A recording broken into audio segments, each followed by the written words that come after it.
Yo, yo, yo. Dexter Norris starting today's stream. I'm eating a bun right now. Once Dexter's dead, we start.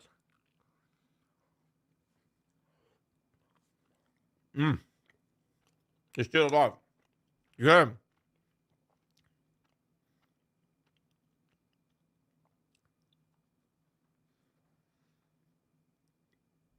Well, kept me in the fight.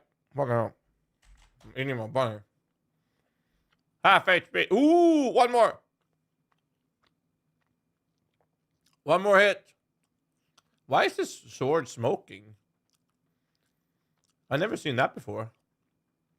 Now he killed me. Motherfucker. Yo, why is his sword smoking? I've never seen that. Oh, he's dead now. Is that extra damage or something?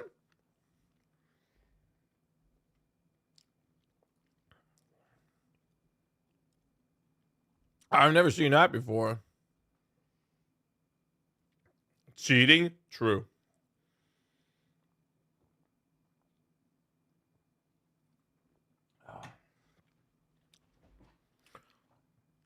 It's funny that this is shaping up to be my most liked tweet this year. Fucking hell.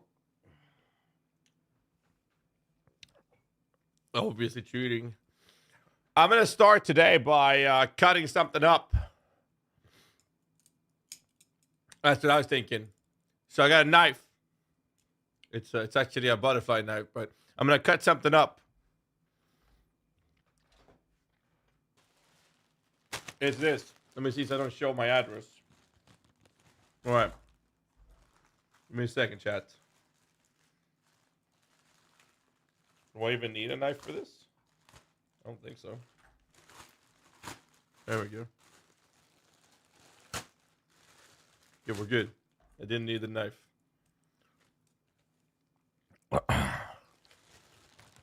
Watch this, boys. This. Oh, yes.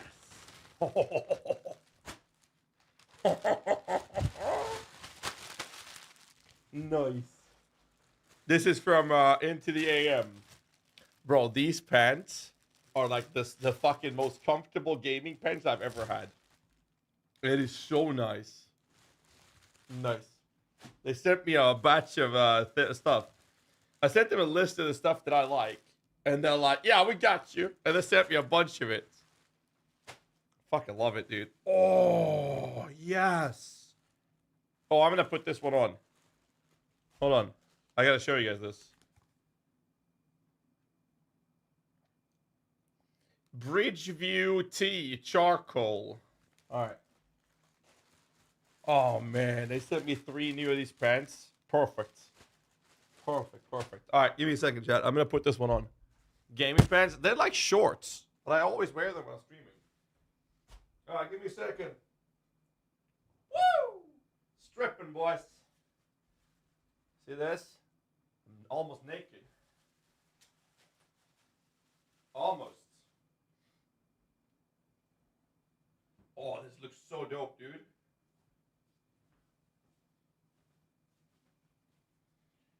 Oh,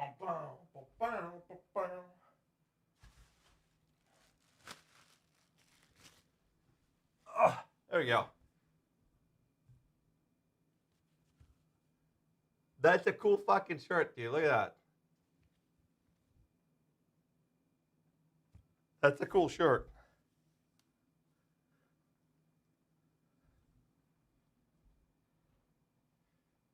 I want to know whoever feels the rain. Mid shirt. I love that. I like it. You guys can type exclamation mark into the AM to check it out. Running actually a big ass fucking sale with up to 60% discount. The link, you get another 10% actually. Time is the interview, 9 p.m. my time. It's 5 p.m. now, so 5, 6, 7, 8, 9, 4 hours from now.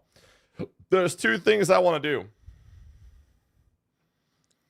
One is watch a 1.5 hour video with you guys. And then after that, I want to take questions from chat for the podcast. That's what I want to do today. That is a plan. Guys, my guys, Necromancer PV2, the third, which Ascend just won't be in early access. I don't know. There is one, as the Infernalist currently has minion-related nodes.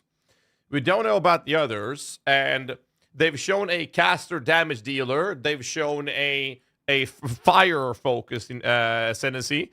It is 95% guaranteed that the last Ascendency is going to be occult-related, talking about chaos-oriented stuff.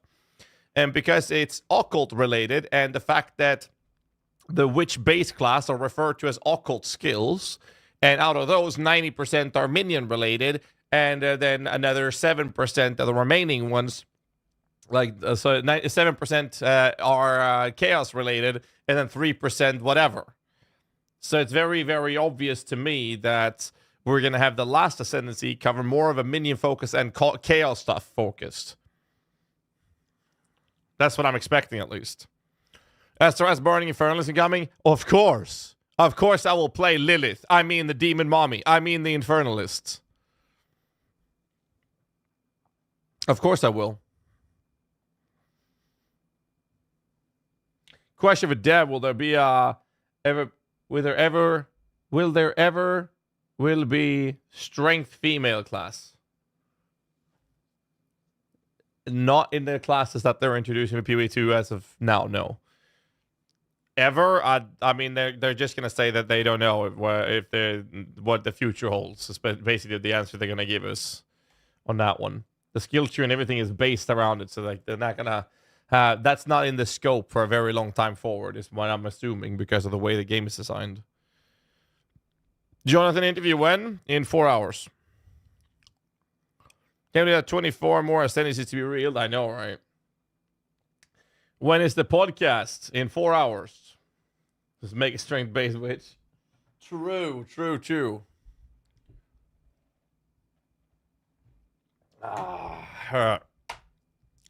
That many? I mean, there are 6 classes that we're getting for early access, out of which we only get 2 Ascendancy classes. That means we get 12 Ascendancies for this launch, or this early access. But we're supposed to have 36, because there's supposed to be 12 classes, and each class should have 3 Ascendancies. So yes, there's another 24 Ascendancies that we haven't gotten yet.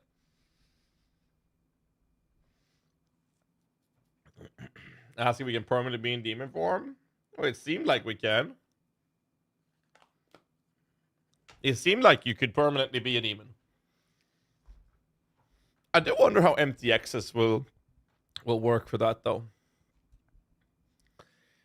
So, I do want to say a few things, chat. One, we're running an uncapped subathon on 6th of December. And I have a good amount of early access cheese to give away. So my plan is that when we start the whole subathon, we will go live before PoE2 launches, right? So what I'm thinking is we put some of the early goals to give away keys, so more people from the community can join in. What, or if there is a failsafe, if you die in every match, there is a failsafe, yes. This was actually shown very, very subtlety? Subtlety? That's how you pronounce it? In the video. So there is a failsafe, yes. Pretty cool to see you run a party with DM and PoE2 starts. When does the stream of Jonathan start? 4 hours. Subtlety. I know you spell it. Subtlety. Right? Pronunciation. Subtlety. Subtlety.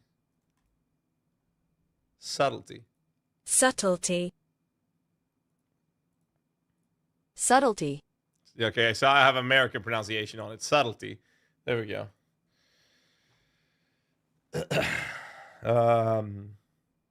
66 keys to give away. Sure. Where's the interview today? 4 hours.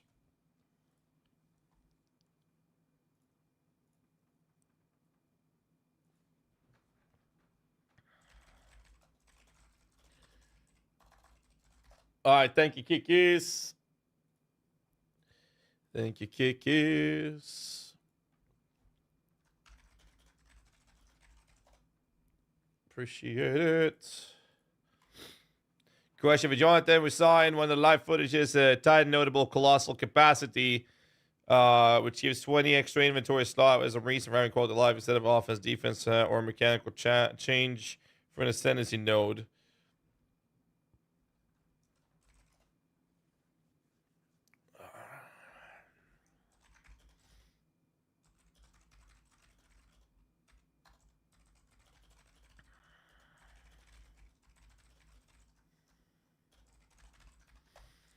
All right, so I'm gonna watch a video with you guys first.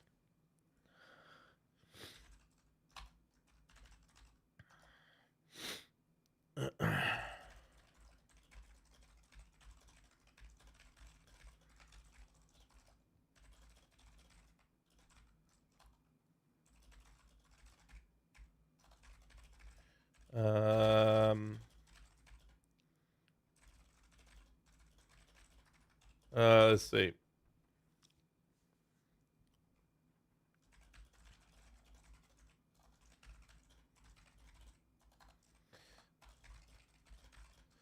So somebody told me that it's on Reddit.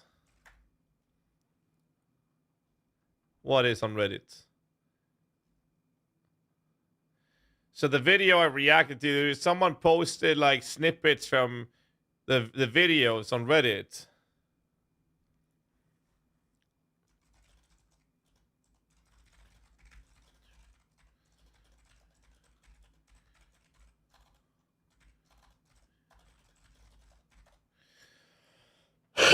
All right, let's see.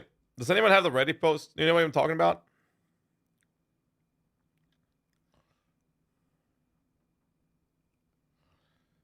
Four hours from now? Yes, 4 hours. Like, okay, guys, do me a favor.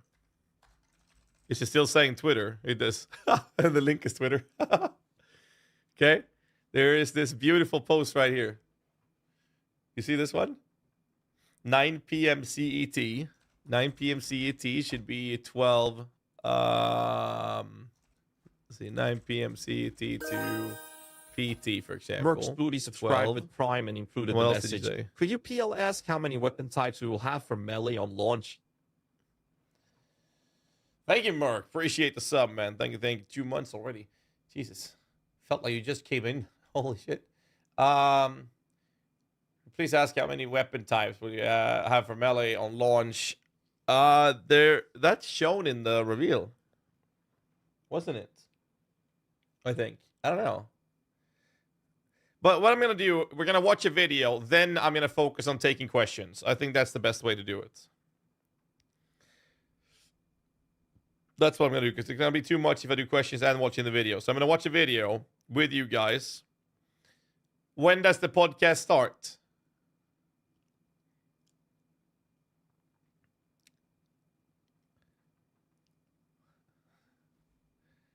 I mean, it's literally...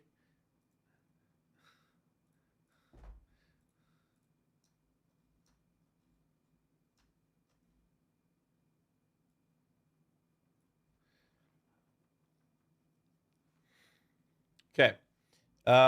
So we're going to watch a video. I'm on phone. Thank you for the stream. You're welcome. You're welcome. Okay. Asking mouse keyboard will be on console. Okay, I'm gonna take questions after we watch the video. So let's do this. But Tavern talk starts 9 p.m. CET, 12 PT, 3 p.m. EST with Darth DM and Jonathan Rogers.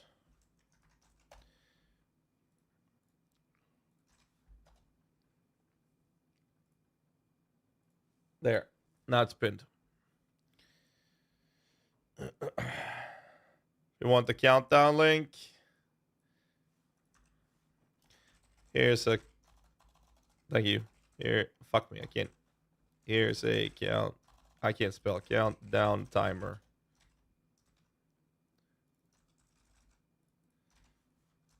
There. Pinning that one.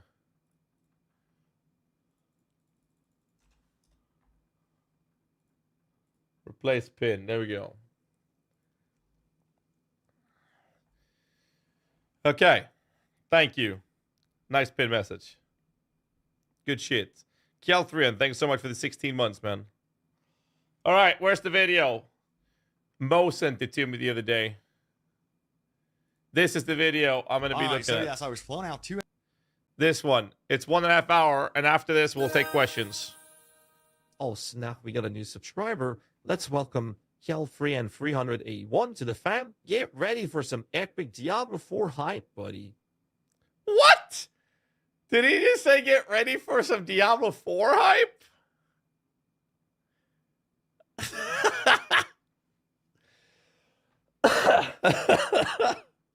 Okay. Oh, man. It's not good. That's not good, dude. Oh, man. Grimalkin with the... Oh, did I... I did exactly that. Oh, my God. That emote is so perfectly timed. Jesus Christ. Okay. Anyways. Music goes away. We're going to react to this. Well, not react. We're not going to do a 1.5 hour react video, but I will watch this.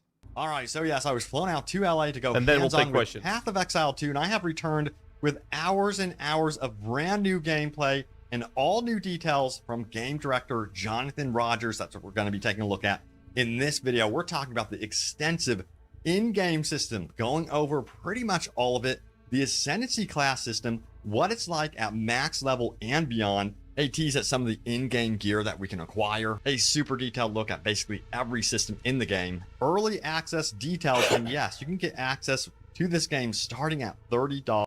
Let me link this to everybody. This is the video we're watching. Gotta give credit where credit is. Oops. Double linking it. That's the video. They said that our damage and cast will go up the longer you're in her form. You also take more damage the longer you're in her form, so you need to build a lot of regen. Okay, there you go. Interesting. Okay. So I saw you were going to ask about Druid, add the Huntress too. But add the Druid. Did we have the... Wait, we had the Huntress in the one of the playtests, right? Which is absolutely insane to me. More on the new game plus type system related to replaying the campaign. You guys have got to also see how the actual map system works in the in-game. It's pretty cool. And also how this game is going to be starting out massive, but will also be doubling in size from early access until official launch. We're taking a look at some boss battles, classes, so much stuff. Streams right now. By the way, I am doing a Path of Exile 2 giveaway. So for a chance to win early access, see the link in the pinned top comment. Check it out. But we're going to go... Speaking of giveaways, guys, for the uncapped subathon we'll run on 6th of December, we have PC hardware from a couple of my sponsors. We have early access keys from PoE2. We have... a bunch of other things. We're going to go through the sub goals and whatnot before the subathon after today. We'll probably do that in the coming days. So there's a lot of things happening. We have, I don't want to say which companies, whatnot, but we got 2 sponsors coming in with PC hardware. For now, maybe 3. And then we have as a PoE2 key giveaways and a bunch of other things happening for this subathon. We're gonna go fucking crazy. I mean, we're talking my sisters. I'm flying down my little sister. She's gonna be here. She's gonna stream when I need to sleep. And we have waxing goal, her putting makeup on me, doing fucking cosplay shit. We got a hot tub stream lined up in the list as well. Like there's a lot. There's a lot. Why did my headset turn off? I wasn't quiet for that long. Come on. So it's going to be the biggest event that I've ever done on the stream, as it fits very well with it being the biggest event for PoE ever. That's the plan. Ahead and see what Jonathan Rogers has to say. This is a very big presentation. By the way, a very special thank you goes out to Grinding Gear Games for their professionalism and providing me We'll with do questions all of after this footage, video. the full-blown presentation for you guys. And remember, I have returned with my own recorded gameplay, so look out for that in the very near future. So yeah, here we go. This is super impressive. Enjoy. Now what we're going to do here is we're going to go through the character classes that you're going to be playing in early access. And while we're doing that, we're going to explain the different ways that you have to develop your character. Now, as I said before, I like to keep things pretty casual. This isn't some kind of hyper-polished presentation. And Octavian, who's playing, is going to be using cheats and so on. So, you know, he might have to die and revive, but hopefully it goes okay. So we're going to start off with the monk. So the monk is a fast melee fighter. He cares a lot about momentum in combat. Now, he does a lot of damage, but he isn't necessarily that strong physically in terms of defenses. So you're going to want to stay back and you know, go into and out of combat very quickly. Now, like all classes, the monk was going to want to mix and match a few different combos. And one of the things we really like to do with our skills is make sure that we've got a lot of things that can take advantage of different situations. In this particular case, Octavian is freezing monsters with this Wave of Frost, and then he's using Glacial Cascade to kill them if he hits the thing. If the end of the Glacial Cascade hits the monster and it's frozen, then it will do a AoE damage and yeah, he's using click to move. Yeah, do a lot of damage. Now, the monk also has a lot of combo skills. An example, so if you hit monsters using regular attacks, then you'll charge those skills up. An example of this is Tempest Bell. So here we're going to create a bell, and then if you hit the bell, it'll do damage around it. You can also add status ailments to the bell. So, for example, you could freeze it like he was doing there, which will add cold damage, but you could also set it on fire or you know, shock it and this kind of thing. So that's sort of just like a really quick rundown of the kind of skills you can expect on the monk. But how do you get skills in the first place? Well, the answer to that is skill gems. So the way that you get skill gems are items that you can find in the world, and if you right-click on one, you can choose what skill you want to get. Now, we're trying to keep the skill system feeling as much as possible simple for... Here you go. Quarterstaff, dagger, elemental, occult, primal, flail, mace, axe, crossbow, sword, spear, and bow. Those seem to be all of the weapon types or the elemental types or categories of skills. So for weapons, it's quarter, dagger, flail, mace, axe, crossbow, sword, spear, and bow. So that puts us at 9 different base weapons, right? But I don't see wand of any of these. I'm guessing like the others are spell casting and whatnot, and one doesn't have any specific wanding abilities, it seems, as of now. New players. There's 2 things you can do here. You can either level up an existing skill or you can pick a new one, and that kind of interface is quite familiar. We have added things like tutorial videos for every skill. Frozen locusts will explode when attacked by you or your enemies. Wait. They didn't have that in the playtest. They actually have a voiceover description of it now. That's new. Added things like tutorial videos for every skill. This I saw, like them showing how it looked, but not an audio description. Will explode when attacked by you or your enemies. That's perfect. But effectively, we just want to make sure we're keeping this simple as possible. Now, what you do once you've got a skill gem is put it into your skill screen, and once you've done that, you can bind it and use it.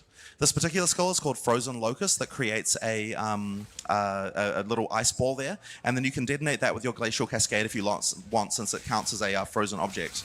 Or the monsters can attack it and explode it that way, or you could use it in front of a boss who's about to slam and explode it that way.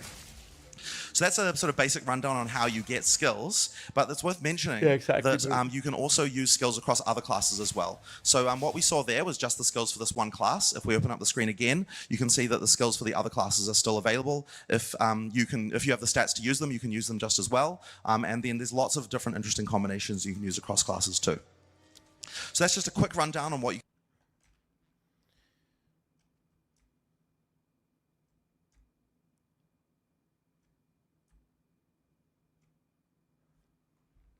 Okay, it just says warning intelligence when hovering over the unearthed. It doesn't require any specific weapons to do that. classes too. So that's just a quick rundown on what you can expect for the monk. Now we're going to move on to the sorceress. So the sorceress is our primary level elemental 64, by the spellcaster. way. She's going to attack mostly from range. She has high damage but low survivability. So this is a level 64. The area we're entering here is in Act 3 called the Forge. This is an area like an ancient Vaal forge where they were making various, forging various gold things.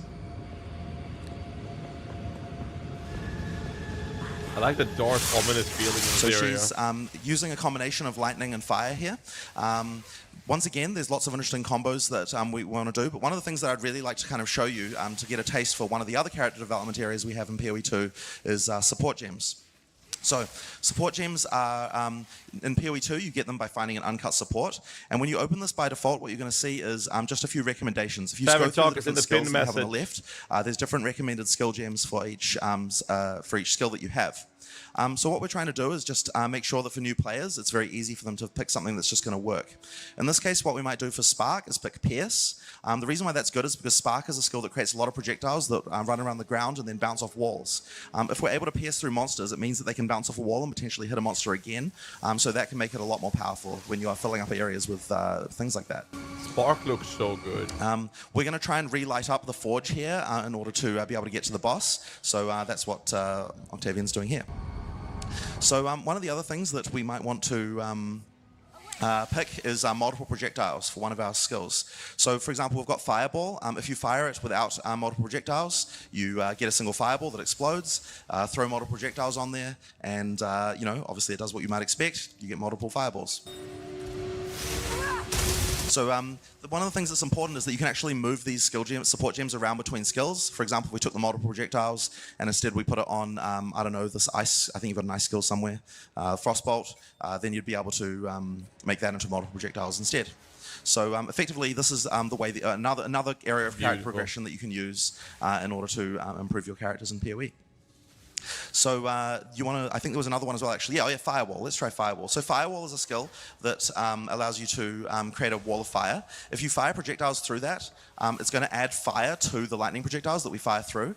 So that is quite a nice little combo there as well. But if we want, there's another skill, a support gem I think is quite interesting called Fortress. If you throw that on any skill that creates a wall, was that the one? Yep. Then when you cast it, it's going to make a circle, which you can either put around you or around the monster. So that means you can cast that and then fire in all directions afterwards. So it can add a little bit of power. It might be a little bit easier in this area as well when you've got tight quarters. That's actually really nice. Dude, I love the way Spark looks with Firewall. It's going to be such a cool build. The next thing we're going to play. show is the Warrior. So the Warrior is our kind of big tanky melee class. Unlike the Monk, he's a lot slower, but he hits a lot harder.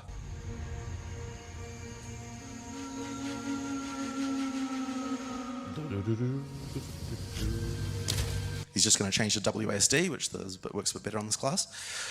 Right, so here's the Warrior. Now, at the moment, he's using a two-hand weapon, so he's going to be hitting very slow, but very hard.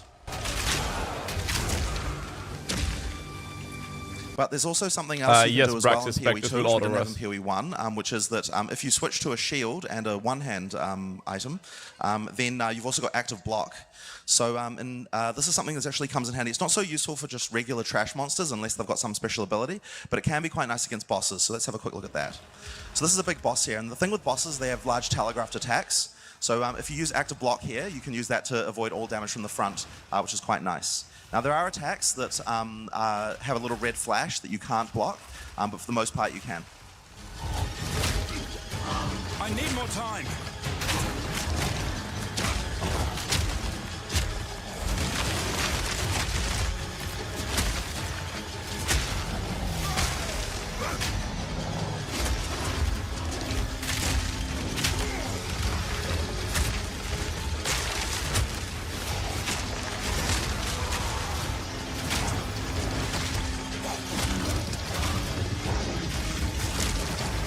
These bosses look so cool.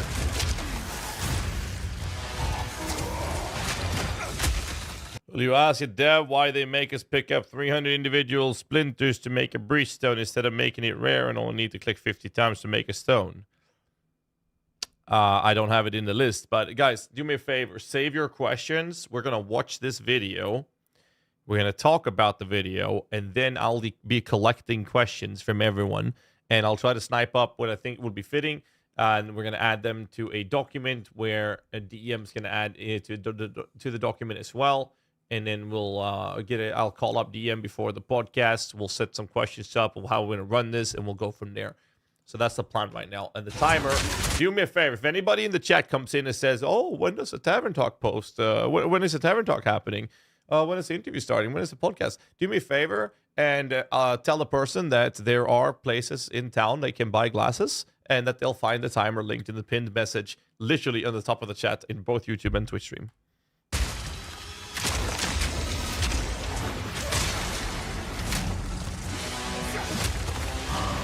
Oh, and then tell them to subscribe as well. I need more subscribers. On both Twitch and YouTube, by the way. Twitch so I can afford food and my bills, and YouTube because I'm this close to 100,000 subscribers. Okay, I want my play button. Thanks, Twitch.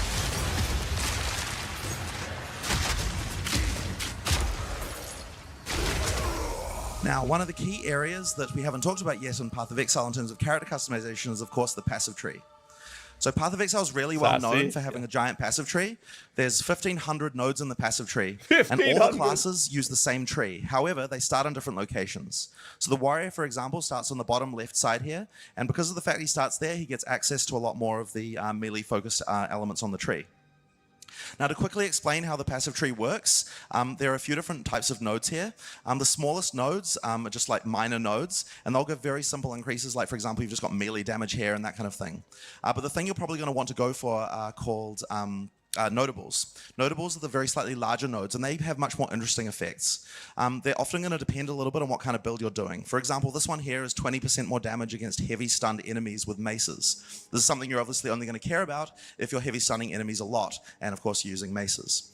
So these notables are the things that are really going to define your character, and the list of notables is really when it comes to making build guides and things. Is this is what really matters. And in PoE 2, I've really tried to push the fact that notables are a lot more interesting, so there's a lot more stuff going on with them. But as well as notables, there's also other big nodes on the tree called keystones. And keystones are unique because they have both upsides and downsides. So an example of one right here is called Giant's Blood. It says you can wield two-hand axes, maces, and swords in one hand, but you get double attribute requirements of weapons. So effectively, if you want to use a giant two-hand sword, but you still want to use a shield, you've got a way to do that. You just have to meet the attribute requirements. You know, this means that witches with Giant's Blood could wield a staff in one hand and a scepter, a spirit in the other. You fancy bastard, welcoming you to the crew with Prime. Let's hope you're ready for the ride. Elsevier, thank you so much for the Prime. Appreciate you. Thank you, thank you. No, wait, it doesn't say the staffs. My bad. It doesn't say staffs. My bad. I'll take it back. I'll take it back. Requirements to do it, which could be tricky for in-game bases. There's also other keystones, a few examples from other classes. There's one here that is, from PoE 1. Maximum life becomes 1, but you're immune to chaos damage. Since chaos damage does double damage to energy shield, this is something that you might want to use. Once you've got that, you don't have to worry about chaos damage anymore. You just need to build for energy shield and not life. Or another example of one that's been modified from PoE 1 is Mind Over Matter. All damage is taken from mana before life, but you have 50% less mana recovery rate. If you're going to build for this, it means you don't have to worry about life once again, but you will have to build a huge amount of mana pool in order to sustain that. So these are the kind of things that you can pick from keystones that, right? Upsides and downsides and interesting trade-offs. Now, there is one other mechanic as well that I want to quickly talk about. So if you go back to the character and just have a look, Octavian was manually switching between, if you go back to the character. Okay, so in PoE 2, chaos damage no longer bypasses energy shield. Instead, it doubles the damage against energy shield. And see. So Octavian was manually switching between one-hand and two-handed weapon sets. He was just pushing X to do that. When he's using both sets, there are things on the passive tree that you might want to be able to use for one or the other. So another unique feature for PoE 2 on the passive tree is the ability to split passives in two in order to allocate one for one set and another set for the other. So if we allocate ones in red here, these passives will only be used when you've got a two-hand weapon. And if you allocate passives in green using the other one here, these passives will only be allocated when you're holding the other weapon set, when he's using his one-hand weapon. So effectively, if he presses the weapon swap button now, it'll switch from one set to the other. So that means that he can effectively dynamically adjust his passives based on what weapon sets he wants to use. But the other thing as well is in order to make it a lot easier for you to be able to use different passives in your, different passives and different weapons for different skills, we also have the ability to pick for a given skill which weapon set you want to use it with. So for example, the Stampede skill here, if you've got a shield, then when you use the skill, it will be blocking the entire time, if you just demonstrate that quickly.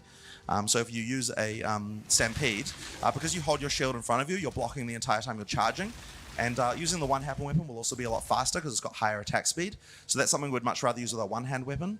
But when, for example, we're doing our Earthquake or our Double Slam, this is something that we probably only want to use with our two-hand weapon because we want to do the most damage. So that means we can turn it off with the other weapon set. And now when you use your two-hand, when you use that, it'll switch to your two-hand weapon automatically. So effectively, this allows you to have multiple weapon sets and do a lot of different things. It's also very good for, for example, on the Sorceress earlier, she was using lightning and fire. She can have two different staffs, one that's geared for one that's geared for the other, as well as spec a passive tree out as well. So that's another character development feature that we have in PoE 2. Next up, we want to talk about the Ranger. So the Ranger is our primary bow cast, bow user, and she's all about range and mobility. So one of the first things we did when we were developing the Ranger is we wanted to make sure that everything you do can be done while moving. So this just makes the game feel a lot more fluid. So she's just a lot more mobile even from that. But she also has a lot of vaulting skills that allow her to jump up. For example, there's one. Did you say that auto swaps, or do you need to toggle and swap manually? You can do both, but you can set in your skills that you want this skill to be used with whatever weapon I currently have equipped or in front unsheathed. Or we can make it so that, well, if I use this skill, then I want that to be with that weapon set. And if I use that skill, I want it to be with the other weapon set. And when you click that skill, your character will automatically switch to that weapon. There that freezes monsters. Also, she jumps up and she can jump over monsters and freeze them. Okay. So this kind of thing allows you to, as I said, feel a lot more mobile in combat. Make sure you can get away from the monsters, which you need to do since, she isn't necessarily the most tanky character. Now, one of the things you might have noticed if you're a PoE 1 player is the bottom left of the screen there. There's only 2 flasks, just a life and a mana flask. We've actually changed how the flask system works in PoE 2 very recently. Now you get 1 life and 1 mana flask. I will say this, when I played it, which wasn't that long ago, this was not in the game when I played it. And that's all. And the reason we actually did that is we found that there was a problem in PoE 1 called flask piano, where everyone was just sitting there pressing 1, 2, 3, 5 constantly, flasking. The thing is, we've actually buffed flasks significantly so that each flask has a lot more charges, but you only get 1 of each type. Now, one of the main things that people were doing in PoE 1 when they were using flasks is they were using the other flask slots for mostly things that were making them resistant to various element types and so on. And so we wanted to have a system to allow that to still be the case and still have interesting character customization there. So we've added a new type of item called charms. Charms charge up using flask charges as you kill monsters, but they automatically trigger in order to grant you immunity to certain things at the point when you get those things. So for example here, this is used when you become ignited and then grants immunity to ignite. So if you're having trouble with fire damage, then you can throw that on there. If you get ignited, it'll automatically quench you, and then it will charge up again from killing monsters. Now there are lots of different charms that have different abilities. They trigger on different things. They they make you resistant to different things. They can also get mods, from crafting and so on. So you can make them an interesting part of your build. But the point is, they're always automatic. You don't have to manually trigger them. So it kind of solves that problem of having to manually use flasks constantly. You get the ability to use more charms by getting higher level belts. This is relatively lower level, so you've only got 1 charm slot there. As you get higher level belts, you get more slots up to 3, and there might even be some uniques that lead to more charms later on as well, of course. Now, one of the other things that we wanted to upgrade as well is that we found, so in PoE 2 there's a huge amount of encounters and bosses. There are actually 50 bosses in early access. There's going to be 100 in the final game. One of the things we've changed is we've upgraded the map to actually allow you to see all of those on the map. So if you zoom in a little bit there, you can see that there's a bunch of bosses and random encounters around the area. Near to where Octavian is right now, you can see that there's a boss called Silverblack Blackfist, and that means that in this area there's something to find, a boss to encounter. So as I said, the bosses often have things that you can use to increase your character power as well. So it's important to kill them.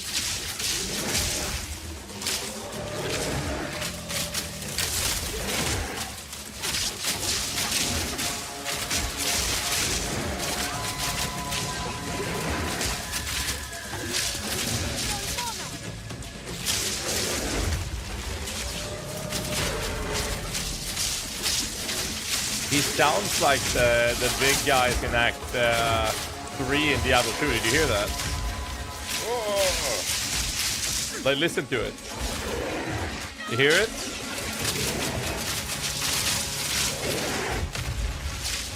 The sound is very similar. eerie. This thing is strong.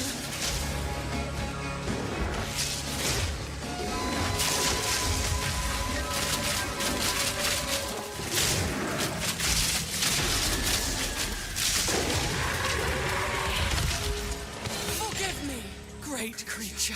So Exalted as you can orb. see, he dropped a book of specialization there. And this is one of the items that allows you to do the split passive points in the passive tree, but it also gives you more passive points as well.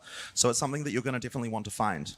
Now, there are other bosses around the game that have different bonuses and so on, so it's definitely a good idea to explore all the encounters throughout the game and find all of those things.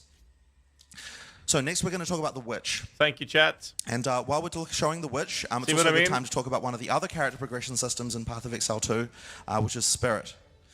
So the Witch is a primary summoner, but she also has a range of other supporting skills. But the thing we want to show you first is just the fact that she often, and in fact all the classes use a resource called Spirit. So there's a new type of skill gem, an uncut Spirit gem, which you can use here, and that'll give you a bunch of these, another skill screen with a bunch more abilities. What these ones are is for giving you things that are kind of somewhere halfway between a passive bonus and an active one. This one here.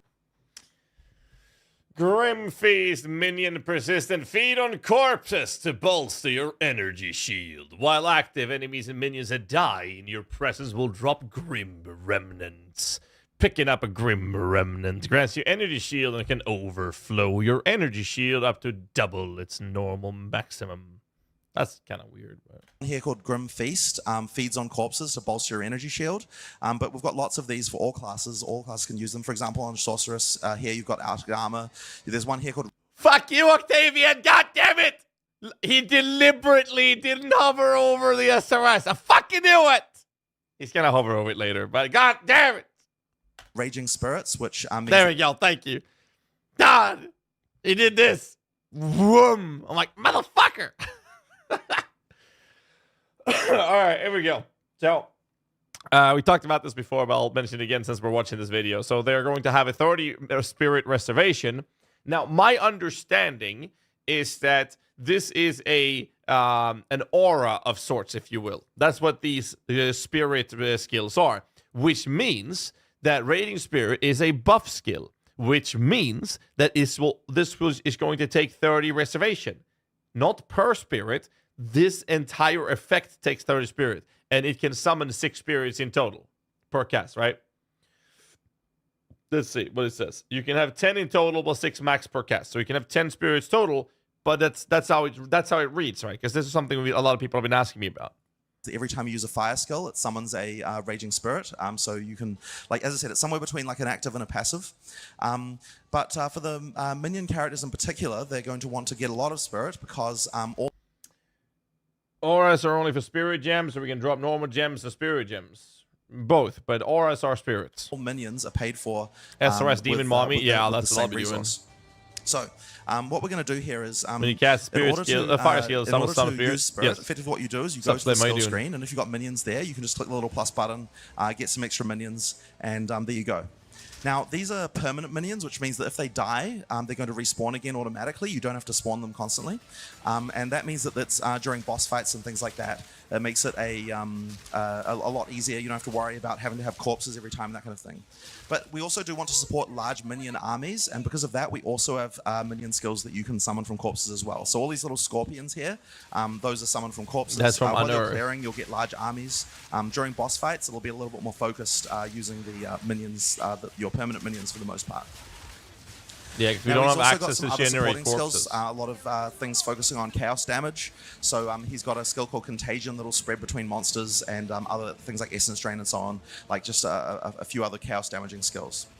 Now the other thing with minions is that all the permanent minions come with extra abilities that you can trigger manually.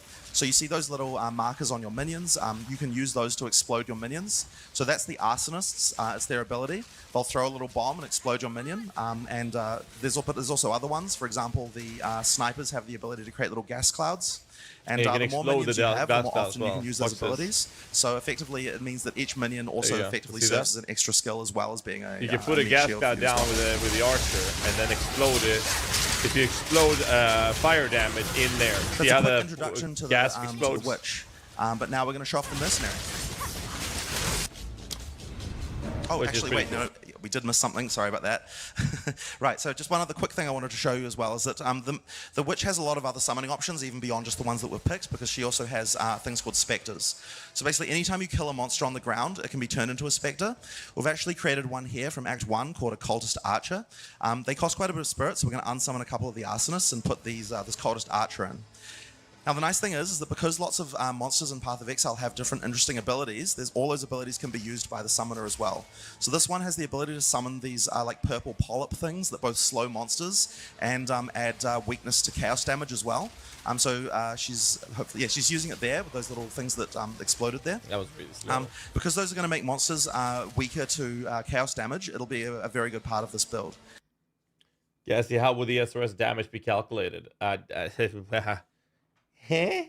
don't know. We'll have to see. I don't know if they're changing any of the equations for PvP. It's not as many minions, but the nice thing is that it'll actually end up being more Until then, DPS. I don't want to think say the bosses this, are probably this as it better is, for this because build I than might be not. wrong. That's what these little polyp things are.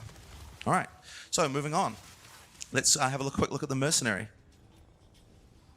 So the Mercenary is another ranged character, but this time using crossbows. Convocation, Now, the I have main no idea. difference I between a haven't seen it. crossbow and a bow is that crossbows fire instantly, and they also have an ammo mechanic where effectively, you fire until your clip is empty, and then you have to reload. So it plays a lot more like an FPS. And we've got lots of type of FPS type weapons as well. I just changed to WSD here because this character plays a lot better in that way. So if you've got like Octavian actually plays the Merc with mouse and keyboard, but Jonathan believes that mouse and keyboard looks better. Octavian plays with click to move, but Jonathan believes the Mercenary looks better when you play it with WASD. So that's why they're doing this.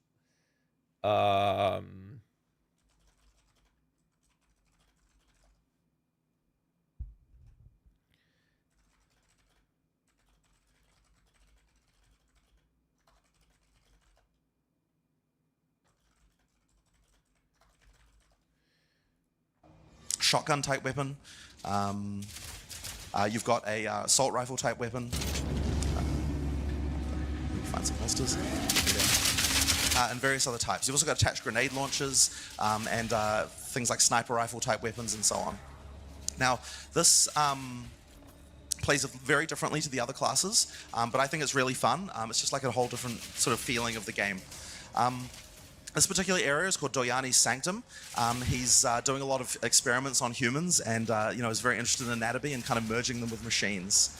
There's a pretty interesting chest on the wall there that I quite like. If you click on that one. So there's a cadaver on the wall and it like slices up and drops some items. So that's kind of fun. What the fuck is wrong with these people? Holy fuck, dude. That is dark as shit. What the fuck?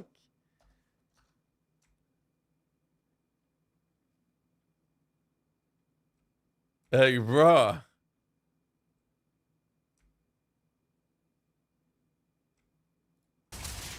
So there's a cadaver on the wall and it like slices up and drops some items. So that's kind of fun. We actually originally just had half a person there, but it really just looked like an anatomy diagram. So we needed to do something to show the fact that it was actually a modeled human there. So that was fun. That was fun. So yeah. So one of the other things we haven't even talked about, which is another really important character development system in Path of Exile, is of course items. So now items. Okay, let me do this.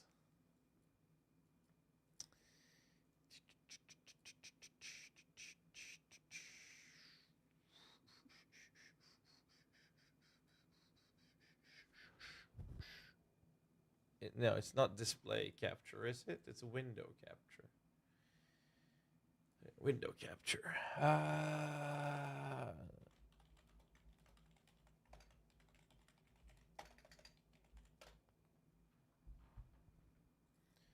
There you go.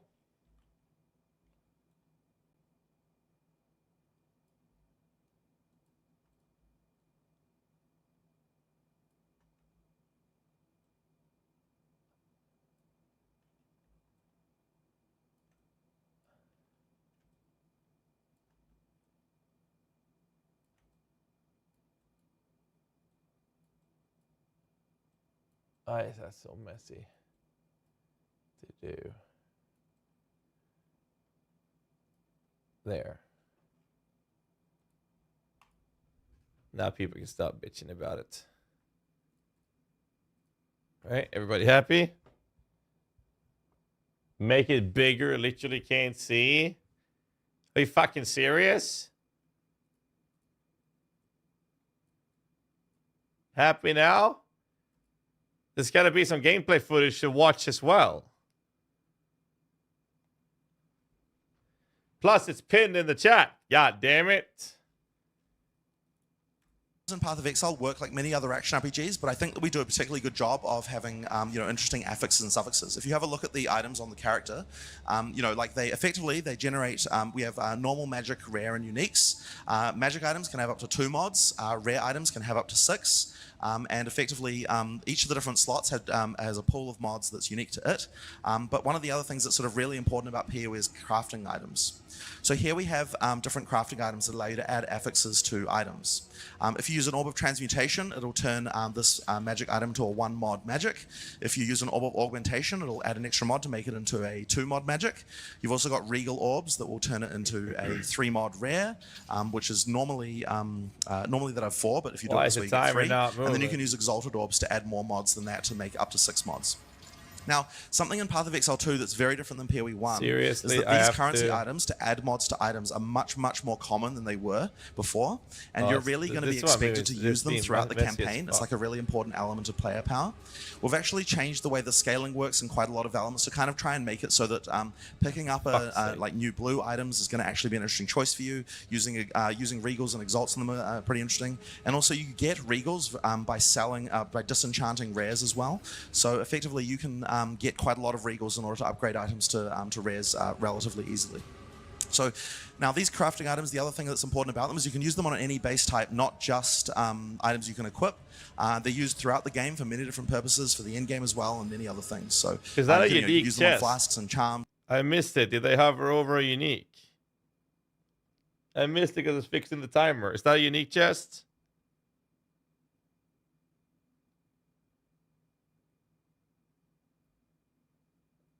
Show it later. There's all sorts of places where you can use them. So it's definitely something that you're going to want to master and play around with. Now, the other items, of course, that we have is lots and lots of unique items. There are hundreds of them in PoE 2. There'll be hundreds and hundreds more as we go along. But these are the ones we saw. Some of them are pretty interesting. They all do things. They aren't just upgraded rares. They all do something kind of interesting. So, for example, here we have a boots called Corpse Wade. If you put that on there and then you walk through a corpse, it'll make them explode and turn into little puffs of green chaos damage there.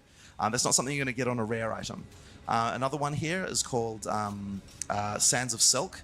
If you put this one on, what it's going to do is change your dodge roll into a teleport, into a blip that can blink through monsters.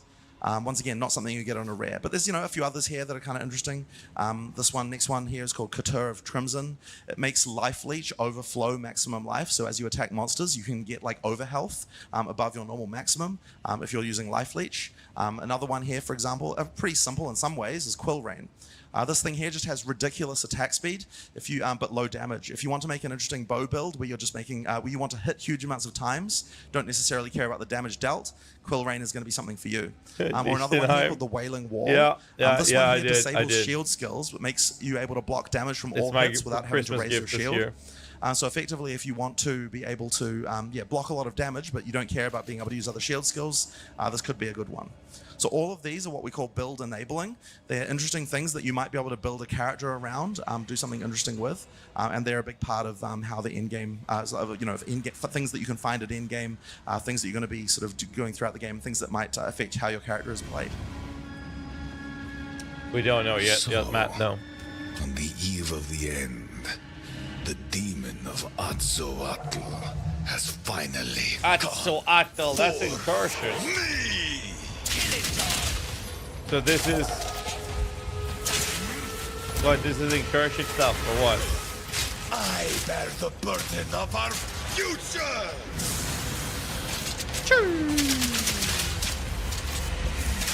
Pathetic.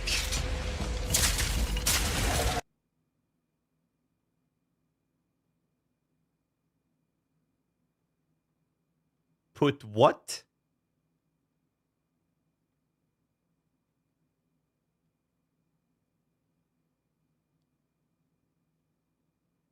Did he say put that dick? I definitely 100% heard put that dick. I heard put that dick. I think he was supposed to say pathetic. There's no way he said pathetic. It's I heard put that dick. Put that dick. I can't unhear it now. God damn it. God. I can't unhear it. Put that dick. Put that dick. Put that dick. Feels like I'm watching a 22 Jump Street. Put that dick. Oh man, I can't.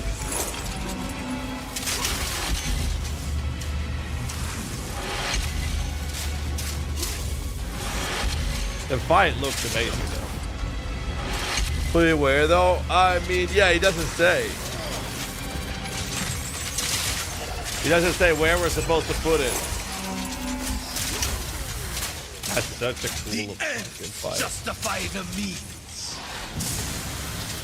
Let's see. Baby Oily, we attack incoming. Oh, so this is the PoE version of P. Diddy. Cataclysm must be stopped. Ruin Line can't unhear it. So you would take our devices and doom us? I think not. I will fight to the... Listen, I'm just here for the lady.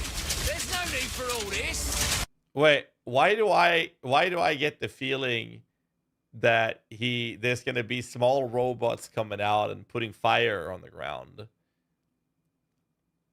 Why do I get that feeling?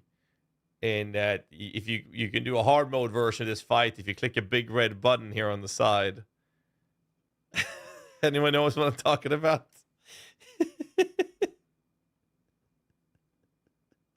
Yes, Mimiron.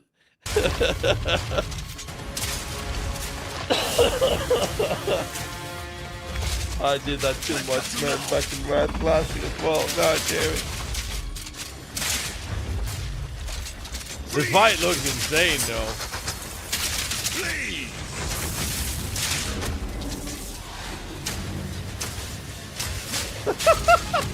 I like this. Dude, look at this. He's trying to shoot grenades into him. And he's shooting it onto the arms so they just bounce off. Watch that. Fucking that was funny. Watch this. You see that? See the projectiles? Watch this. Boom. Yeah, bounces off him.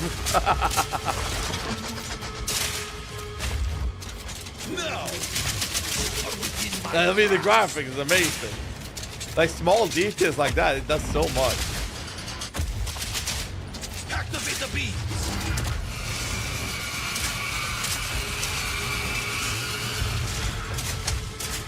Nothing can stand in. I've got you now.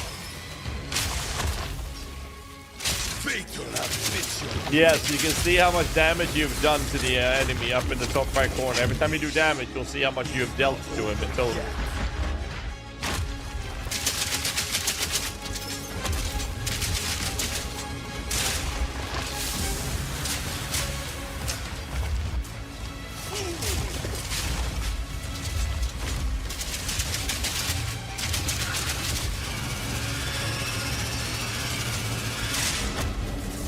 Done.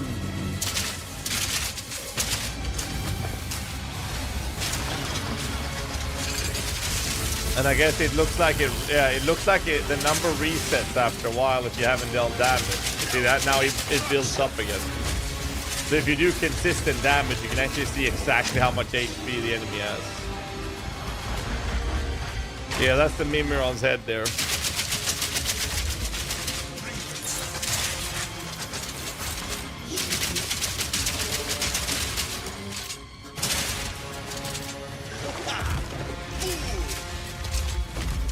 Types of weapons, lock the classes, Mercenary can use bows and warriors can use saves. Now everyone can use everything.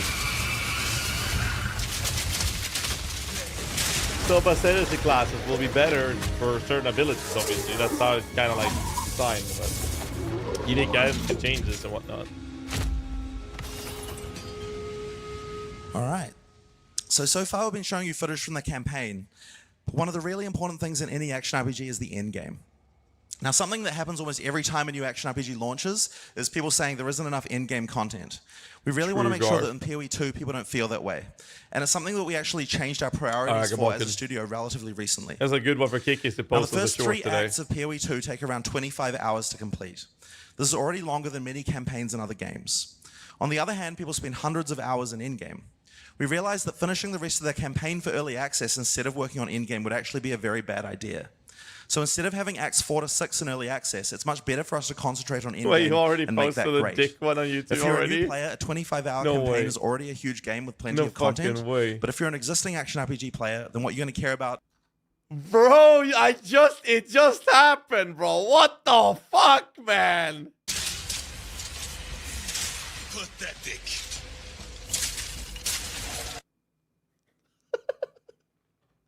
Holy fucking kiss. Put what?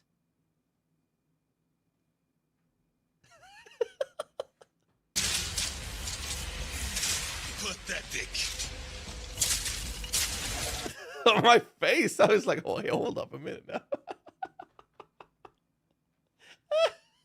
Put what? is the in-game challenges that you have to complete. If we'd launched with a double-length campaign and a bad endgame, we'd effectively have to say, hey, trust us, a good endgame is coming later. But if we launch with a 25-hour campaign and a great endgame, then people can easily understand what's coming when we say, oh, yeah, and there's 3 more acts coming really soon. Now, in early access, there are 50 bosses currently and around 400 monster types, but effectively the game is going to double in size during I think Jonathan misspoke there. What he meant to say is that there's 50 bosses and 400 different specters. That's what he said. Like, look, listen. Now, in early access, there are 50 bosses 50 bosses and then 400 specters. currently and around 400 monster Specters. types, but effectively the game is going to double in size during early access and to be 6 acts. That's the craziest shit ever, right? They give us this massive game in the early access. They're basically giving us the entire game in early access. And then they're like, oh yeah, we're going to double it. Another one. Acts with 100 bosses and around 800 monster types.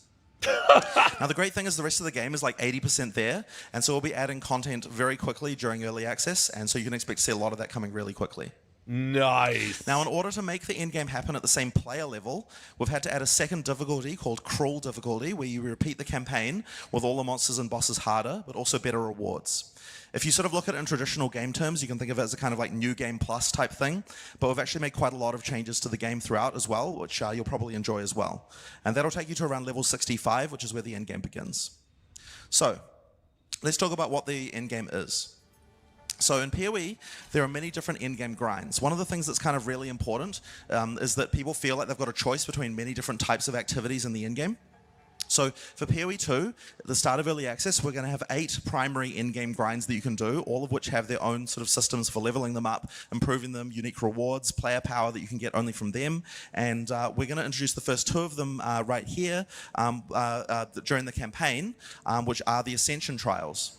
So the Ascension trials in Path of Exile 2, you do encounter them in the campaign to start with, but then they level up all the way to endgame and they have interesting mechanics. So this first one here is called the Trial of the Sekimas, and it's actually a sequel to Sanctum League from PoE 1. So we've actually done quite a lot of sequels to leagues from PoE 1 with new mechanics and new stuff, but all of them have new things going on. So, basically, in order to... the Trial of the Sekimas is a place where the Maraketh came to be tested and gain power. In order to gain entry, you need a coin containing the soul of a djinn. And then once you put it in the relic altar there, then you can enter and start playing. Now, the trial is made up of various different rooms, and it works a little bit like a roguelike type encounter system, where effectively you pick each room, and then within each room there's a different challenge. This one is a ritual trial, I think, which has these monster summoners. So they're effectively summoning monsters, and you want to be able to kill those as fast as you can to complete the room. Yeah, but fuck thanks to man.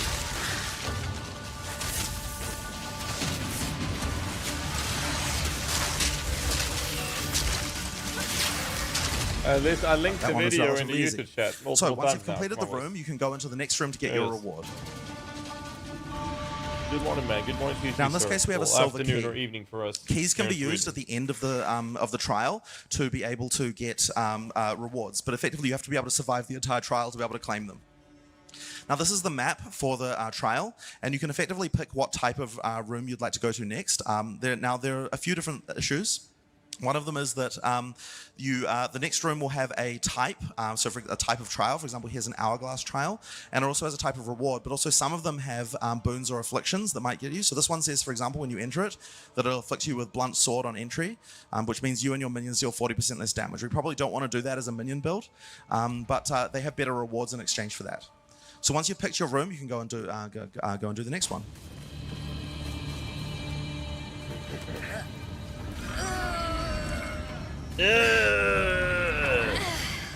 Now this one's a time Moaning. trial. You have to survive for and kill all the monsters. Now, one thing that I didn't mention at the start of this is that unlike in the normal game, if you take hits in this mode, then you're going to lose a resource called honor. If you run out of honor, then you have to leave the trial. So effectively, you want to really try and play. Essentially, the honor is what happens when you do an unhonorable kill, a dishonorable kill. So when you're like farming honor in WoW Classic, you don't want to kill the innocent because then you get a dishonorable kill and that fucks your honor up real bad. So just be careful if you're playing in a party so they don't kill guards and shit that you shouldn't be killing, right? These runs as hitless as possible, and that means that all the monsters we've selected usually have to be avoidable in some way, have dodgeable mechanics, and that's sort of why Octavian is playing as safely as he possibly can here. He doesn't want to get too close to the boss or that monster there because he doesn't want to lose honor. Oh yes, it is. Okay, no, it's okay. Don't worry about it. Okay. All right, so once the trial's complete, once again, you can go and get the reward, which in this case is a bronze key again, because we picked one that had the same reward. We'll do one more. So that one's a Sacred Water. Yeah, he's playing click the move. Yeah, sure, let's do it. All right, cool. The next one's called a Chalice Trial. Effectively, there's a blood chalice here, which you need to fill with blood by killing rare monsters in this area. Once you've killed all the rare monsters, you can continue. Now, there are a lot of different rooms in the trial. There are around 70 in level 1, and they're random, what you get each time. So you should expect each run to feel quite different, and the kind of stuff you can expect to find, you know, the kind of boons and afflictions you get, the monsters that you'll face, this kind of thing, all of these are very different. And there's also 4 floors as well. This is just the first floor. Each floor looks different and has different mechanics, rewards, and so on as well. So there's quite a lot of content here. And once again, like I said, there's got to be ways as well for it to sort of expand into Endgame, have more, have ways to expand it and ways Exalted to orb! make it both more damaging. You know we're supposed to drop a ton of Exalted Orbs, apparently. Like tons of them. They're gonna be like the new Chaos Orb. PoE 1's Chaos Orb is Exalted Orbs in PoE 2. Essentially. Where's that other rare? There he is. Yeah, I think that's actually gonna be fun.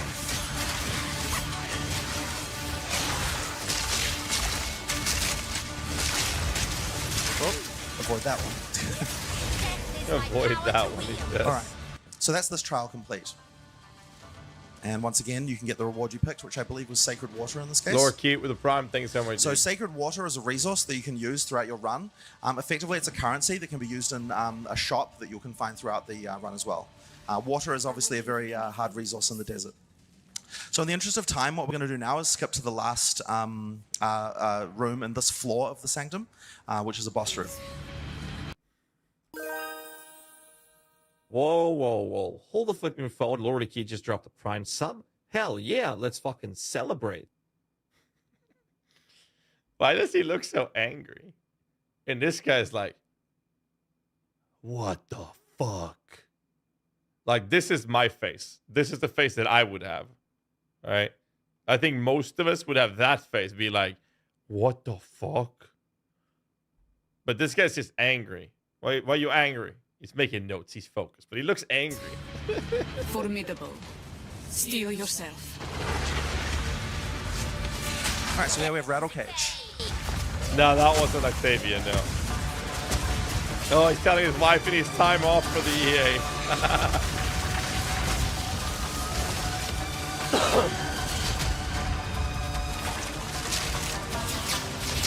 That's me when I'm happy. My face lies. There you go. There you go. Everyone's different. I would have the other guy's face that looked all shocked, being like, that would have been my face at the event. I would have looked so stupid. I would have sat there being like,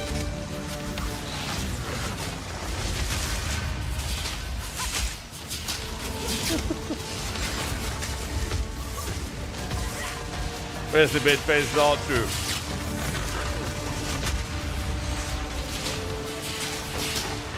The countdown to the podcast is pinned in the chat and it's linked. It's literally right there. Well, welcome to the club, Zachary. Get ready for some non-stop entertainment and gaming goodness. Good shit, say really. Thanks so much, dude. We don't know what the third one is, Darth, do we? Only heard Ulti and Sanctum, right?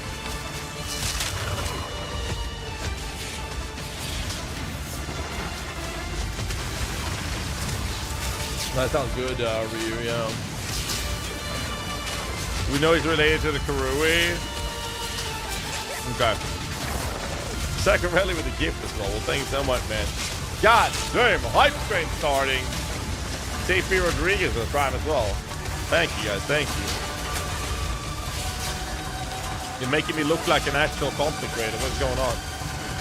I thought I was just a gamer playing shit games and people think it's funny to throw money in my face, but apparently you guys are making me look like an actual streamer. Very kind of you guys. Thank you. Yeah, all of the bosses looks fantastic. Look who's finally decided to put their money where their mouth is. Thanks for the sub, Zachary. Now maybe you can stop complaining about the game balance, yeah? And I love the AI's just off the fucking charts responses. Yeah, Rodri. Oh, it's you again. You know, I've seen those Prime subs before, but you're the first one to make me actually consider taking a vacation. Maybe I should start charging these things by the pound?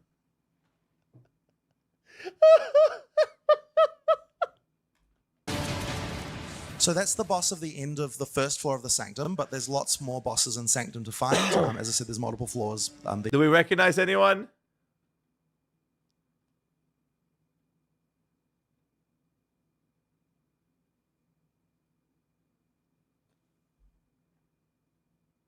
Each have interesting things.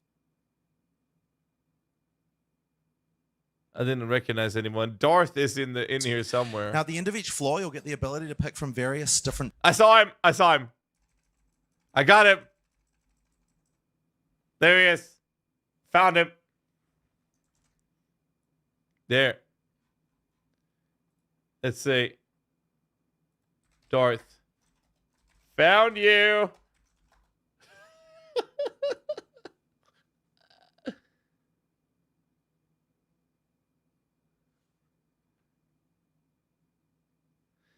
Diablo like confirmed. Conger sent me this. No. Oh no. I dropped my snooze on the floor. Ah, fuck. Give me a second, guys. It opened. Oh, that's annoying. Oh. Luckily, I cleaned this. Or had I cleaned it yesterday. Oh. Okay. Anything else? No. Okay. Whatever. There we go. My bad. Yeah, into the AM, the fashion sponsor we have sent me some more clothes. I'm wearing their shirt right now. It's dope shit. All right, what was this? So first of all, I actually met Chris in a Diablo Why 2 can't I hear strategy anything? forum. So that would be maybe Huh? around year 2. Oh, that's why.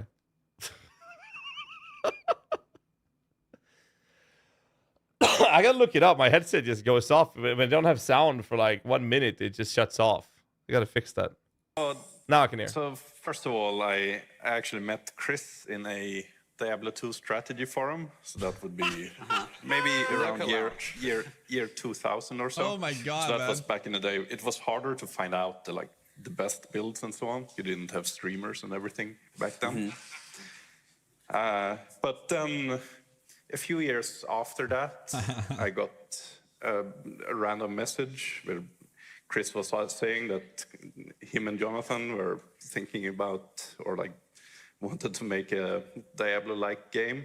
And Diablo-like. Diablo-like. Oh god. Hey. Did you hear that? There you go. Wanted to make a Diablo-like game, and there you go. That sounded amazing. Diablo-like, guys. So. But that's like Diablo 2 to Path of Exile 1, which is never not said that they're not Diablo-like. Very dark that the Diablo-like comment isn't wrong. People have often described games like that, but it's just very bad time. It seems very solid to tweet that just after PoE2 reveal stream. Yeah, I mean, no. I'm not saying that he's wrong.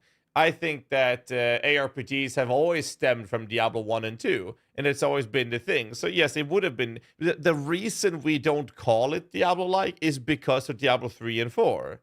Because let's put it this way, if Diablo 3 and 4 would have actually been really good, I'm very confident people would have said Diablo-like. Even us PoE streamers would have said Diablo-like, because it's showing respect and paying homage to its origins.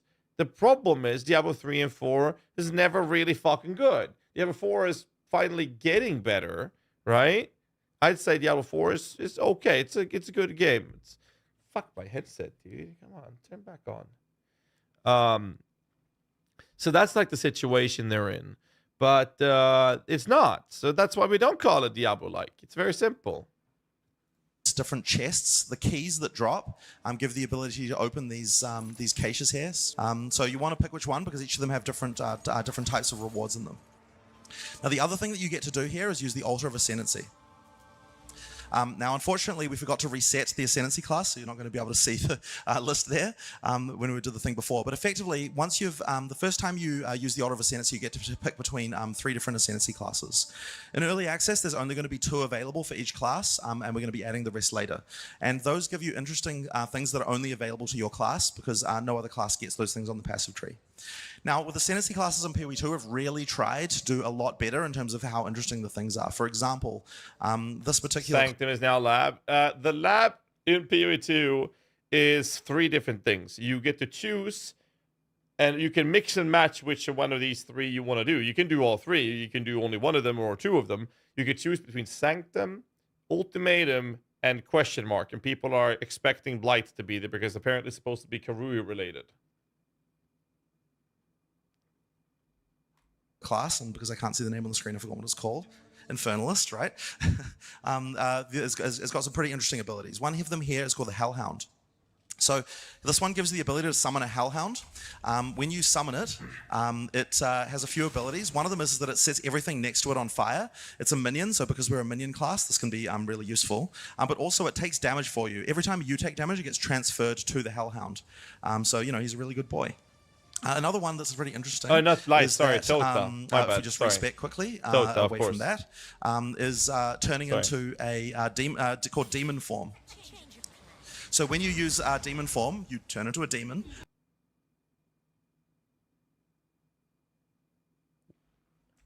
Huh?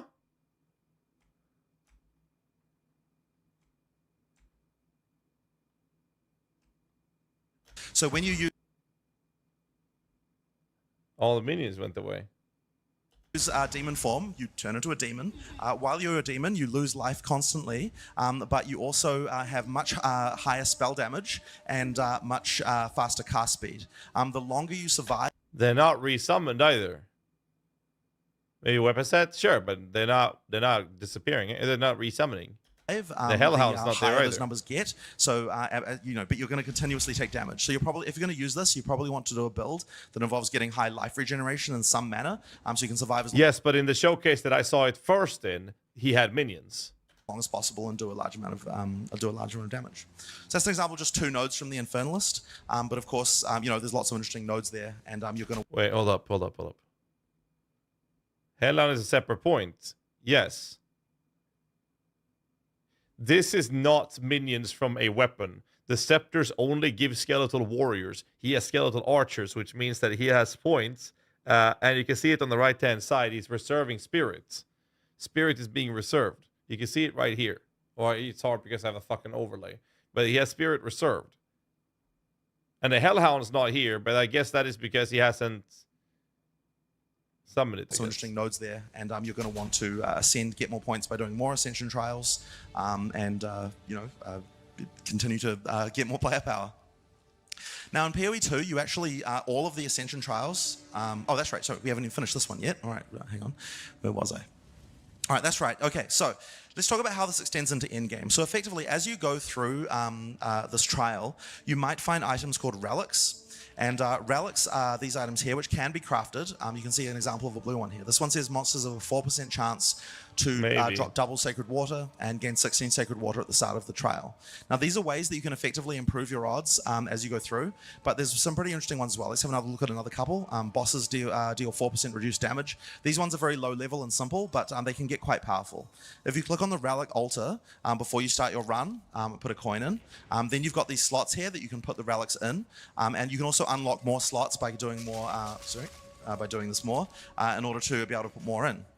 There are also unique relics, like for example this one here that says that the boss at the end of the entire trial will drop a specific unique item, but your maximum honor is 1, which means you can take exactly 1 hit, which means that you need to do a hitless run in order to be able to get that unique. So there are lots of other interesting unique relics that do other things. The ability to extend this and get into endgame is pretty high. And one of the reasons you're going to want to do that is because like all of these different mechanics, there's unique player power that only comes from it. So in this particular case, we have jewels. Jewels are coming back in PoE 2 as well. You can see an example of one of them here. These are things that you can socket into your passive tree to be able to get more stats. So this one says 15% increased maximum energy shield, and minions have plus 7% to all elemental resistances. Now, because of the fact that you can roll these yourself and stack them, there's some pretty interesting things you can do with jewels. And there's also jewels that have other kind of random and weird effects. Like, for example, this one here says says that 25% increased effect of small passive skills and radius. So this one actually modifies the other skills on the passive tree to improve them. With some interesting things, some game director, you can do some pretty cool stuff with those as well. There are, of course, unique jewels and other things going on, and I won't go too much into it, but effectively, this does scale all the way in game, has uniques, has ways to scale it, and a lot of interesting things you can do. The next trial we're going to talk about is the Trial of the Chaos God. Now, you know what I've forgotten to do? I've forgotten to do this.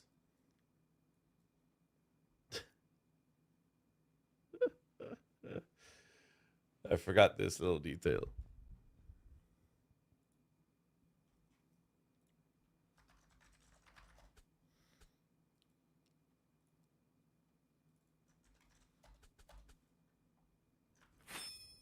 I forgot this. I closed the door.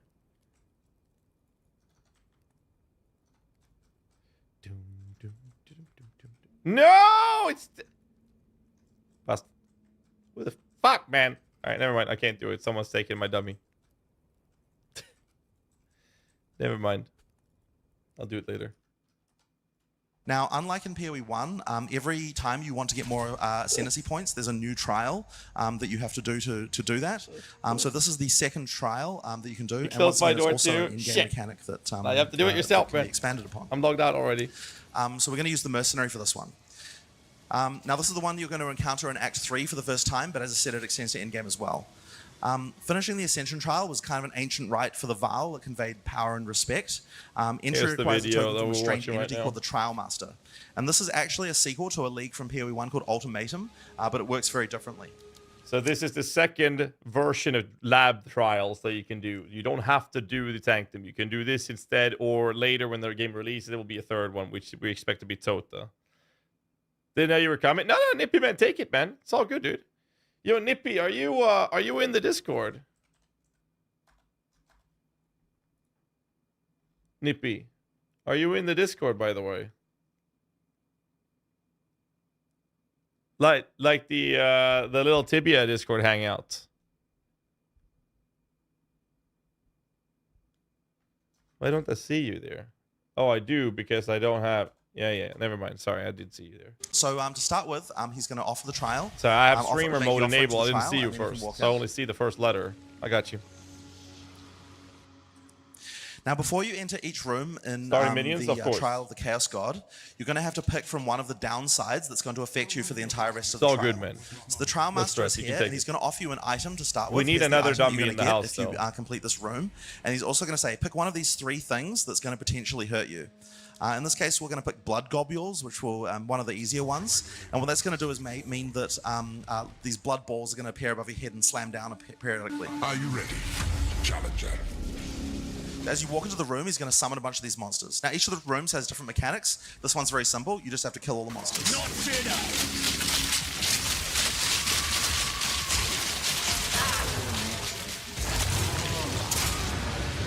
That's that blood globule I talked about earlier.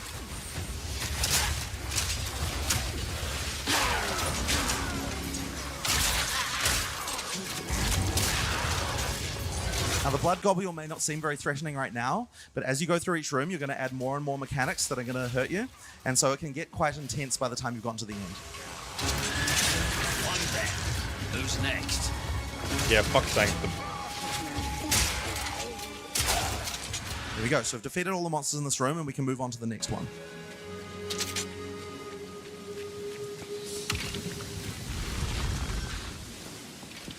So as we move to the next room, once again, the Trial Master is going to give us a choice. Basically, sort of double or nothing.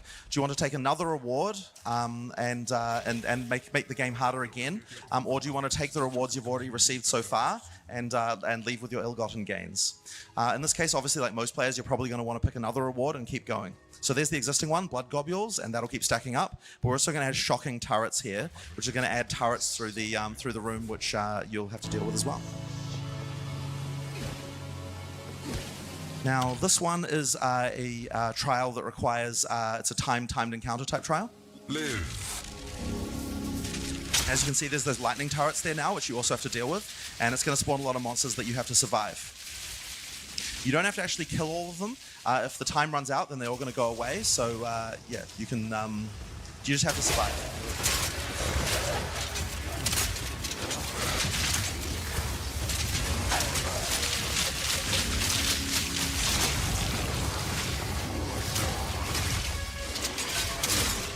And the Vaal had a culture of risk-taking, so all these kind of risk versus reward mechanics very much work for them. The way they crafted and a bunch of other things like that all sort of relate to this kind of risk-taking behavior.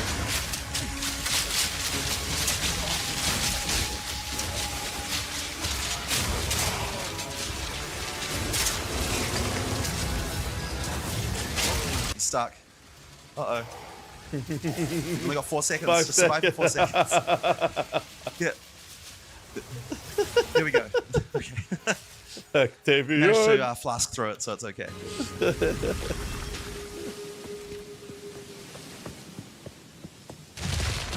Yes, I will start with minions for obvious reasons.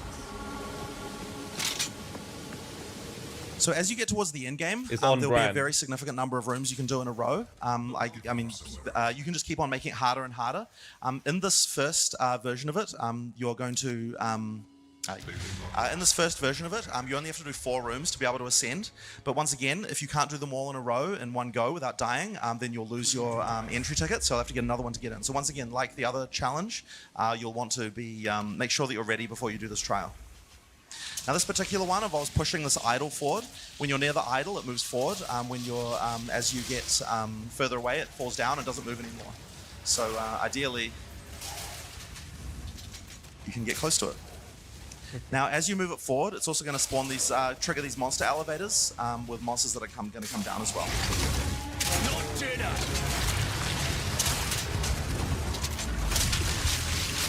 We will see. We don't know the other nodes yet, bros.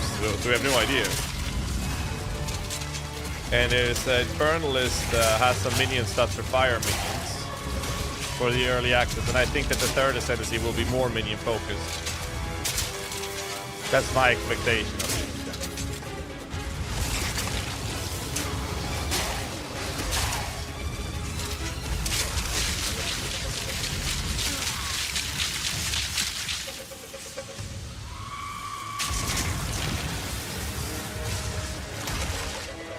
All right, finally. That one dragged a little bit, but it's okay. We finally got there in the end. All right. So just like in Sanctum, there are also bosses that you can get as you go through here. The order of them is random. And I think that the third Witch Ascendency that we're going to get is going to be an Occultist. And I think it's going to be split, divided between minion-oriented, undead, occult-styled minions focused nodes, and the other part of the class or ascendancy would be chaos-oriented with dots and whatnot for the chaos skills, because the dot skills actually synergizes with minion skills. And I think the Infernalist is the same thing, where there is minion applications to it that you can utilize, but they're fire-oriented. So I think the Occultist is Curse, Chaos, Minions, and I think Infernalist is Fire and Minions, and the Blood Mage is Caster, Crit-oriented. That's what I'm assuming to see. And so they can be very hard or relatively easy, depending on when you encounter them and what things that you've picked beforehand. Before the boss, once again, the Trial Master will ask you to pick, do you want to bail now, or do you want to pick something else? I don't know. I'm assuming so, yes. Stay home safe. I'm assuming so. Right. So here's one of the bosses you can find in the Trial of the Chaos God. More of a sword. Well, the Witch in PoE1 has Elementalist, right?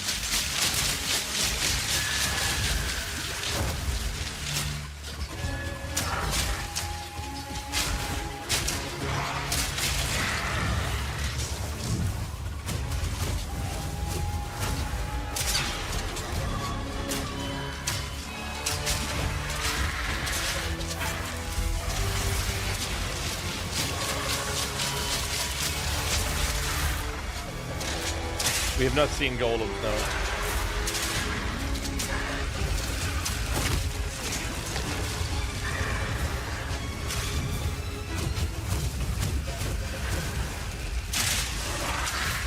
Good luck doing that without getting hit.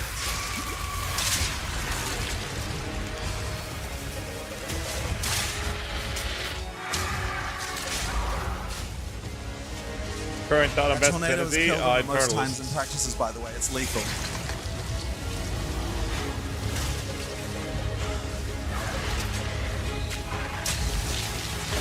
But this is not a Sanctum no-hit run. This is Ultimatum. So you can get hit to this one. That's Ultimatum though. You can get hit. Not Sanctum, yeah, exactly.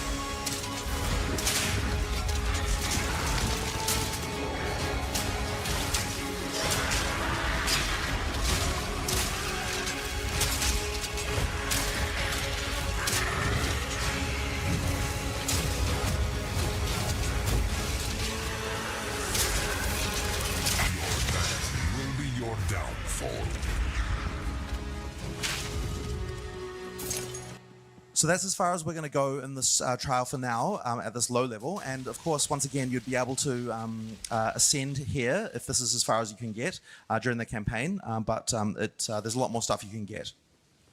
So the Trial Master now is going to give you the rewards that you've earned throughout the trial. And there are a lot of rewards that are unique just to this trial. So let's go through a few of these that we've got here.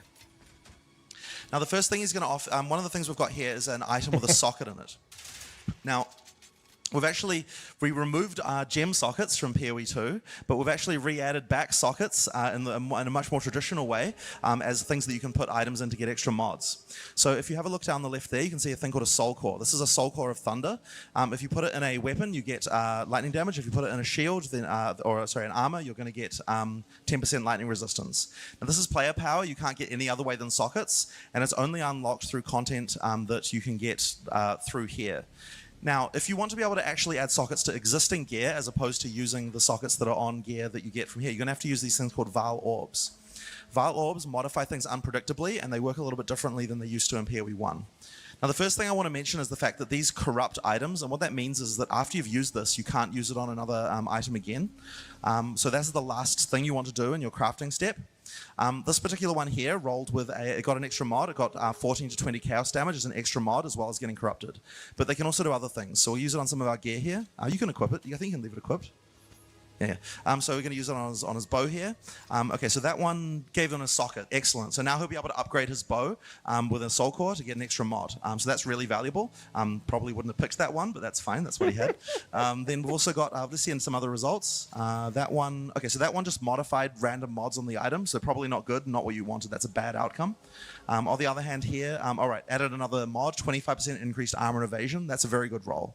So effectively the theme with these things is that you're going to get random results. You don't probably want to use them on the items that you've got equipped because they're likely to potentially damage them or make them worse.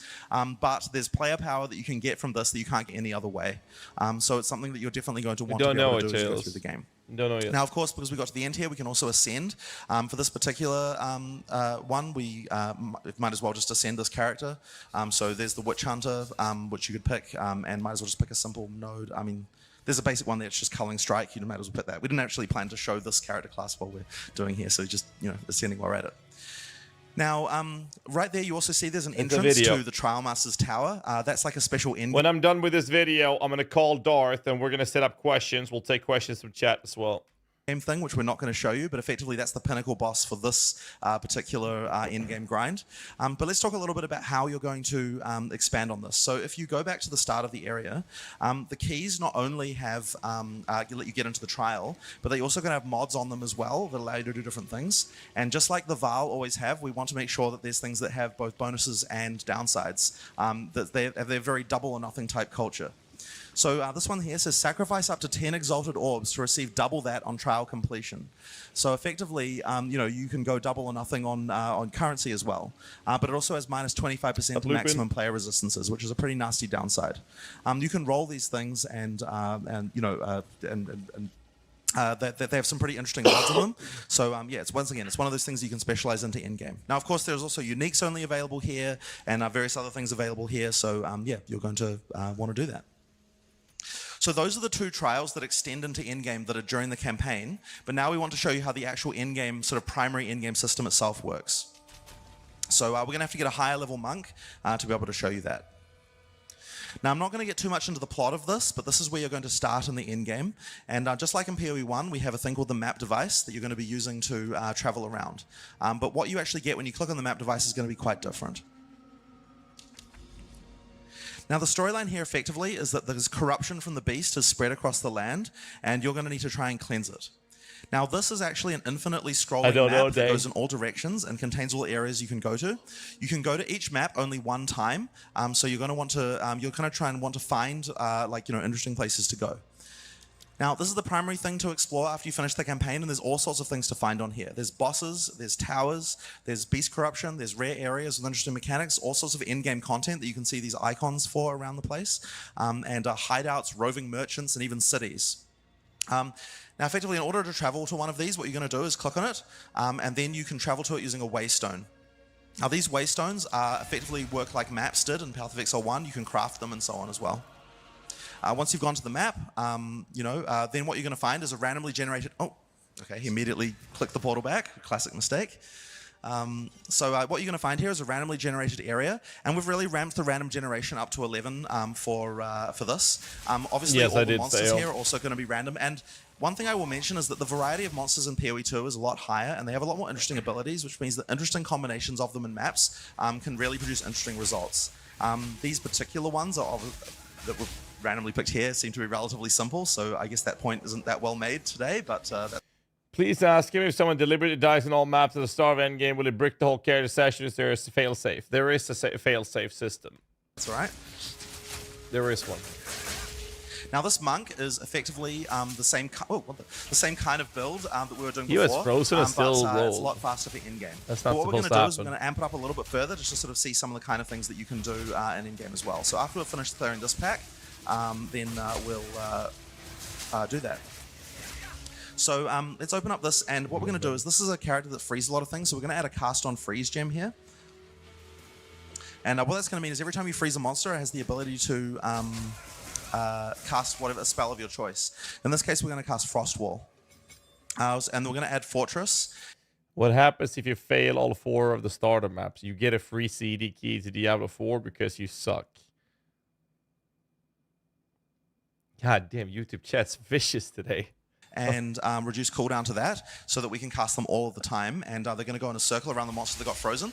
So effectively, because it's going to create a lot more frozen objects around the monster, when you use your Glacial Cascade, they're going to do a lot more damage and explode for a huge amount of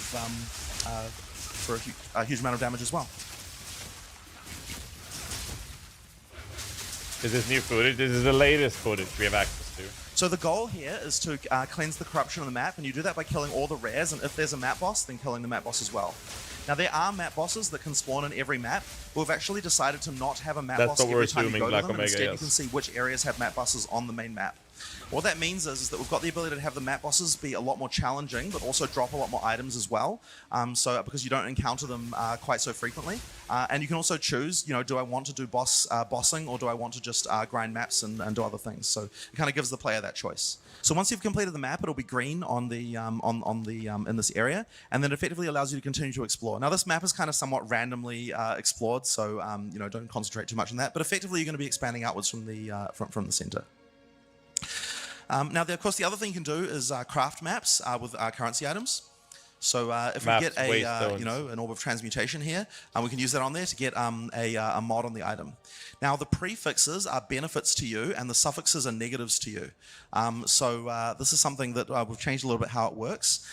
So that means that you can just get a map that's just a straight up boon to you if you do a single. If you turn it into a magic with only one mod, but of course if you turn it into a rare, you're going to get a variety of downsides and upsides, and all of them can have different effects. So once you've cleansed corrupt.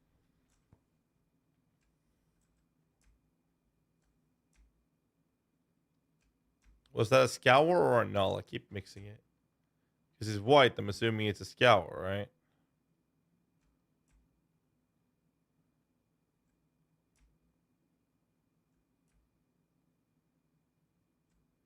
Because I think they said no scours.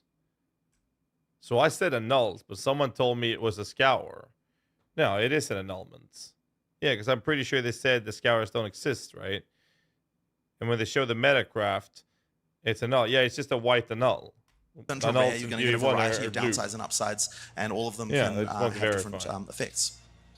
So once you've cleansed corruption from maps, then you can start. Yesterday, someone said they used a scour, but now I was so confused I never verified. So now I got to do that. To unlock the Atlas tree, which allows you to further upgrade your progression system for this thing. So here's the Atlas tree here. Now we've actually made. What we've actually done here is all the different types of content have their own trees. Each one of them is kind of like an Ascendency class, and then for that content. But there's also a primary tree that you get just for killing maps. So there's a tree here for cleansing maps. There's also a tree for killing bosses, and then trees for doing other content on the Atlas as well. So you can kind of you don't have to choose between, or rather, you can choose to do a piece of content, but you're not going to be losing anything from any of the other pieces of content when you decide to do them later. Effectively, they all have their own kind of scaling in that way. So a random example here, 20% increased magic monsters in your maps. Another random example, I don't know, 20% increased quantity of waystones found on your maps. But there's also like keystones here, like rare and unique monsters in your maps have 1 to 2 additional modifiers. It also adds extra bonuses to drops as well. So these are the kinds of things that you can get on the tree, and that's one of the progression systems as well. Effectively, is going through the Atlas tree here, but it's also kind of the gateway to a lot of the other mechanics. So, for example, here we see a map that's got this little hand icon, and that means that there is a breach in this map. There's also the boss icon there, which indicates there's a boss there as well. So we know there's a breach in there. If you're looking for breaches, this is where you want to go. You can effectively always see the content that you're going to be able to face in maps as you look around the tree. And there's also going to be mechanics for adding more of them later, which we'll talk about as well.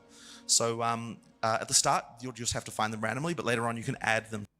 Hey, GHAZZY, you've seen that K Gaming is returning for early access PoE 2. Happy to have her back. Yes, I've welcomed her back both on Twitter and her YouTube video.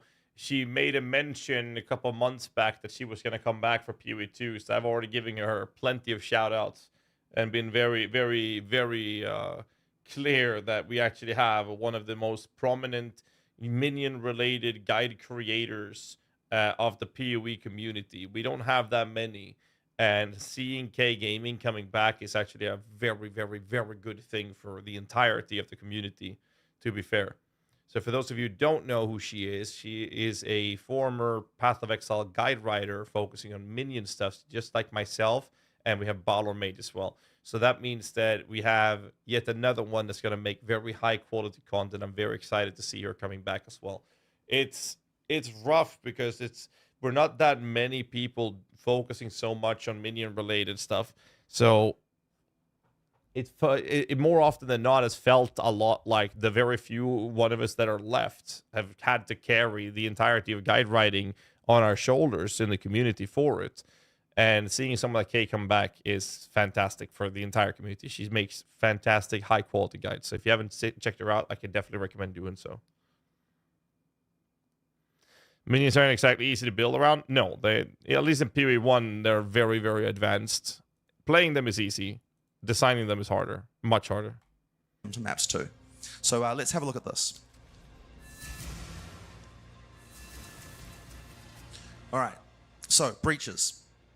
So Breach is another one of the League sequels that we've done for Path of Exile 2, and it's also one of the sort of Pinnacle like in-game content grinds that you'll be able to progress through. Breaches are effectively small fishes in reality that let you see into an alternate plane where demons roam free, and touching a breach will cause it to expand and reveal all the demons there that are lurking on that plane. So we're going to have to warp, unfortunately, directly there, which is going to trigger immediately, so you won't get to see what it looks like before you trigger it, but Octavian can do that now. So when you trigger it, and this is a horrible location for it, when you trigger it, all of these demons will start to come out of the other plane. Now, as you kill the demons, it's going to extend the amount of time. If you're a very good player, and you can kill demons very quickly, you can keep this going for a very long time and like cover like half the map. That's a nice change too. If you're not as good, or maybe your build just isn't as strong, then you're not necessarily going to be able to do that. So it's very hectic. Oh yeah, there we go. So it's ended already. So effectively, you have to. Effectively, Jonathan just said Octavian is a bad player. That's everybody heard that, right? Nobody missed it. Jonathan literally just said Octavian is a bad player. Try if you're very fast at kill speed, you're going to be able to take very good. Yeah, Octavian's been doing too much work for GGG. He's not playing the game enough nowadays, so he's just falling from grace, right? I love Octavian. He's such a good guy. Good advantage of this particular mechanic. Now, breaches, of course, have their own rewards, which is why you're going to want to do them. Let's just have a look at the ground to see if we can find any. If you go back and have a look, did it drop any? Breach Splinter. Right. So one of the so there's a couple of things that they drop. So the Breach Splinters. This was mentioned earlier before we started watching this video. That one is a stack of 1 out of 300, and he dropped a stack of 1. One of them is catalysts, and the other one is splinters. So which one should we talk about first? How about the catalysts? So catalysts are a reward you can get only from Breach, and effectively what they do is increase the quality of specific modifiers on jewelry. So this one here says, adds quality that enhances life modifiers on rings and amulets. So effectively, this is going to allow him, to, if you use that on your ring or amulet, it'll allow you to increase the, it'll add life quality that'll make the life roll on that amulet go up. This is an area of player power that sort of seems relatively subtle, but there's actually quite a lot to this that you can do. Breach also drops Breach rings that are one of the best ring base types because they allow quality to go up to 50, which means that you can use those as base types to create some really crazy rings for the end game as well. So that's one of the forms of player power you get from only from Breach. The other thing you're going to find in Breach that will sort of unlock the Pinnacle boss are these Breach Splinters. So if you collect 300 Breach Splinters, it'll allow you to make a Breach Stone that will allow you to go to the Breach Domain where you can fight one of the Pinnacle bosses. Now we're actually going to show you this Pinnacle boss. I will say this, though, in their defense. As you do these mechanics, you get points you put in a skill tree that is for those mechanics. So you can increase the amount of splinters that you're getting. So I'm assuming that you don't get that many early on because your character won't be able to handle the boss anyways. And then as you engage with the mechanic, you're going to get points to invest where you can make it so you drop significantly more splinters. So I think like, they're not stupid. They've already made quality of life changes for this in PoE 1. It would be very awkward if they were to repeat the mistake and simply not learn from their mistakes, unlike other companies. GGG don't do that. They have a track record of not doing that, unlike other companies. So I think that this is just a progressional part. And as you put points into the Breach mechanic, you're going to be able to drop more, and it's not going to be that extreme. That's what I'm expecting. For this particular League mechanic, just because it's nice to see one. Why is my headset behaving this way? I'm gonna change battery. It just turns off. I don't know. I don't know what's causing that.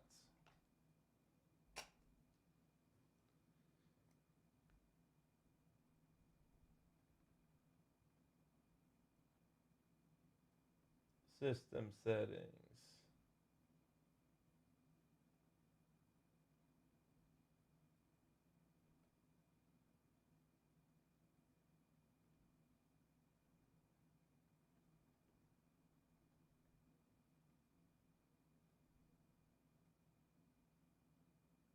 Give me that one. But we're not going to show you any of the other Pinnacle bosses in this demo. But all of the different types of all the different types of content I we got have new here all have batteries. their own Pinnacle bosses. There's some settings with the device. I gotta look it up. Now, this is You can do effectively a map that's a single large breach, and you're going to have to be able to race through the entire map in the amount of time to be able to get there and finish it. Here, auto off after 60 minutes. There we go. Why did that reset? Now, this is the domain where the demons actually live, and you can see the kind of creepy hand stuff they've got going on as their theme there. That's as it gets revealed.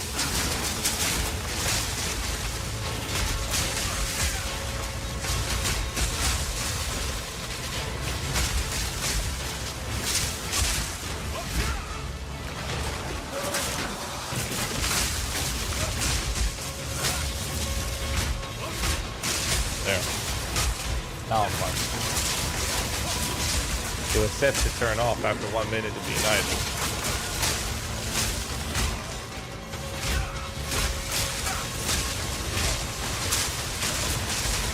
Link to this video? Yes, sir. Here it is.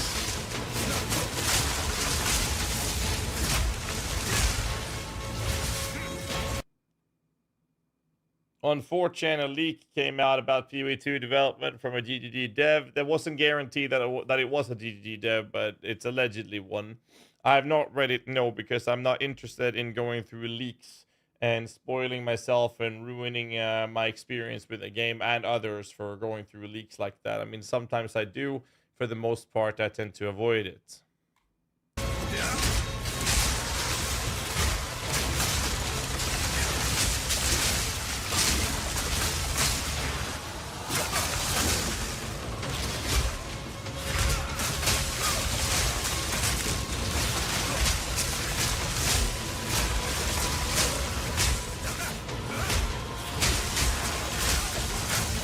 SRS viability I can't answer for, but it looks good.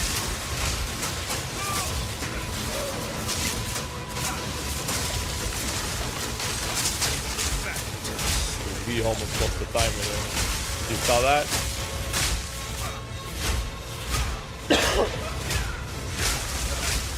We almost lost the timer, man. Crush! Looks like he did it. Alright, so now if we keep going here, we're going to get to the boss. We that dreamed. We in nightmare. I will definitely ask about the minion Ascendency. She of stolen cruelty.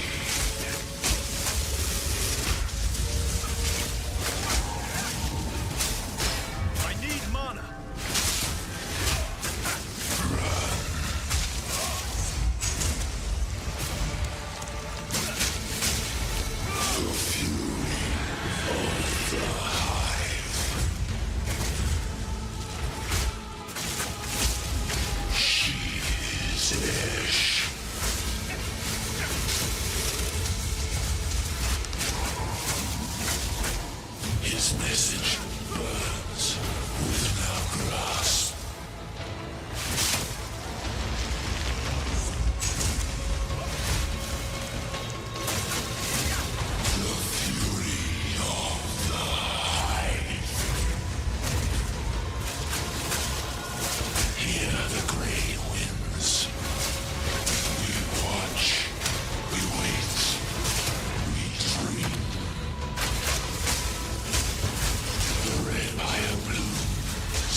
shotguns, dude.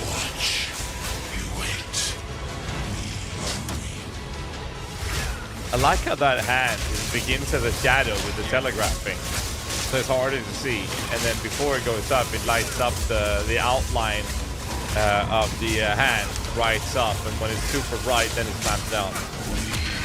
So it's harder to spot at first. And then when it's about to slam, it's very well telegraphed. I like that. That's a good thing. Like, that's a good telegraphing. It's like, I'm going to be honest, I hate games like Final Fantasy and Diablo's kind of telegraphing. They're like, oh, it's going to do a damage in this circle, and it's a red one, and it fills up, and it's full, it's going to happen. Like, you don't need 100% handheld holding for it to be a good telegraph. You can do it in subtle ways, and that makes it way better. You see that? See what I mean? The hand is here now, and it's just a dark shadow. Look at that. Now it starts to bright up. It brights up even more, and now it's going to slam. See that? But it started off as just a shadow. So it's telegraphing, but it's hard to see. And then it's like, if you missed it, it's going to start brightening up. And now you got to fucking move. And now it's brightening up. It's going to slam. That's a really good way to telegraph it.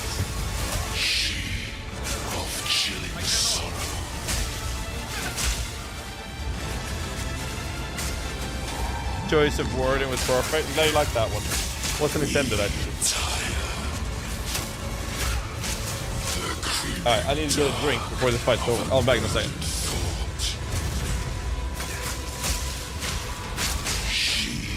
Wisdom and action.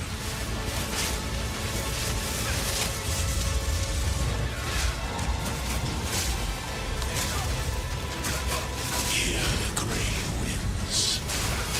We tire.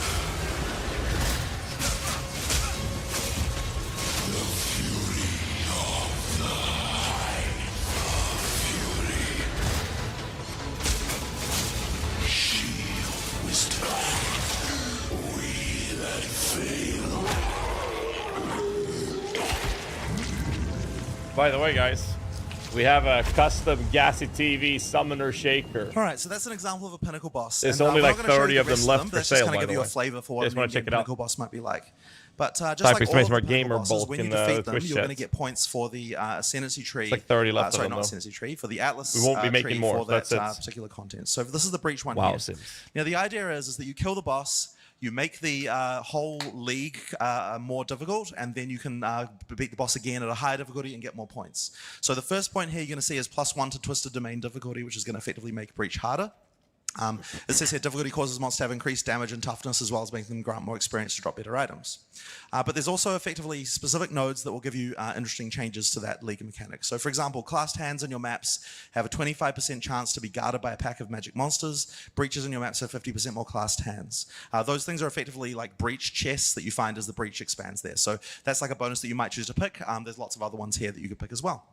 And as I said, each of the different types of content all have their own trees here that you can do your own stuff with. So that is, actually wait, there's one more thing that we forgot to tell you about, and this is kind of important, which is tablets. Okay, right, I should have gone over that earlier, so we'll just do it now. So effectively, right, when you do a breach in your maps, one of the things that you might find, and this is kind of important, are tablets. Now tablets are items in your inventory that you can use with these towers. If you open your inventory there and have a look at just finding a good place. So when you play breaches, you might find these breach tablets. And what this does is effectively adds more breaches to maps in the vicinity. So this says add 8 maps in range, 8 maps in range contain breaches, and breaches in your map spawn an additional rare monster.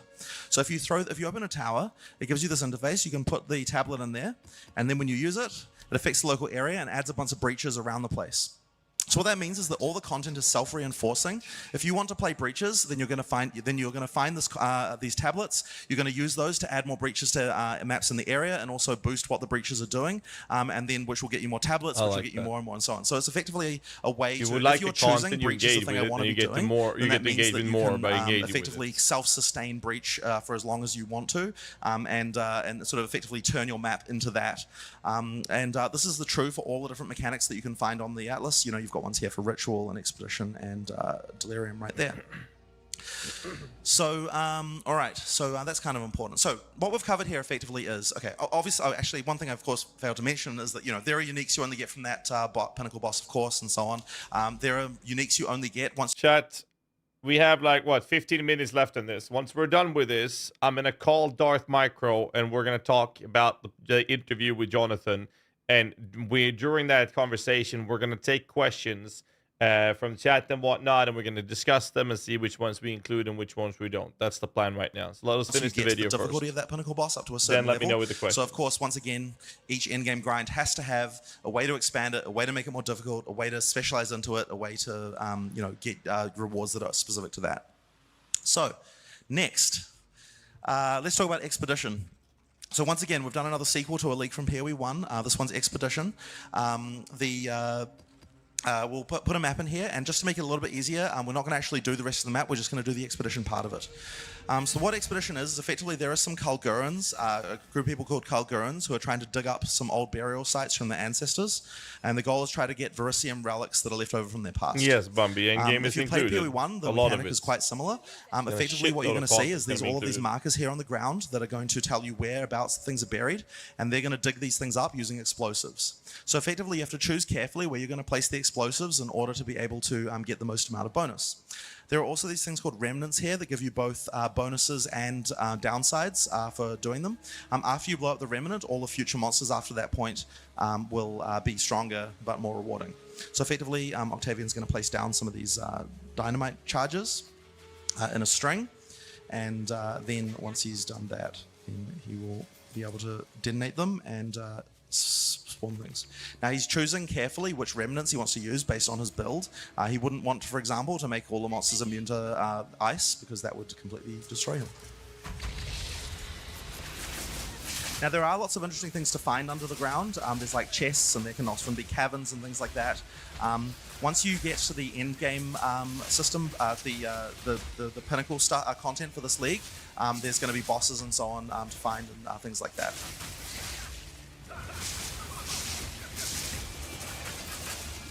Now the purpose of killing all these monsters primarily is to get these Verisium artifacts. You can see one there that says exotic coinage, but there's various other things like that on the ground. They also have these chests that drop items. There's a broken circle artifact, and oh look, they're unique, nice. You might as well identify it. I don't know which one that is. Let's have a look. This is just unscripted, by the way. Apron of Emerian. Aggravated you inflict is aggravated, which says that aggravated bleeding does 200% extra damage. You see that? When you hover over the item, let me do that one more time. You can then click a button that allows you to interact with the tooltip. And then you can click on each of these lines that has dots underneath it, so you can understand what the fuck a bleed is. What does dexterity do? In this case, he clicks on aggravated. And he can click on that, and now he has a movable menu in which the game is describing whatever the fuck aggravated bleed is and what that does. In this case, bleeding is aggravated always treats the target as moving, which is dealing 200% extra damage. Once a bleeding debuff has been aggravated, it will remain aggravated until its duration expires. Aggravating one bleeding debuff does not affect other instances of bleeding on the target or bleeding applied afterwards. Each instance of bleed is aggravated separately.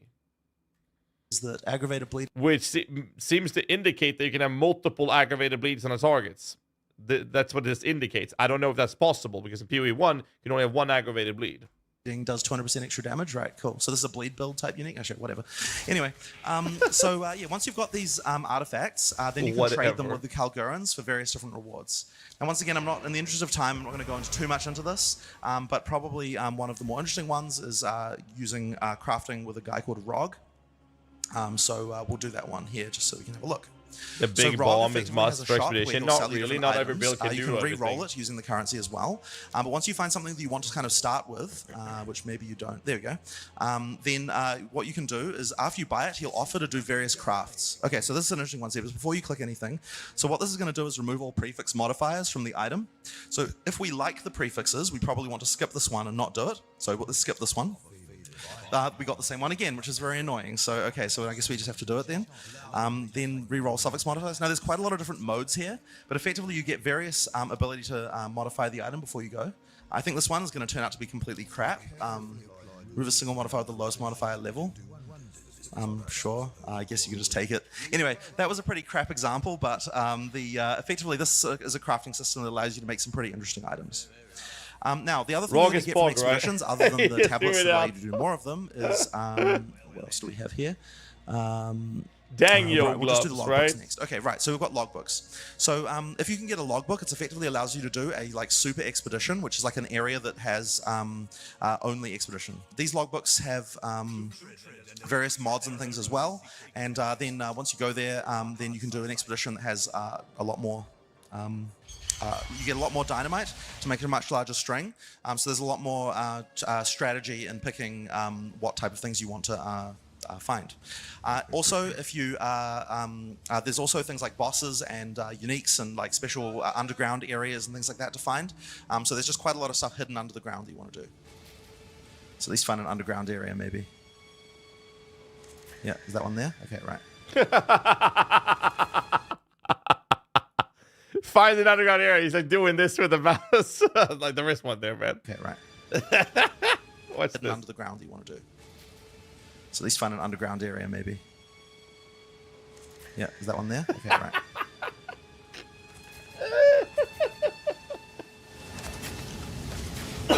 Okay, that's funny.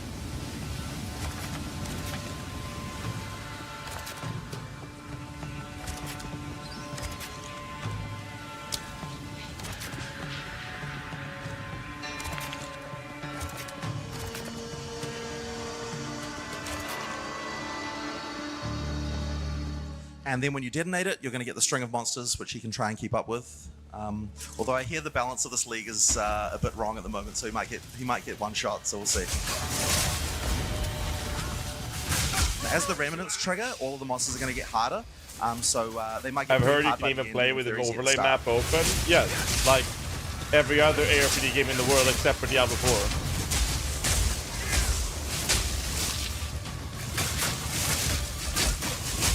Like, when I play Diablo 4, I don't play like this. I play like this. And I stare at the minimap. Oh, I'm being attacked. Never mind. Look at the minimap. That's how I'm playing Diablo 4. It's really annoying.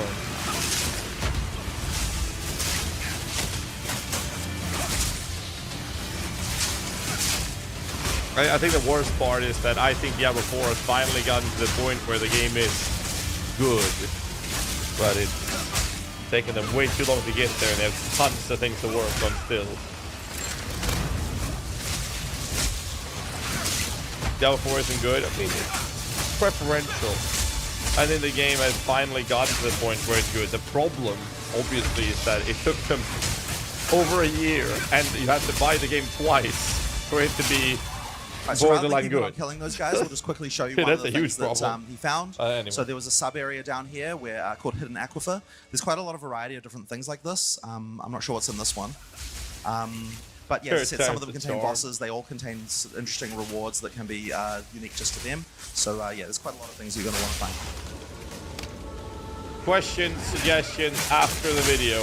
I'm going to call Darth, and then we're going to talk to him about it.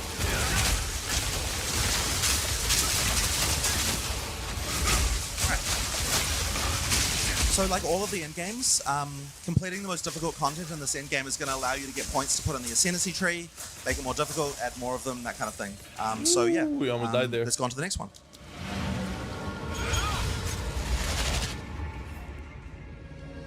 Sure. Oh, you might as well show the Atlas tree as well. So there's an example here which makes the number of explosives to 1, so that you only get one really large explosive rather than having to do a whole string of them in your maps. Gotta be careful Maybe just a with randomly the interesting community monsters though.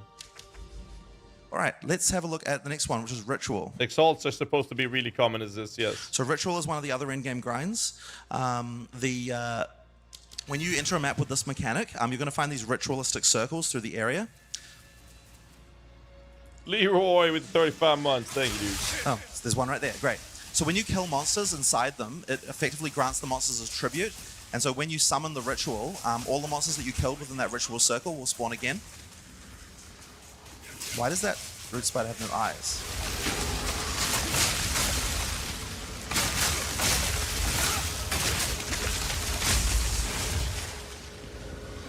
Oh, it's free as well. Okay, whatever. Let's not worry about that. Now, of course, because the league mechanics overlap, you would be able to kill breach monsters inside the circle and summon them again by the with the ritual, I believe. That could have been a juicy ritual, Right, so though. when you use the ritual, it effectively closes you off into a small area, and you have to fight all the monsters that you killed in that circle again. But the key thing is that there's it empowers them. There are multiple rituals through the area. So after each time you do this, Welcome you get to the a club, type of Leroy points called Robinson. tribute. Better late than never, right? That you can then spend on items. But if you're willing to risk it and make the rituals even more powerful, you can go to another ritual circle, GHAZZY, looking kill more cute monsters again inside today. of it, and then you'll be able to make the it'll summon both the ones from this circle and from the subsequent circle as well, making the rituals very, very tough by the time you get to the end. Oh, there's one last monster over there.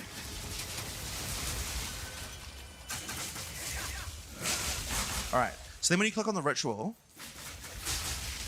it'll open the screen here, which allows you to spend tribute. He's gonna get attacked. Now, I don't think we want to spend too long on this, but effectively, this is the reward mechanic for ritual, and the more tribute you get, the more things you get. Jesus Christ! As he got beyond, he's got Scourge in here Wait, as is well. that a corrupted map?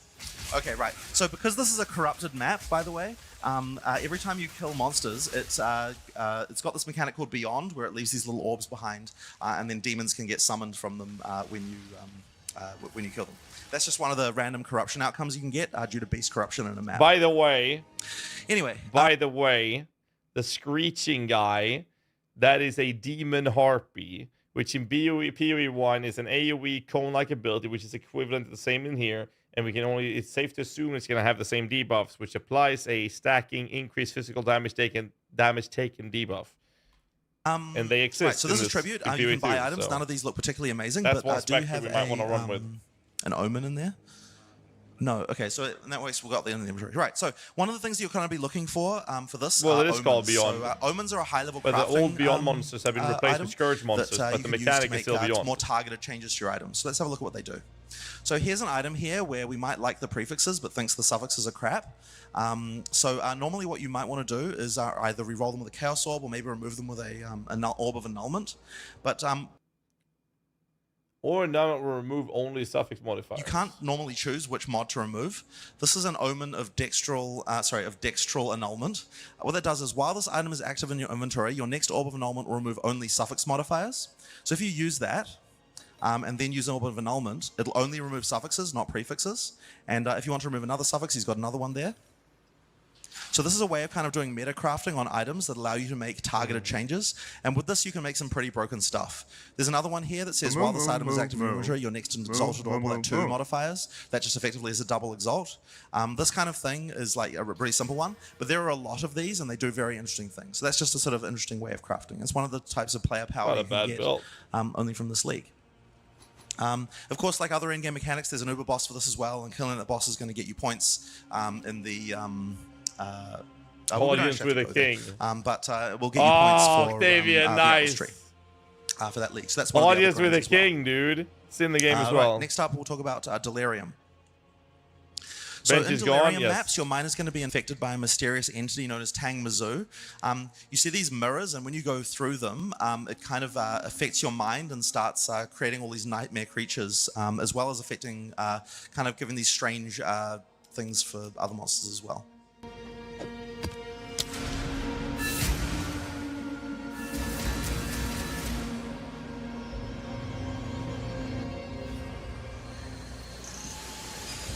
So there's the Delirium right there. Your life will end, and you. So as you can see, it infects your mind, and you get this like mist, mysterious mist that goes to the area. It both spawns new monsters as well as affecting the existing monsters in interesting ways. Now the main thing you're going to be looking for in this league are called distilled emotions. Hopefully one drops, and we can have we can show you what they do. But if not, we've got one in the inventory.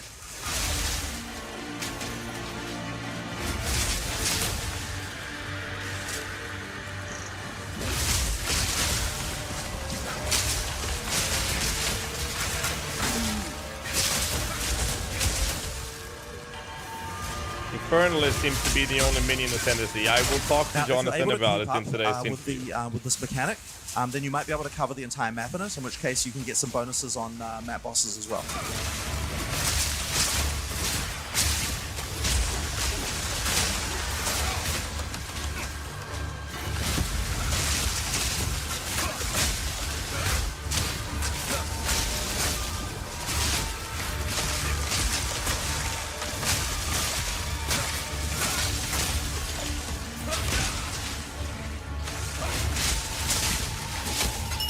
All right, so there's some distilled emotions.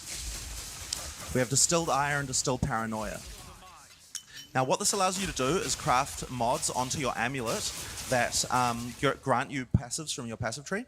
So if you open up the crafting window for that, so there will be search functions, Gami. They've already talked about that. If you do a combination of 3 different distilled emotions, then it will allow you to get a bonus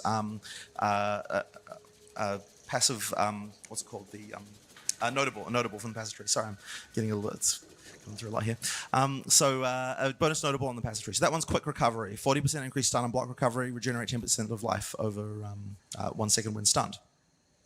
Now, once again, this is a type of player power you only get from here, but you can also use them on maps as well. So if you put them on maps, then it allows you to add bonus mods to the map, in addition to the rare mods that you can normally get. So it's another form of juicing that you can do for Endgame as well. Right, so that is Delirium. Now, all of these different mechanics from the different in-game grinds kind of can be added with each other. If you open up the map, you can kind of start to add multiple mechanics overlapping with those towers. You can juice maps with, the thing like mechanic we just said. You're allocating points in the Atlas tree. Effectively, altogether, it allows you to really boost from the bottom of the Atlas to the top of the Atlas to really improve the content that you're doing to the point that it can get pretty crazy. But there is one more. In-game grind, which I'm not going to really talk too much about, but it relates to that that little object there. So effectively, this is where the Uber Pinnacle boss is. And we can travel to the entrance, but we won't be able to actually get in because we don't have meet the requirements yet. But effectively, there are around the map various ways to get keys to be able to enter this area. It's kind of mysterious, and this is the hardest content in the game. When you play the game, you'll have to try it out. But effectively, inside this area, you will don't actually go in there. Inside there, you'll be able to fight the Uber Pinnacle boss as well. For the sort of hardest challenge in the game, that is something that I think players will really enjoy. So this is a sort of basic overview of how the end game works. There was quite a lot of information there, quite a lot of sequels to leagues from PoE 1 as well. But you can sort of see, I guess, the beginnings of a system that we're going to be expanding a lot over time. As we add more of these PoE 1 league sequels, and as we add more content that's leagues to PoE 2, we've effectively got a lot of space here to be able to add as much to this in-game as possible. The Atlas tree, with all its different little, what you might call, the Ascendency kind of cluster type things for all the different content. All of these things, adding all of these things, we're going to add one every time we add a league to effectively allow you to scale this stuff. And so that means that there is a large capability to have a lot of content here. So that sort of shows you, I guess, as a quick rundown of the content in early access. Even though it is early access, there's a lot of content here. There's a lot to do in endgame. There's the campaign plus the cruel version of the first half of the campaign plus the cruel version of the campaign. And all of that is, I guess, going to be coming out on December 6th. So how do you get access? Well, the answer is to that is that we're going to be releasing a bunch of supporter packs in the relatively near future when we announce all this content. And the lowest supporter pack, the $30 one, contains a key to get access to the early access for Path of Exile 2. So if you buy one of those, you'll both get points, which you can use to spend to buy, whatever it is in the cosmetic store that you want to buy, as well as get access to PoE 2. And any of our existing supporters who have spent more than, I think it's around $500, basically the highest tier supporter pack in the past, will also get access for free as well. So we're expecting to, because effectively, it is a game the size of most retail games that come out. We would expect a pretty significant number of players to be able to play, but there's still a lot of work for us to do. Obviously, we've got a lot more content to add, and a lot more things to do.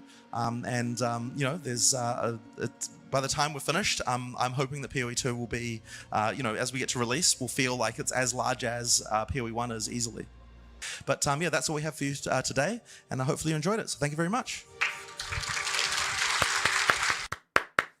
Good shit. Holy fuck, man. That's a good video. Very good video. Let me link it in chat for everybody. The dreaded mood just subscribed and included a message. Is it December yet, Shave? Yo, is that Piotr?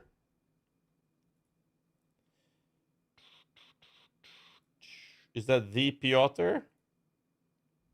It's another Piotr. Hi, how you doing, Piotr? He's the same name as a Polish streamer. Good guy. You should check him out. He's a Polish guy. Where was I? Thanks so much, Dread and Move for the sub. Ken Iliador for 10 months as well. Or 32 months, sorry. No, 10 months. They've been subscribed for 32 months. But 10 months tier 1? That's weird. It says that. Ken Iliador, thank you, dude. Watch the LA content? I just did. I just did. Question for later plans for new weapons, dual shield sight, dual gauntlets. We haven't looked into it. I can't pronounce that name. Daniel, I'm sorry. Can Iliador just subscribe and included the message? Soup. Thanks so much. I do appreciate it, man. Sup. Yeah, I also want the 10+ Ascendency to have a paladin. Okay, so here's the plan. Darth is ready in like 15 minutes. And when he's ready, I'm going to give him a call. And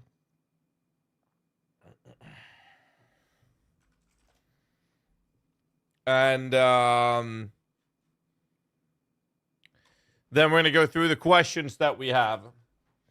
The current question list that I have right now looks like this. Heads up for YouTube chat. I'm normally very bad at responding to YouTube chat, and I'm going to need to occupy that screen soon, so I probably won't even be able to see the YouTube chat that well right now, so give me a moment.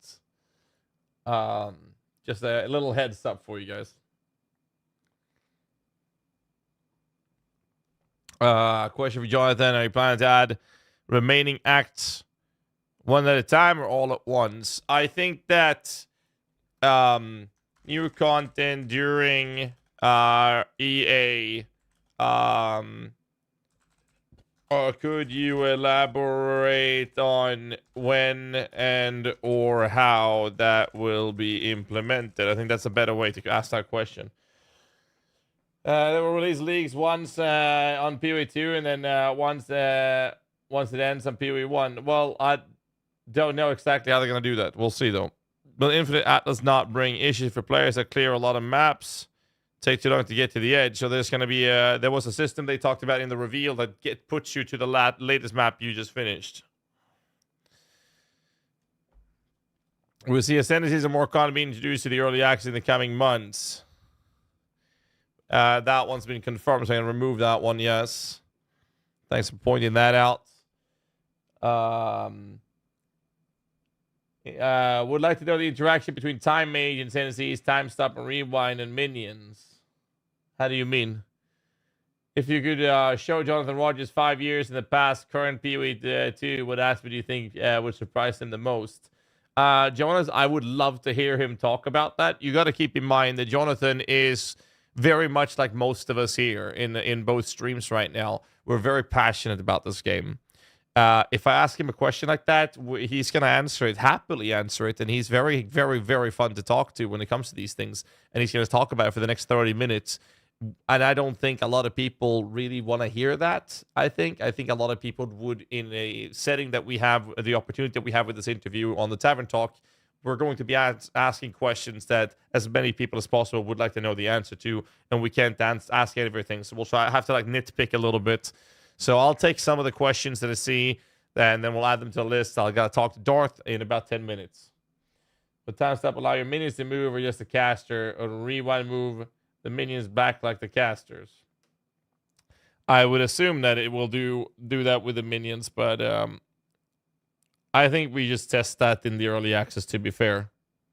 Because you got to keep in mind that I don't think minions would fit well on a time answer.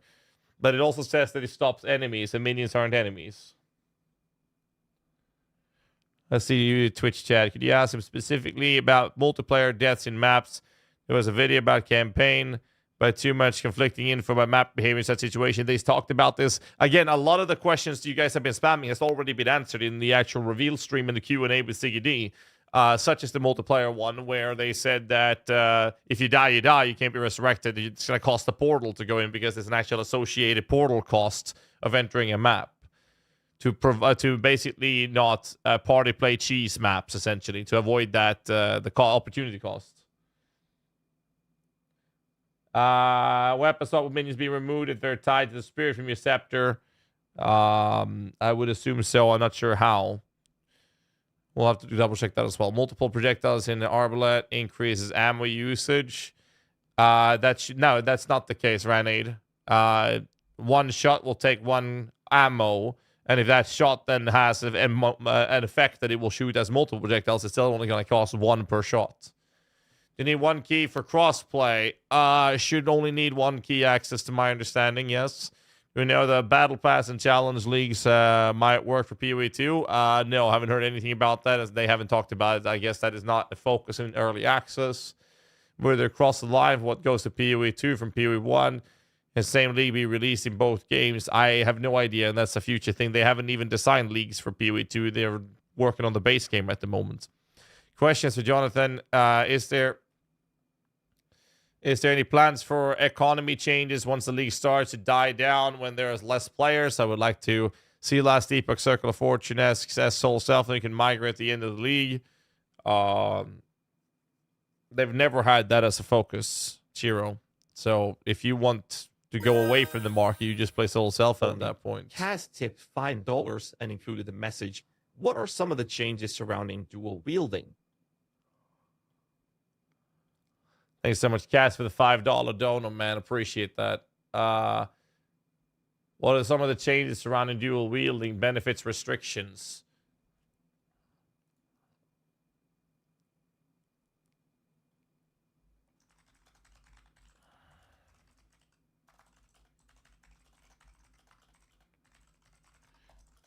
Can add that. Where was I? What is the craziest synergy of skill support that the team has found during development? Again, I don't think a lot of people are interested in hearing fun questions. Like, I don't mind asking these questions, but I think that we are better off trying to get as much information that helps people grow their knowledge of the game rather than fun and theoretical questions. Could you ask him about target farming items as Q&A? Siggy, they told you could target farm jewels and vol orbs. So I was wondering if more items have systems like that. Target farming. Do we have a confirmation of Steam Deck Linux performance for the EA build? Not that I know of. If vol orb can reroll half mods, does it work with uniques? Yes, they've actually shown that. It will work on uniques. Will it be spin to win skill in PoE 2? Take him 2 seconds to answer. I'm pretty sure they've already done that.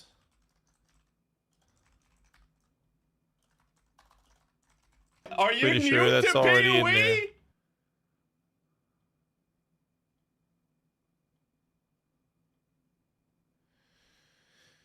There'll be more search function to the Atlas. They've already confirmed that they are going to add search function to the Atlas, and they already have a couple of features to it in the Q&A with Siggy. Mark said that they're going to improve that a bit as well because it wasn't enough as it is right now. So Ray Ryan's dropped that at tier 3 at the end of his name. What does that mean?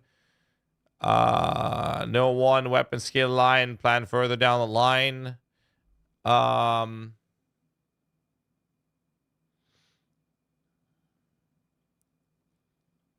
Hey, I got 729 AED. UI changes in the update on that Windows 98 text font.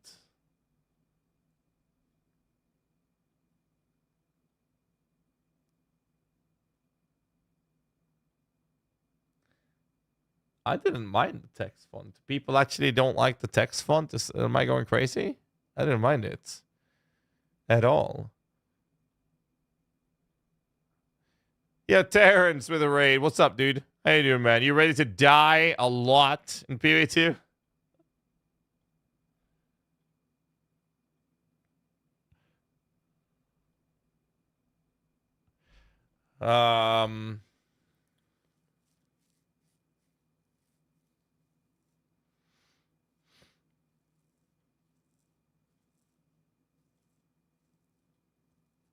Okay. Are we able to party play inside the trials? If so, does that affect the honor and reviving? Party play in trials, honor, deaths. I think that's a good one to ask. So ready for dying. Sounds good, Terrence. Welcome in everybody from Terrence stream. We are, 2 hours out, 2.5 hours out.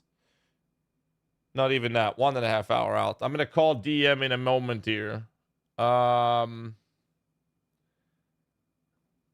me see.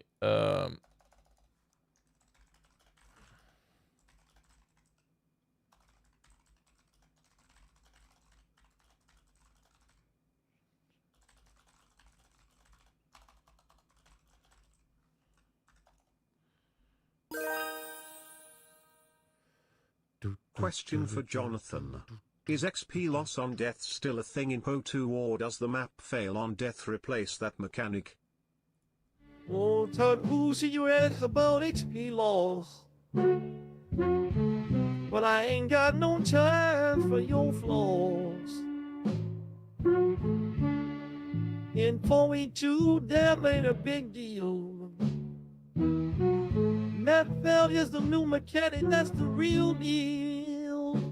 Play the game.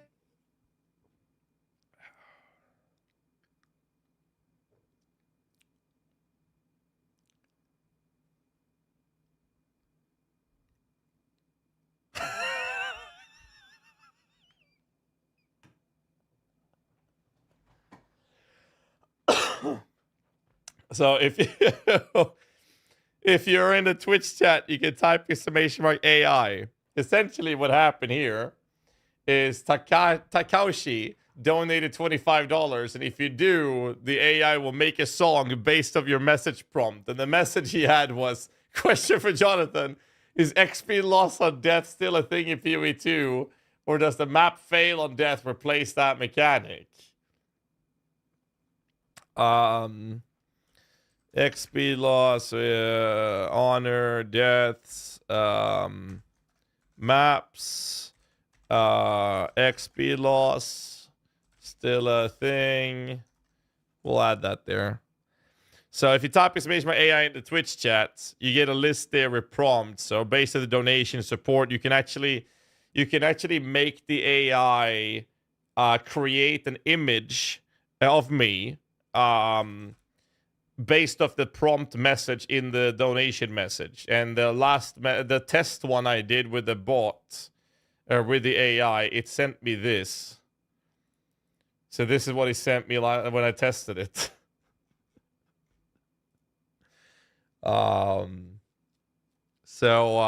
like, it's pretty elaborate. Let's put it that way, okay? It's pretty cracked. Okay? So if you guys want to have fun with the AI, we can go for that. So yeah, like I said, type exclamation mark AI in the Twitch chats. Info on the RF. We'll see how specific we get. I have to talk to DM before I want to add a bunch of super specific questions. X22 with a sub. Subscribed and included the message. Yeah, sure. Hope you're well. Been a while and aim hyped for the PoE2 content.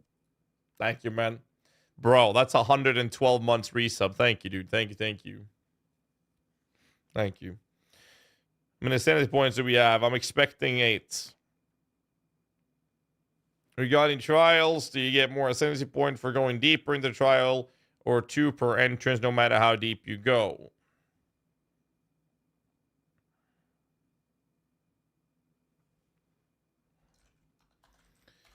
Initial trials. Do we unlock more trial points if we venture deeper? Say, room 4 in ultimatum, for example, can we get more initially if we go higher there?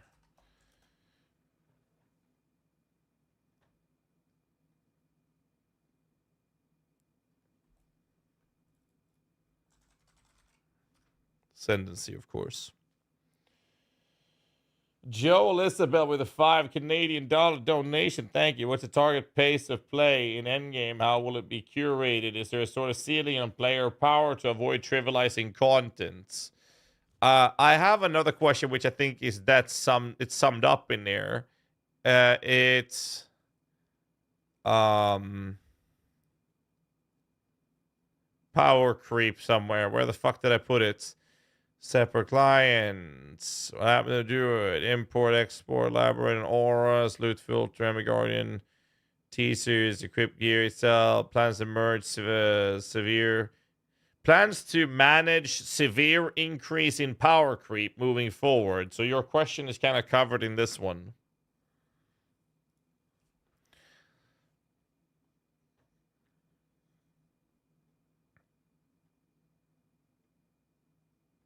Since we have seen several instances of ailment chance and magnitude scaling based on damage, does this mean that damage ailment care about hit damage again, double dipping? That's a very, very, very specific mechanical question. Ignite magnitude. Could you elaborate on the mechanics of magnitude? I'll add that and we can deep dive that a little bit, I guess. You fail in the 4 initial maps. How we progress it? They've added a failsafe for that. I am missing a lot of questions, and I do apologize. If I don't read it, just write it again. I'll try to snipe up a bit of it. I'm going to call DM in a bit, so again, I will apologize. I'm not going to be able to get to everything. So I'll try to keep up with reading them. What does the monkey do? Must be the first question. Okay. Question for Jonathan. Is there some onboarding for new players, Atlas endgame content like there is for early game stuff, skill support? I would assume as much, but like, because they have a lot of things that makes the UI and interface help new and newer players understand the mechanics they need to go through. So there will be quests and trials, like tutorials, if you will, showing these things. So like, I would just expect that. How will performance be in really juice maps? This is really bad in PoE 1. On the question regarding the old leagues killing excitement in PoE 2 if coming out as a new league.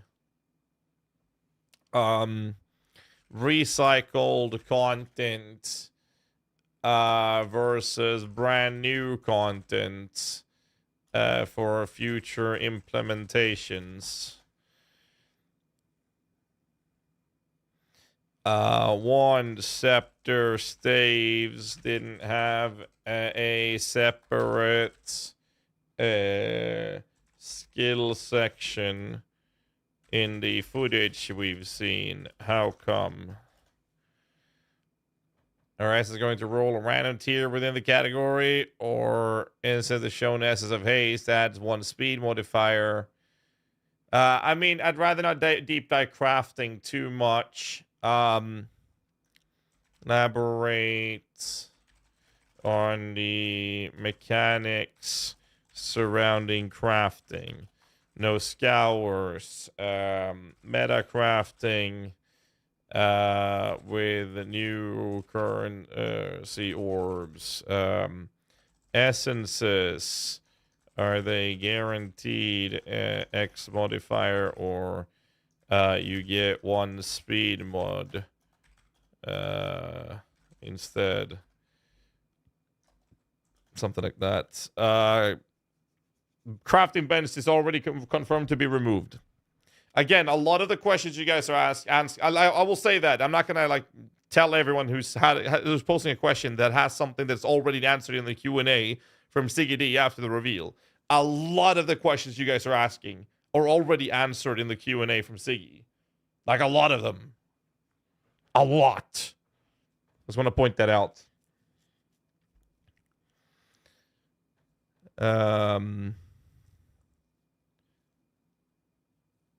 Missed questions might be bad questions. Blame yourself. Well, I might also just have missed it. Okay? I might just have missed it. Question, Jonathan. Does maps limited by integer like Delve, or they change limitations? And maps had tiers. That was very clearly shown in every footage we've seen so far. The character names are local to PoE 1 or 2, or if the names are reserved between both. They should be reserved between both. Because they're going to have the same chat. And you're going to have the same guilds. PoE 1 and 2, they're all connected on the chat. I haven't gotten my puzzle box because I live in Sweden and our postal service are fucking idiotic.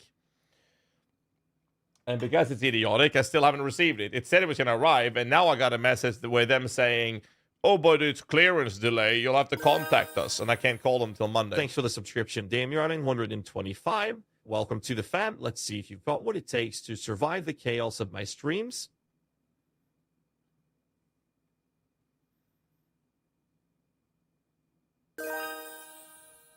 Only Kaz tipped $10 and included the message, is the intention to release more weapon types alongside classes? Yo, or that's are the a cool releases not picture of me. necessarily linked?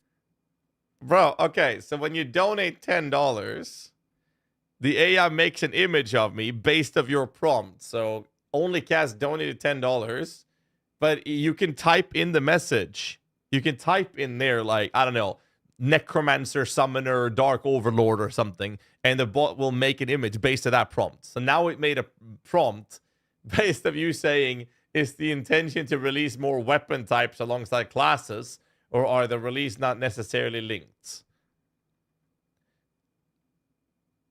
Well, I mean, they still have 6 classes to release, and then on top of that, they already said they're going to introduce more. So it's impossible to say from my perspective.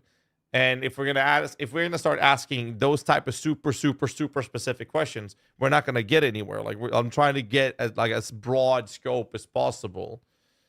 Let me send this into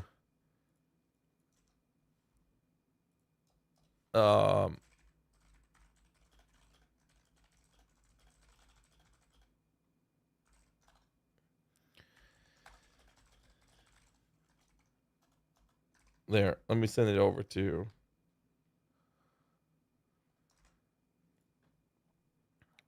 DM. All right. Is PvE2 better optimized for all the plebs out there, making the game more from the ground up and all? Yes, I can actually answer that. The answer is yes to that one. Will servers be properly prepared since TGG knows how many keys there are? Then he plans with firearms and energy weapons, techno magic. I mean, again, I think that's too specific personally. I mean, if anything, I would like to ask if they're going to have an AR-15 MTX for the Mercenary. Wall class? No, classes are already confirmed which ones they are. Showed tiers, but also said the Atlas is infinite, as it looks like Delve. Yes, the Atlas is infinite. That doesn't mean that the tiers of maps are infinite. The biomes you can go to. You can have one zone, and you're apparently able to do that in a lower or higher tier. But the biomes, it stretches infinitely to where you want to go. And yes, there is a failsafe yet again, which was also answered in the Q&A on the reveal, and it was shown in the footage.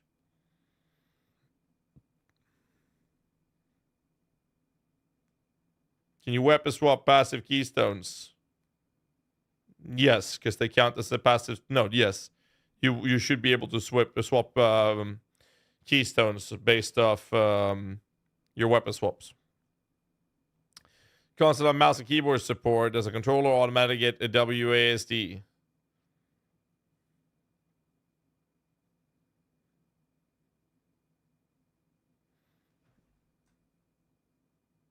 MKB support for consoles. I'm gonna add that.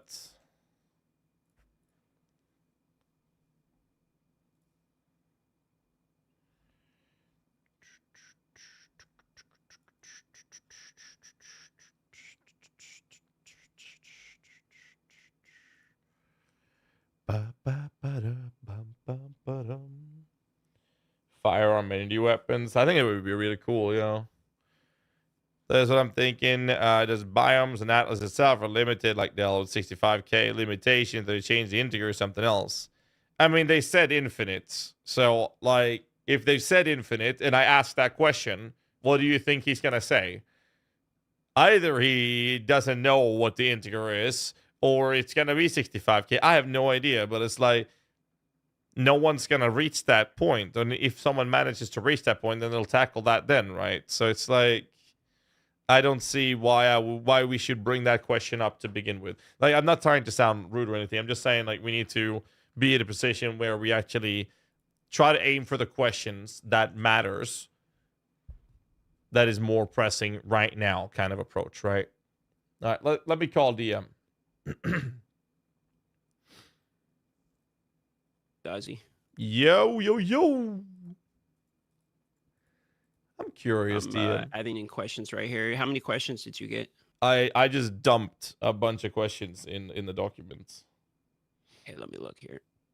So you want to move them, reword them, just say the word. Maybe we have some copies. Yeah, we should make sure we remove the duplicates. Yeah, but then again, you know, we've kind of made a thing where we do one way or another. Either one of us has to ask a question twice because we've always done that, you know? True. I'm curious, since you were there in LA for the last one, did you happen to hover over all of the Ascendency nodes for the Infernalist? I mean, we didn't get to see the Ascendency nodes because no one ascended. Really? Like it was only Acts 1 through 3. We didn't get to play the end game. Oh, well, okay, but I mean the Ascendencies were in the campaign. God damn it. Yeah, Okay. but it was 8 hours. I mean, I don't know. Maybe I doubt anyone actually ascended. I didn't see anyone ascend. Someone could have been super fast, I think, but like I didn't see any of the trials. Okay. Because there will be a conversation happening tonight about the minion ascendancies. I would expect nothing less. Yeah. Should we throw in? I know a lot of people in the chats has been saying that we should ask about RF, and I know Pox is dying to hear about that. So I'm cool with throwing in an RF question. I feel like we kind of asked him about RF in an interview we did with him. We did, yeah. But it's been a while. It's been like 6 months. So. Yeah.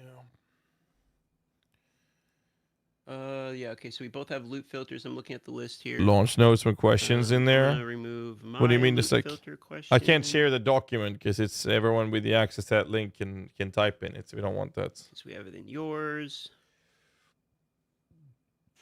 Okay. Import export skill tree function.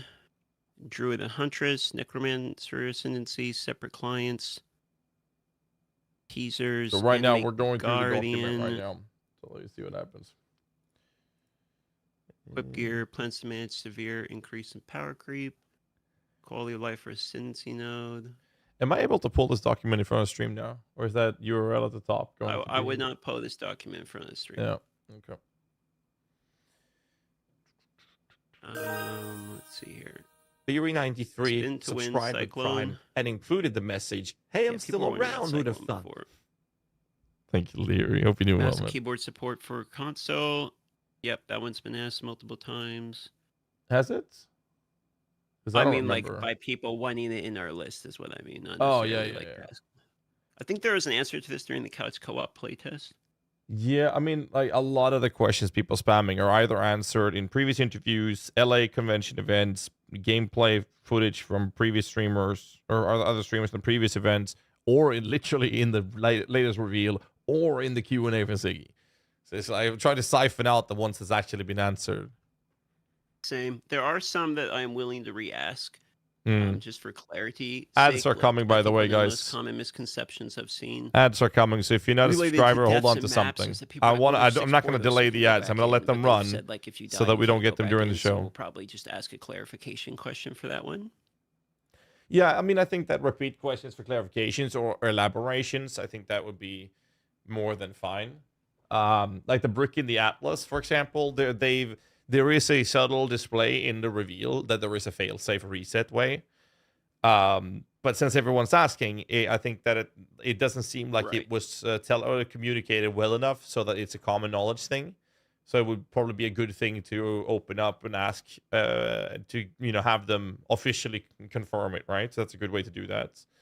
Yeah, correct. That's what I'm thinking also. Oh, you also brought up the Vudio one, right? I have one of those as well. The one about the Gauntlet racing one, or Yeah, like the... racing events or whatnot. I'm not sure if I posted it in there, but like events in general has always been very attractive. So they want to elaborate on that, but since Woody has already asked it, but I wouldn't mind. His answer in the Woody's interview was yes. Reaver Raken That's just it. subscribed and included the message. Yeah, I don't think there's Fuck ads. I don't think there's. It might be related to the fact that private leagues will exist. Thanks so much. But I don't think Appreciate it's it, too man. big of a problem. I mean, the Woody Joe interview was 9 months ago, so Well- I don't think it's a big problem to re-ask that question if it's been 9 months.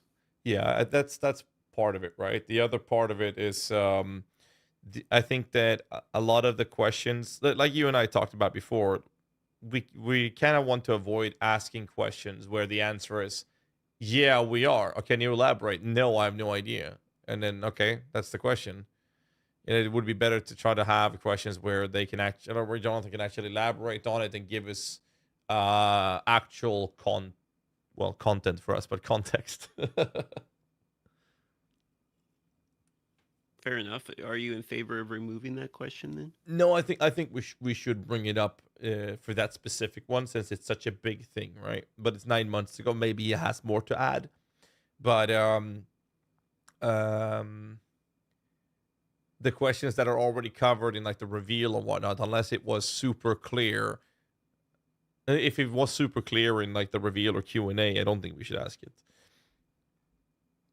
I don't think we have any of those questions right now, though. Okay, so there's only one that I want to ask, regardless of how clear it has been. Yeah. Which is the relation to deaths and maps, because of how many times that I have seen that question. Yeah, no, I agree, but I think we can include having him elaborate on how deaths will work in the Sanctum mechanic with the on-hit to honor system, as well as the trials with the reward and with the reward structure as well. So we can bake those If you want into to one dip question. into the trials in particular, I don't really have any specific questions related to the trials. It seemed pretty explanatory, but if you have some specifics for things that you're curious about, I would say you handle the Ascension related questions then. No, I don't have anything specific to it other than that. I just think that if we bring up the death and map topic, we can bake in having him explain how deaths and on hit would work in the trials as well, because it's kind of within the same realm, right? If you do a no hit run in a party and your party member gets hit, that one is essentially dead, right? And how the reward structure will work in the same category. That way, we don't ask a question that's already been answered, but we basically created more context around it, and we can get all of those question marks answered in one go, essentially, if you bake it in with that. Okay, so what I was going to start with, how you feel about this? We start with a couple general questions, just to start the conversation. Like, for instance, the one I have is just about exploration, like asking them to kind of walk us through the process of them coming to focus more on exploration, as they've mentioned this in the Q&A. And then we can start going more specific from there, as we hone down into like the chat Q&A portion, where it's just kind of like spam rapid fire a bunch of questions. We've got most of the general philosophy stuff already done, so we don't really need many of these. The exploration is more of like an icebreaker one to get it going. And then from there, do you want to go straight into, because I'm looking at our questions, we have, 20, 30 of these here. And a lot of these would seemingly to be rapid fire. Like, these are like pretty much chat Q&A related questions at the moment. Did you rewatch through the footage again this morning, or? Yes. Okay. And when you were rewatching the footage, what were the questions that primarily stuck out in your head out of these ones we have on the list here? Because I think you have about 20, 25 of these here. It was more about things that weren't shown and things that were different in one person's footage versus what was shown in the reveal stream. For example, when you popped the demon form from the Infernalist, your minions disappeared in the footage I saw today. But before I went to bed last night or this morning, the player in the showcase had the Demon Army Infernalist form, but there were minions active. So I'd like to have an elaboration on why that was. The other thing was things that weren't talked about or mentioned. For example, we've actually play tested the Huntress, and other people have play tested the Druid. I'd like to hear what the hell happened to them, you know. And then it was the Animate Guardian has still not even been brought up in discussion. That's minion related. The absence of a minion specific ascendancy. And then it was they showed in the video watched today clear speed of a level 65 character, I think it was. And what I'm really curious about is countermeasures to prevent extreme power creep in the near future. So those are like the big things that I'd like to bring up at least. Okay, so I'm trying to think the order in which we want to do these. I could open it with the exploration question. And then from there, do you want to go into your more power creep questions, since they're more like generic, like they're more larger scope of the game questions, before we start hitting them with like very specific, hey, about the minion inferno, you know, and I ask them about like blight. You and your goddamn blight. I gotta ask them about blight. I mean, as long as I get my minion questions, you can ask all of my questions you want. Okay. We gotta have our niches right. You can ask as many minion questions as you want, as long as I get to ask about blight and what the monkey do. What the monkey do? Like chat was talking about that. What do you mean? What's the monkey do, bro? Like, have you seen the? What am I missing? No, what am I missing?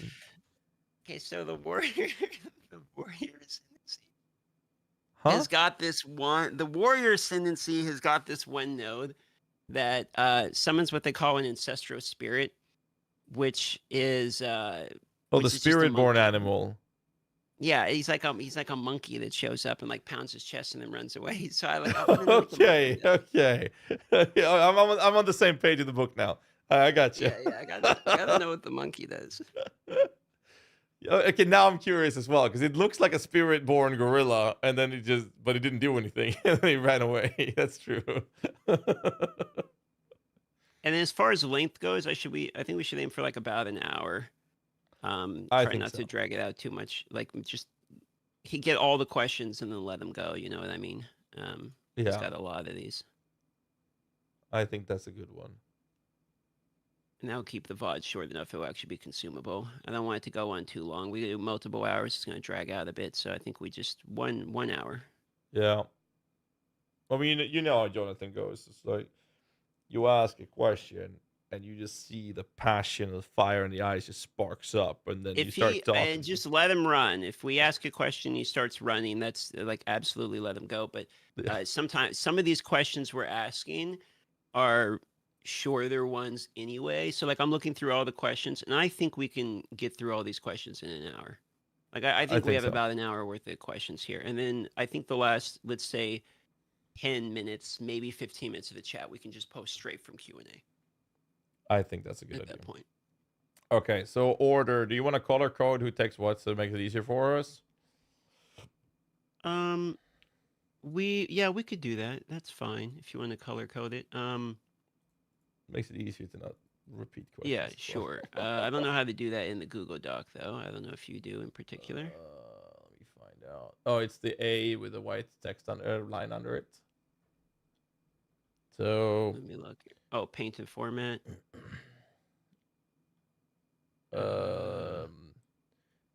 This is the so we basically do like an intro, and then we start off with this. I can do the intro, I guess, and then you take here.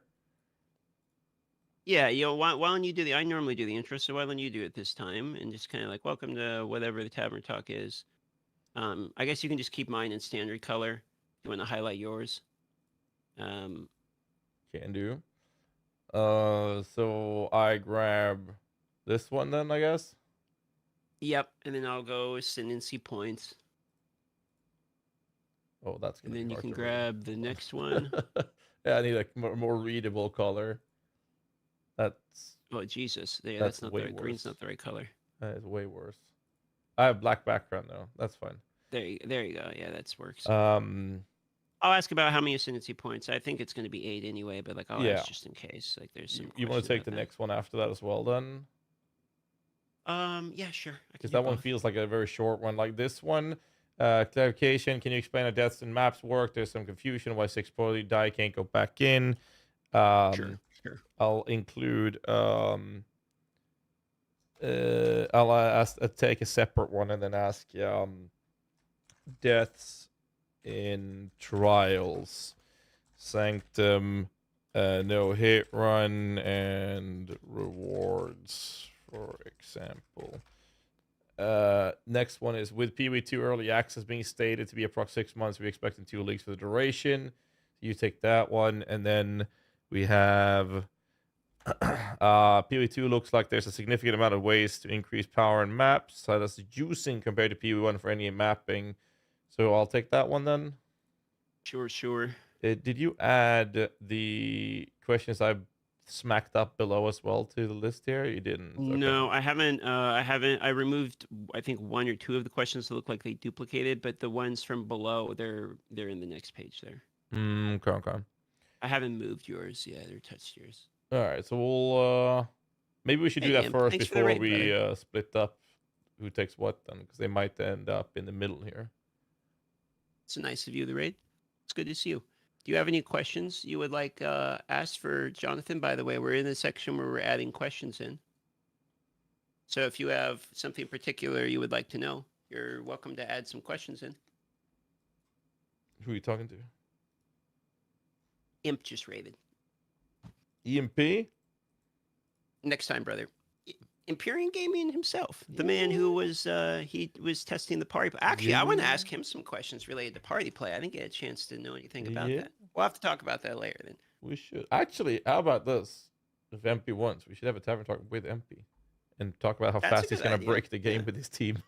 That's a good idea, actually, because he's the party play expert. It'd be good to know that. I don't know anything about party play, so I'd love to know. That actually could be really fun if he's down for it. Just do it with subtract him there. You know, Sub's a super nice guy. Oh yeah, for sure. It's great to meet him.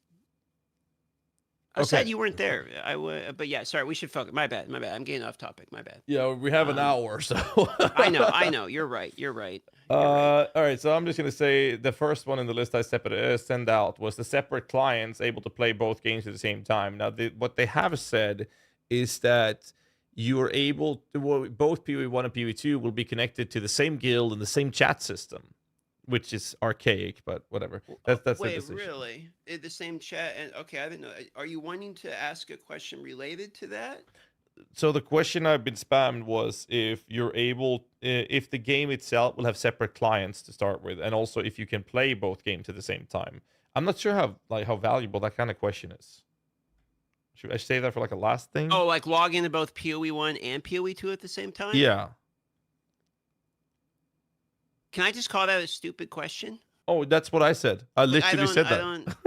Like, what's the... I had several people ask me to ask the question. I was like, it's kind of dumb, and it's like the chats in the same. It would be weird if you could log into both. It's kind of like, why would they ask? Okay, well, I mean, I get. Okay, you know what? Throw it in the very last. Well, add it in the Q&A portion. If we get to the Q&A portion, we haven't had fair enough. Because people, there is a few good points in chat, which is like a trade related rapid fire section. Yeah, we'll put it in the rapid fire. Yeah. Yeah, I think so. Rapid. Now, because the more I think about it, the more it makes sense for trade. I guess I'm not really used to like doing a lot of like giga trading, but I guess that would actually. Yeah. Let's do this. We have a rapid fire section. The next one is Necromancer Ascendency. My guess is minion questions. Where do we slot that one? Necromancer Ascendency. Okay, are you gonna go off on like 500 minion questions? Because if you are, then put it in the minion section. Where is the minion section? Wherever you want it to be. I would say nearer the end, because if we start the podcast and you do 12 minion questions in a row, you're going to get flamed, like 100%. So yeah. I would say have all the minion questions you want, but do them all at once at the end. I think that's a good take. All right, we'll save that one. We'll name it like this: GHAZZY minion question, at the end. And then we have one for DM Oh, Blight we can't question. forget. We can't forget. Yeah, I was gonna say we can't forget Pox. Also, we gotta let's try to pull something out for RF a bit. Pox are. Do we take the DM Blight question at the end as well? Yours is not that big though. Okay, so can I, since mine's only one question and related to a league mechanic, can I be selfish and ask it right off the rip almost? Can I go early? Yeah, I don't mind. You guys think asking about Blight early is an L, or can I get away with that one? Well, let's see. Let's get chat feedback. I'm hoping I can ask about my Blight question here. We need 10 Blight questions at least. I just want one. I want to know if it's in there. No one likes Blight? Man, let's get him out here. Poor DM with Blight. Anyone spamming now is an auto ban, by the way. Just a heads up. This is okay, my chat saying that they like and I need Blights. confirmation. A lot of people in my chat like Blights, and some people saying that Blight is copium. No, Blight Big W, Blight Big W, of course. We got a bunch of Doc Leave Blights. YouTube chat, what's happening there? Let's see how bad that is. It's obviously not in the game. Don't waste time. The blind answer will be we'll cover for later, not in the EA launch. Okay, put it this way, DM. At ExileCon. Hold on. Sorry? Yes. No, go on. So at ExileCon, Chris Wilson goes out on stage and he says, does people like Blight? And do you guys want Blight to be a core mechanic? And raise your hand. I turn around and I see like the majority of the crowd raising their hand. And I say, what? Very loud, which you can hear in the recording of this. So apparently there's a lot of people who like it. So I'd say throw it in there. It's fine. Absolutely. I'm asking about it. I don't care. I'll get. It's worth getting flamed for. I was going to ask Imp this because I saw you were looking at LA footage. Were you in the NA portion of the interview, Imp? And did you get that footage approved? Because I haven't heard the interview that was recorded for NA. I haven't seen anyone get that footage approved yet, which will influence my decision, I guess, related to how much I'm going to ask about Blight. But I guess it's worth. Look, it's worth 5 seconds. I did not do any. Just throw it in, man. That's fine. I'm just gonna throw it. I fuck it. I'm throwing it in. I'm doing it for me. I'm being selfish. I'm the streamer, and therefore I'm a narcissist, and I'm asking a question for myself. You can get over it. True. I'm asking about Blight. Put it right after the death question. Then that'll be after intro. Yeah, one question in, and then you get it there. Yeah. We'll put it in early. Here, DM Blight. Marking that. DM Blight. Okay, so then there's 3. Let's see the next in the list. Pox RF question. We should ask one RF related question for Pox. Where do we throw that in though? I want to say, let's throw it in after your juicing question, which is 5 or 6 deep. I'll bring it up. So okay, let's start read the color coding because the color we're on the correct move here, color coding these, and then okay, so right after that one, okay. Right after yours, add it in here. I'll add it in here. Pox RF question. You see, I got it right there. I see it. And then I'll get the passive skill tree as well. I'll let you ask the one that everyone wants to know. Yeah, that the has Bricking already been Atlas, answered, but that's still one that people are gonna want to know. So I'll let you do that one. Got it. Let's make space. And then I guess I'll do bosses, moddable, static difficulty, and then make Quinn happy and get a pat on the head from Quinn. And then you can go into. You want to do the gauntlet, like league one, or do we decide to cut this one? No, I think we'll grab it and we'll do it that way. I'll grab this one with the Vudio one. You want to take the next 2 then? Well, PoE 2 will be available in all regions. The PoE 1 is available in South Africa. Yeah, my understanding is it's like already for sale in South Africa. I saw people tweeting about it. Ultra wide resolution. I think we should put that in the rapid fire. I'm pretty sure ultra wide's already been answered. In which it will work, but might not have like a competitive advantage or something, I think was the answer. And I believe, just in case someone's already been answered, let's put that in rapid fire. Moved it. I do want to ask about gym quality and gym cutters. We haven't seen any gym cutters. I don't think we've seen any information related to gym quality outside of Gym Lean Legionnaire. True. and respecking actually XP death for penalty. We can remove that. So someone just donated asking if we could ask about release cadence, if it's freeform, aka when it's ready and they throw it in, or if it's the type of thing where we'll expect schedule type of updates. Do you want to ask that question? How you feel about that one? It's in the list that we haven't put in questions from. So I'll down Right. below that. It's I already added. on the list. You got scammed out of your 420.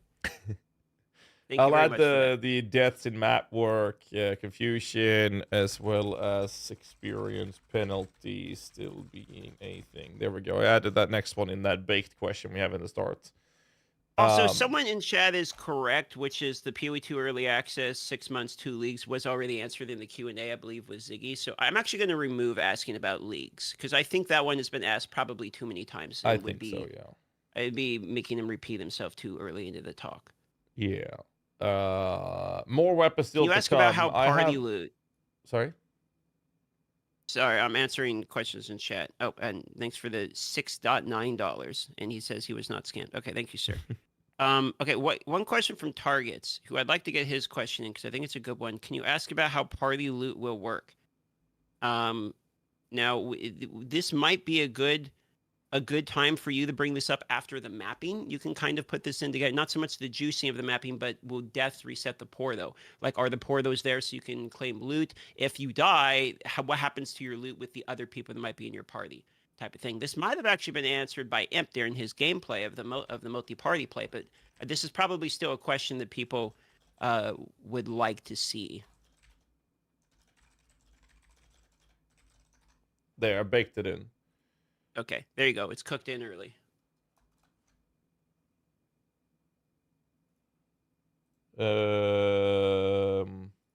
Okay, so I think the more weapons still to come. I had a question here somewhere in the list about that. I wrote, one is dual wielding benefits similar to PoE 1 or different, and I also had a question saying, if I can find it. Oh boy. That was weapon I'm related. getting XDD'd. I'm getting XDD'd by Vint. Yo, what up, Vint? Good to see you, brother. Thanks for the raid. Why can't... Am I blind? I wrote something about wands. There. Wand, scepter, staves didn't have a separate skill section in the footage we've seen. What's the future of that? Or how come? I'm not... Okay, I'm going to have to lean on you for the wand shit. I literally win Warrior Giga Chad 3 times in a row in my play. That's all I know. Right. I haven't added... Here we go. Let me add these. Oh, they're in there. Sorry. There they are. There. I marked it at the bottom. So one scepter staves didn't have a separate skill section in the footage. I mean, that could be included in the idea. More weapons still to come. Can we hear more about those? So then how about... Okay, then you take... Yeah, you take that whole section. I'll take gym quality and respecking ascendancies. Sounds good. Trials, like if they'll work like PoE 1 where you redo, respec it, redo one trial, you redo all of them, if that's how that'll work. There, I'll mark that one. And then Atlas layout will be different for all players. You want to grab that one then? Yeah, that one seems obvious, but I think by that point we'll be in the rapid fire. Okay, so hold on, let's go from the top real quick. Let's just run through these. I mean, we have more questions down south if you want to throw those in as well. Yeah, okay. All right, you're right. We'll go like there's a bit of a list there. We need to slot GHAZZY mini question and Pox RF. Okay, fair enough. Okay, so I guess we start with this then. So there is a question talking about what happened to Druid and Huntress. Do we want to include this, and if so, how and where? Okay, so this was a question that was answered during the interview in LA, which that footage has not been approved. So while I know the answer, I'm not sure we can disclose it. Or show the interview. Therefore, we should have it re-asked in this interview to see how he wants to answer it in the public. So yes, aka yes, we should have that in there. Okay, I'll bring that out, and yes, we just follow the after the Atlas. That's a pretty generic one. I feel like that one should be fairly early on the list. How about, do you want me to bring that one up after? Because you have loot question and deaths and trials, which is probably a longer talk. And then I just have blight and ascendancy points, which are like...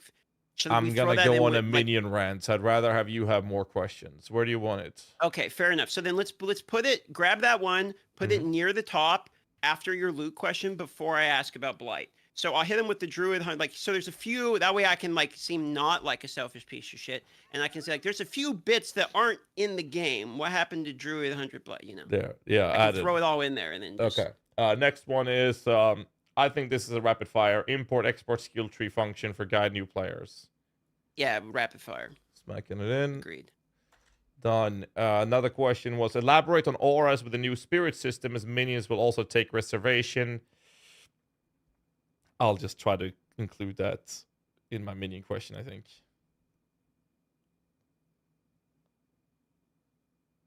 Yeah, now that's more minion related. There's a question saying, loot filter. It's been said that the game is designed to not need it, but does this mean we won't be able to have one? I think that's a rapid fire. That's been asked a bunch, yeah.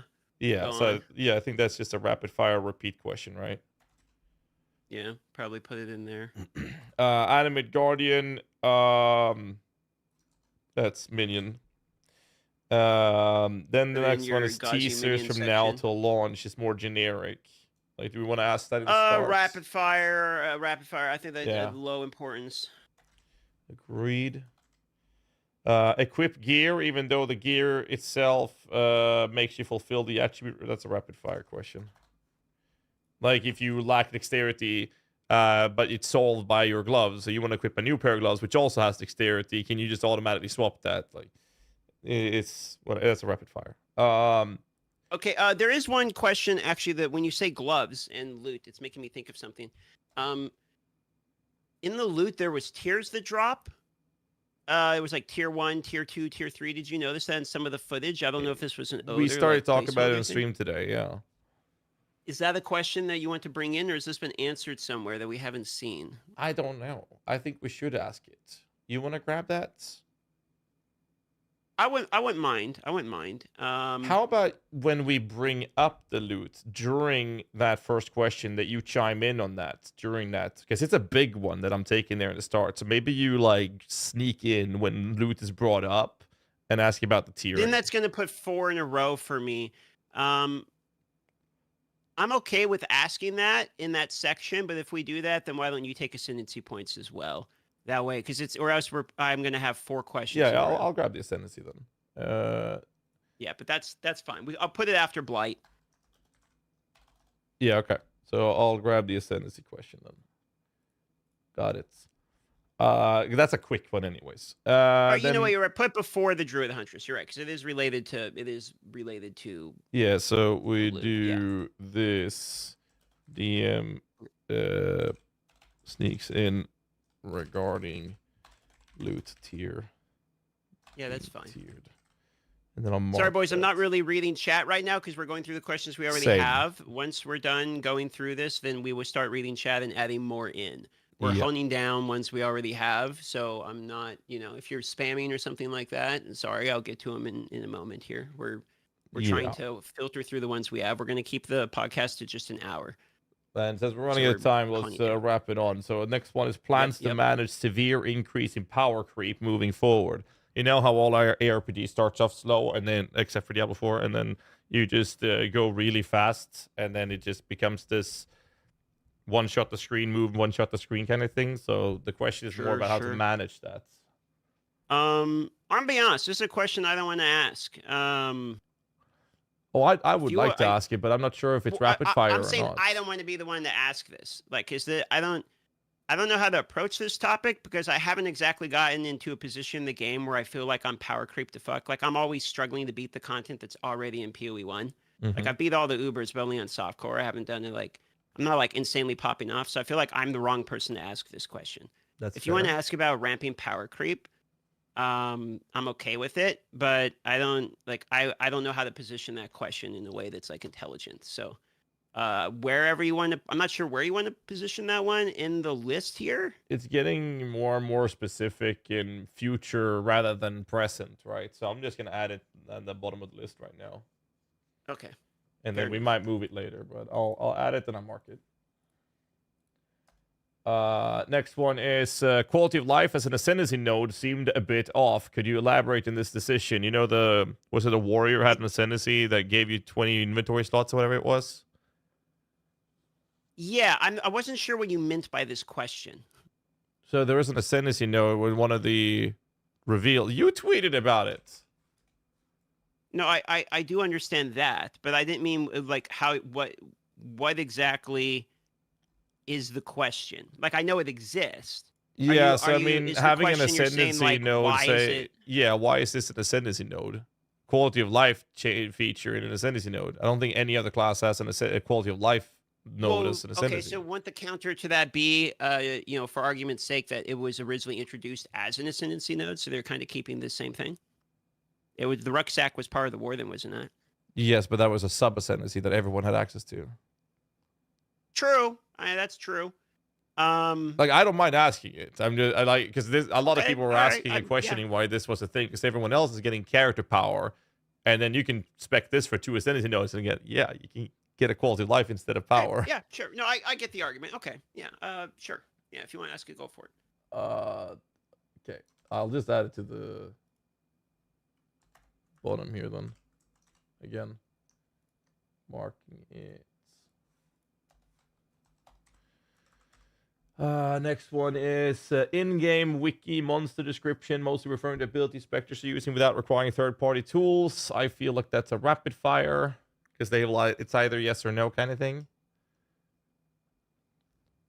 I'm sorry, I just had a question. I have no idea what. You know how they have what the fuck tutorial this information like in-game? You hover over one, you get a tooltip, you press a button, you can now engage with the tooltip to explain what a bleed is, for example. Yes. So the question is if there's going to be some sort of feature allowing players to search for different monster types and whatnot in an in-game Necronomicon or wiki or whatever in-game, instead of forcing players to go to a third-party site to look up like abilities from monsters, for example. Like if you want to choose which monster you want to have as a Spectre. Does that make sense? Are we asking them if they're going to have one, or what is the? Yeah, the question a lot of people wanted to have is that is this planned content? Like, are they going to introduce this to further remove the necessity of third-party tools and sites? Okay, so you want to? Okay, I get what you're saying. So how about we phrase that as like, okay, so one of the things PoE2 has been doing is like focusing on newer player experience, descriptions, you know, making it more obvious what something does without needing to go outside of the game. Do you guys plan to further elaborate on this, such as in-game wikis, monster descriptions? Like, you could probably phrase it like that, and honestly, that could probably be a fairly early question. Really asked question is if we are going to be able to search and look up monsters and their... Yeah, that's a good question. I think that one should be early. Got it. Moving it. Early? How early? We talking after DM Blight? Do you want to take the Ascendency point back then? I'd say very early. So if I do this one after DM Blight, then you take Ascendency, then I go into the power creep question. How about okay, so I'm going to ask like a very generic question about exploration being a focus, and can they walk us through the process of coming to the conclusion that exploration was going to be important in Path of Exile 2? Why don't you ask that one after that question? Because then I'm going from like a generic philosophy question to a more generic but specific, like, answerable question. And then that's a nice segue into the yeah, and then you can just take that whole section. It's fine. It's not a big deal. Okay. I don't think that's too crazy, because I'm going to have a very long-winded beginning here. Yeah. That's fine. Okay. Moving on then. New content during early access. They talked about doubling it, right? Could you elaborate on when and how that will be implemented? I thought I read something about that earlier. Like, essentially, are they going to introduce new content once a month, or is it ready when it's ready? You talked about this earlier as well, right? This was multiple. I saw this question multiple times in it. I feel like we could do this. I feel like the obvious answer is it's ready when it's ready, and they're going to be doing leagues. It was kind of already answered in the Q&A with Ziggy D. Yeah. I'm okay with asking this one if we run out of other questions. So I'm thinking at the bottom of the rapid fire, because I think this one is kind of like, hey, so when do we get more shit? Like, it doesn't really feel like... Backup queues. There.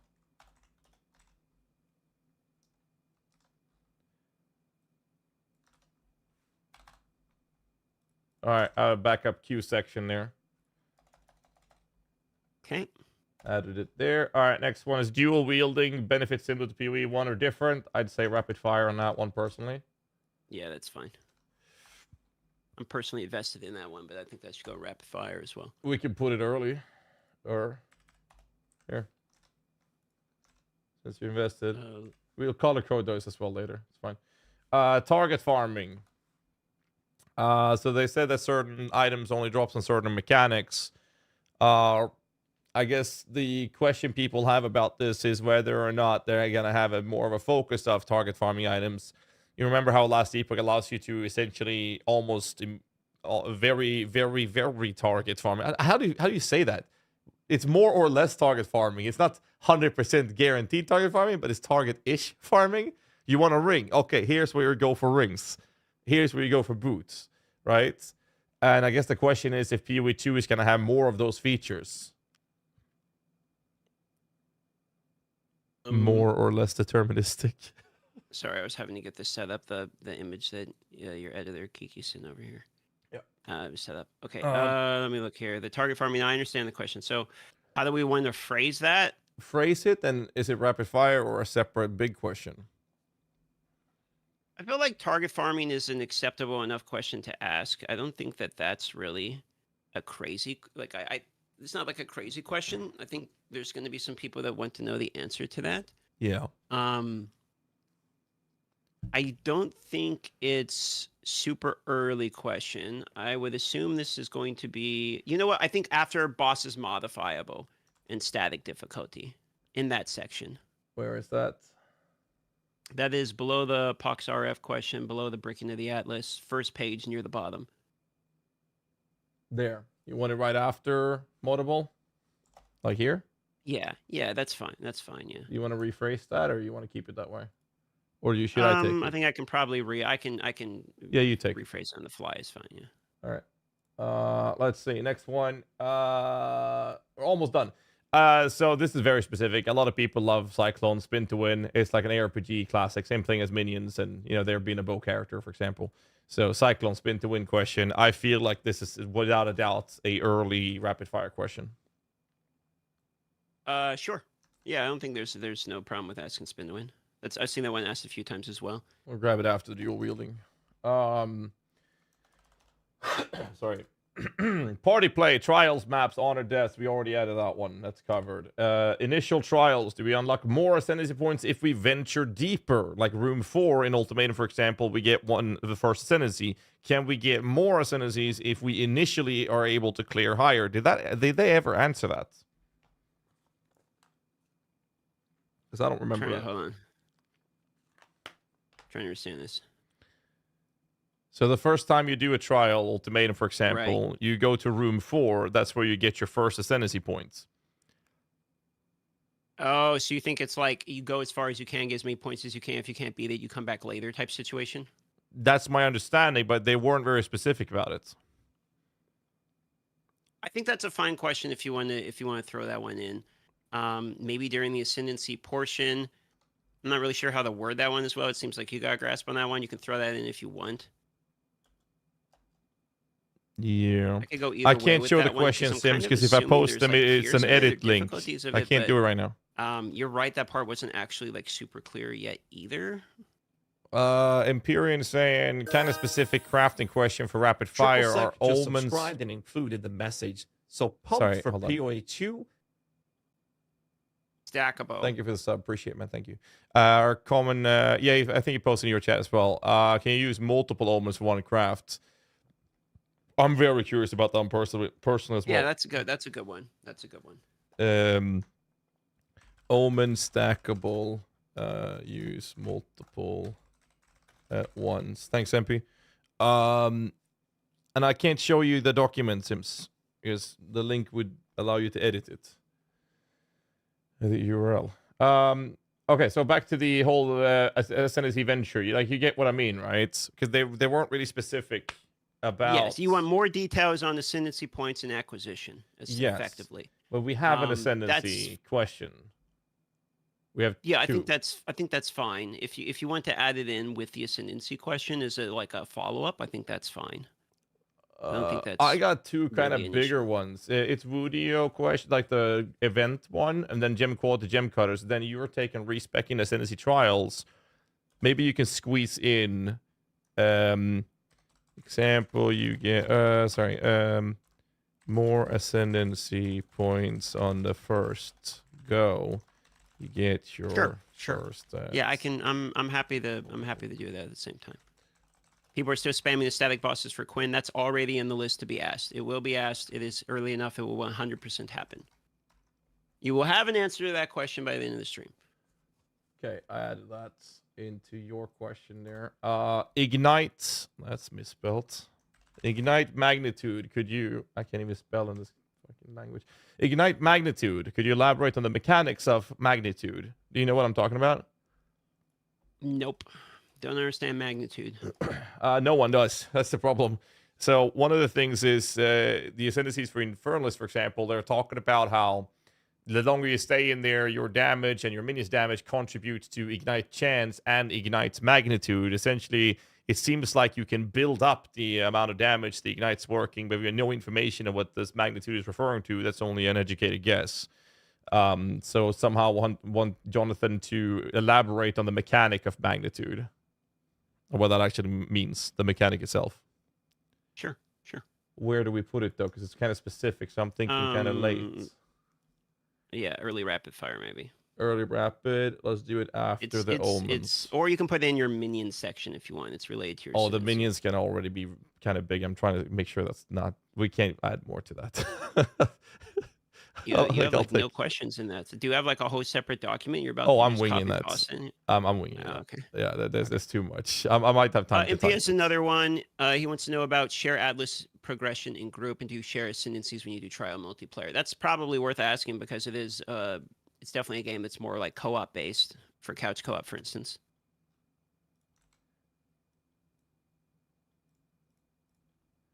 You share Atlas progression. You share ascendancies when you trial multiplayer. Specific for group play. I think we should add that as a separate question. Directly after an ascendancy touching question. So maybe we do that. Since the respecing ascendancies is going to be kind of a short one, how about you take that question then right after? Related to group play? Well, since it's it touches ascendancy as well. Yeah. I marked on the document where I'm at. Okay. Sure. So you see the gem quality gem code is mediocre size question, and then the respecing one here. This is a quick one. This should be a quick one, and then this one will be a little bigger. Okay. Sure. Okay. We got it, MP. Then we have recycled content versus brand new content for future implementation. There were some people having concerns that reintroducing PoE1 mechanics kind of loses the touch of it being brand new versus having something new. I don't want to do these like complaint questions. Yeah, I don't like it either. You guys personally. are redoing PoE1 for PoE. It's like, yes, it's the same game. Like, what the fuck? I think that they've already made they've already made a lot of new like the 2.0 versions of them, and I'm actually very hyped about it. So I personally am not a big fan of the question, but there was a couple people asking it. But we can skip it. Like we have a lot. No, I don't already. care. I don't want to give ground to the people that are like trying to bitch and the game's not even out yet. Like, just no, they don't get that question. I'm not gonna neg him about like, hey, why did you make the same game? Like that's just stupid. Oh, I'm already on the fence on it, so then we'll just remove it then. Let's see, where are we? Elaborate on the mechanics surrounding crafting. We've already added a few crafting questions.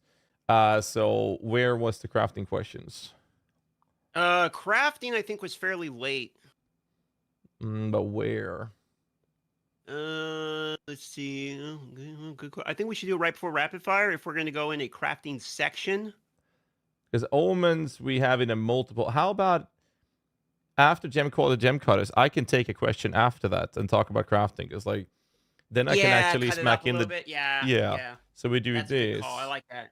Yeah, so we do this, and I say crafting,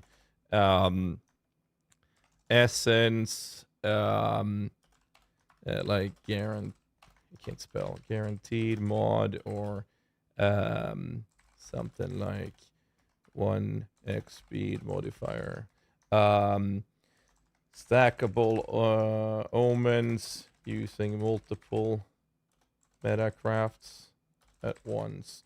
So I'll throw in some craft. We can take away Yeah, that. throw in the there. That'll crafted. cut between the. Yeah. That'd be Yeah. good. And then I'll go off on the Ascendency Atlas shit. I need to mark that one. Okay, got it.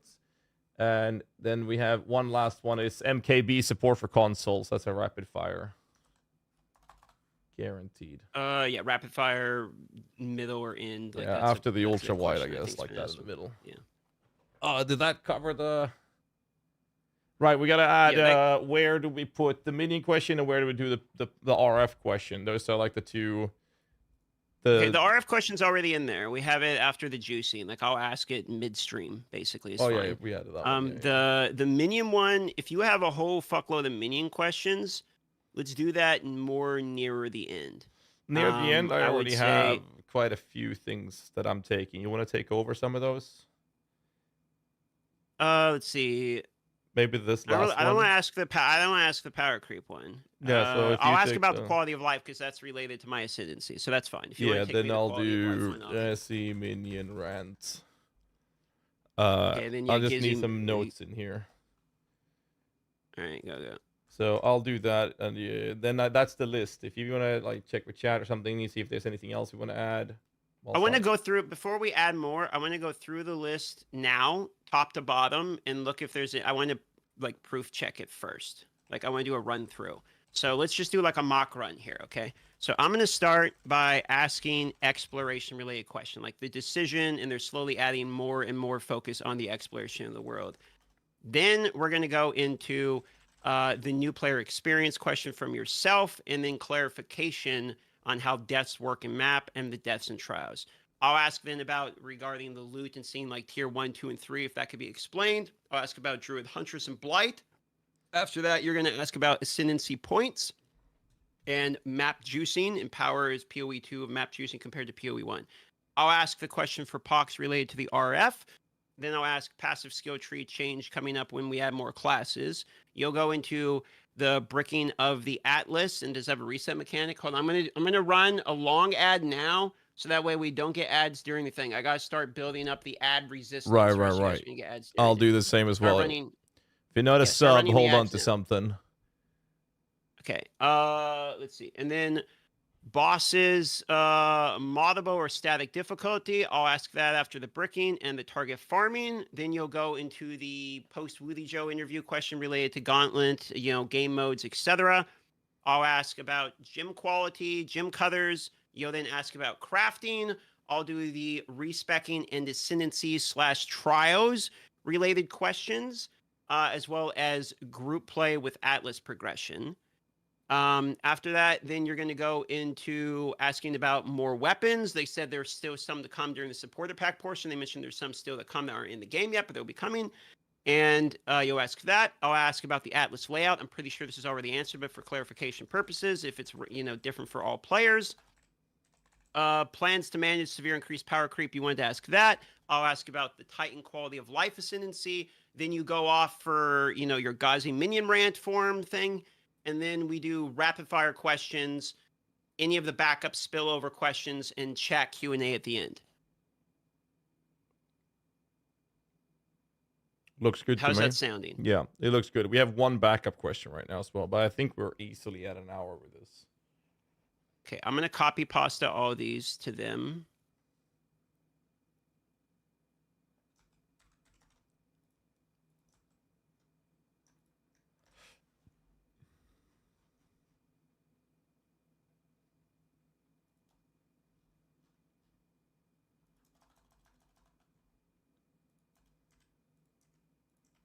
Okay.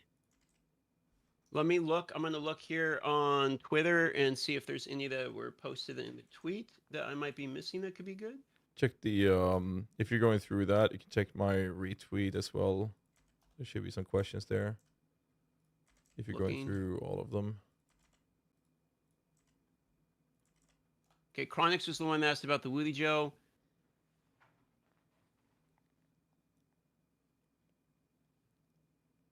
Someone asked about the skill tree that we have.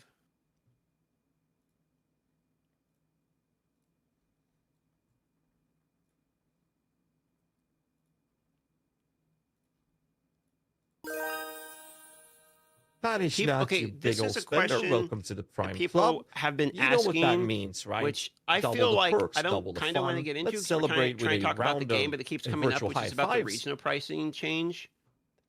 I am of the opinion that this is like a business thing that they might want to make a business announcement about, or they want to handle outside of just like someone's podcast.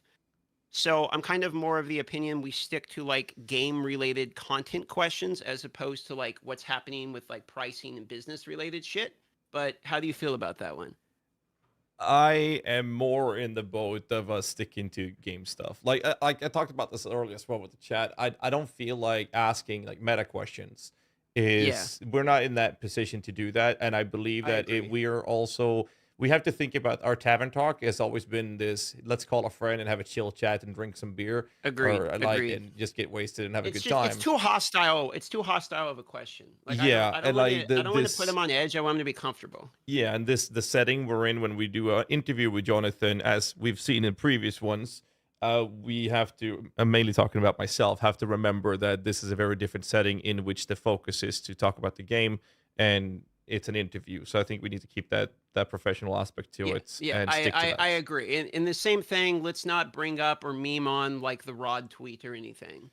Like, because I know there's a bunch of people that brought that up also. Like, how you feel about Pathlike or whatever. Like, I don't want to bait drama for the sake of content. No. Just keep it like 100% game related basic questions. So I wanted to say in the intro that how excited they are about releasing another Diablo-like game, but you know, I also landed on the decision that let's not bait drama. So I like that we're on the same page there. Keep it clean, professional. This is effectively a promo reel for their game, and they're generous enough to give us these. Keep it basic. Yeah, I feel like it's good. I mean, we're on the same page with this, so it feels good. But it would be funny. We're on the same it would page. be hilarious. It would be funny, but now we'll resist the urge. At least we'll try to. No, I think that's good. I feel like content-wise, splitting up you and me with these questions feels pretty natural. Yeah, I'll do an intro. I'll basically say hi, welcome him in, congratulate him on the absolutely insane reveal stream, cutscenes and everything, and then I'll just throw the ball over to you or something, and let's get started. DM, you want to take the wheel or something, and then you have a big start there in the start, and then I'll take over with a big one, and then some quick ones. I think it's kind of evenly spread.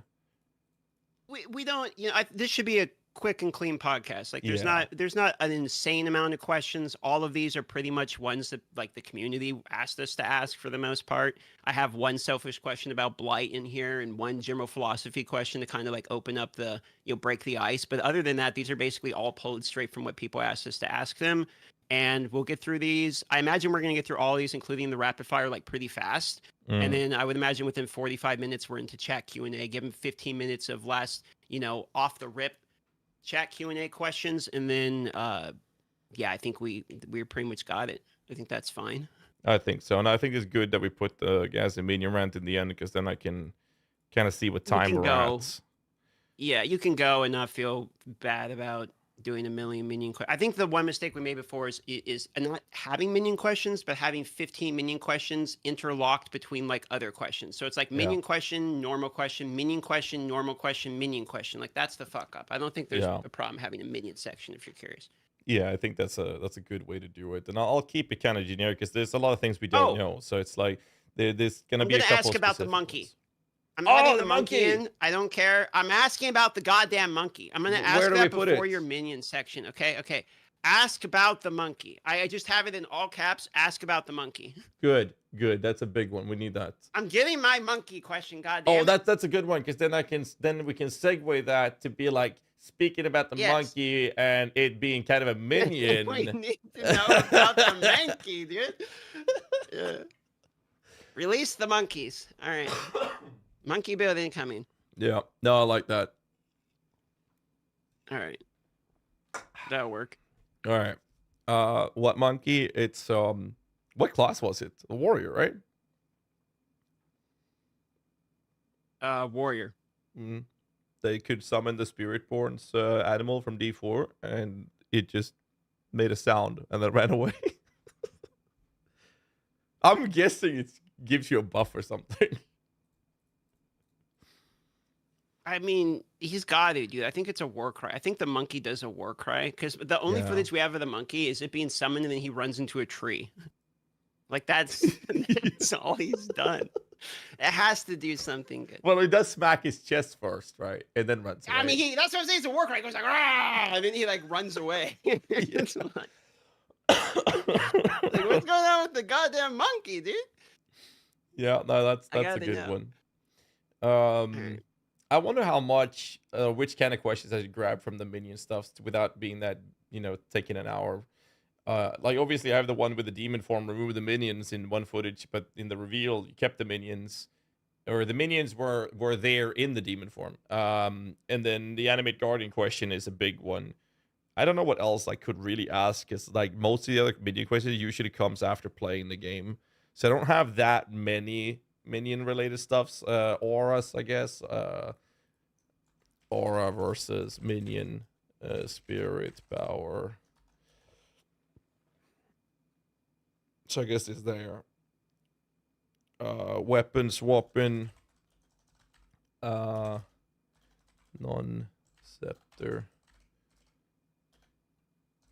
Any chance you guys for clarification of support pack keys can be gifted to PS5 players? Okay, so this is already answered on the website itself. Wherever you buy the keys, what platform you buy it on is what the platform is for. So if you buy them on PC, you can give them to other PC people.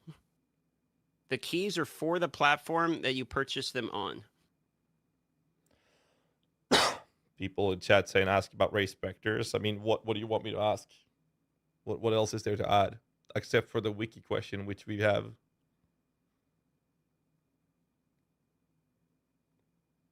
Yeah, don't get me wrong, I love specters. I just have no idea what else I can ask without playing it. There's been a couple questions about like patch notes when. Do you want to do like a question related to can we expect patch notes like prior to preload? Because I'm sure it's going to get data mined on preload, right? That could be a good one. If you want to add it to rapid fire. Hold on, I got a question from Crip. He said, what if you ask... hold on, let me read it first. Go ahead.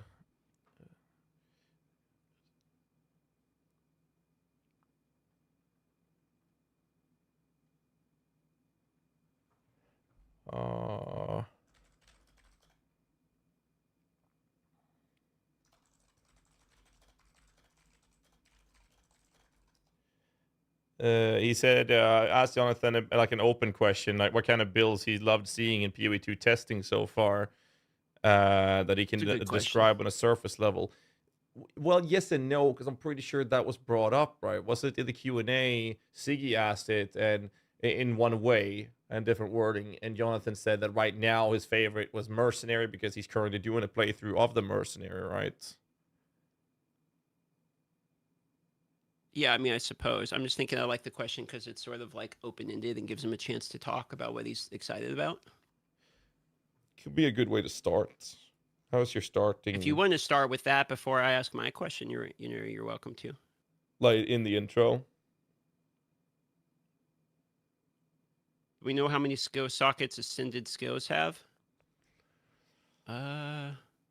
Skill sockets Ascended skills have. Same as the regular skills. They become a skill in your skill section. Oh, okay, that's what you mean. Yeah.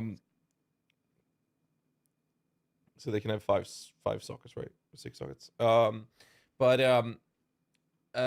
Did you mean to ask that question like in the intro? So basically we say hi, yada yada, and a last stab before you take over with the starter, or how did if you want to? We could. Like, I mean, if you want, it's up to you how you want to start it. But I'm just thinking if you want to slot that question somewhere in naturally, it might be a nice icebreaker. It's up to you how you want to do the intro, though. Since you're going to start this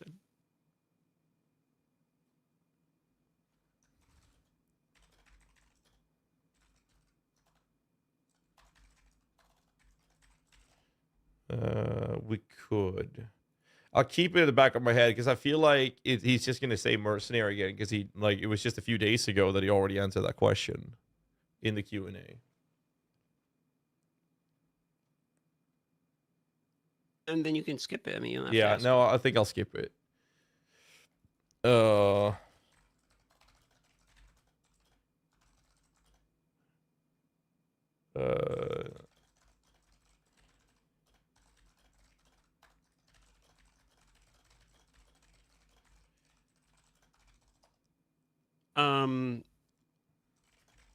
You know, in all the playtests I never saw SSF as a mode. I'm assuming it's coming with the game. Oh.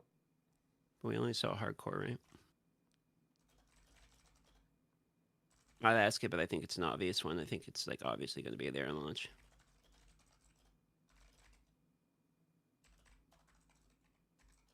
So the SSF and hardcore in the Q&A. There we go. Good. I'm looking through the questions, see if there's any we want to cut out. I feel like we cut out all the ones that we don't want already. It looks pretty solid. I'm going to ask about Jade as well.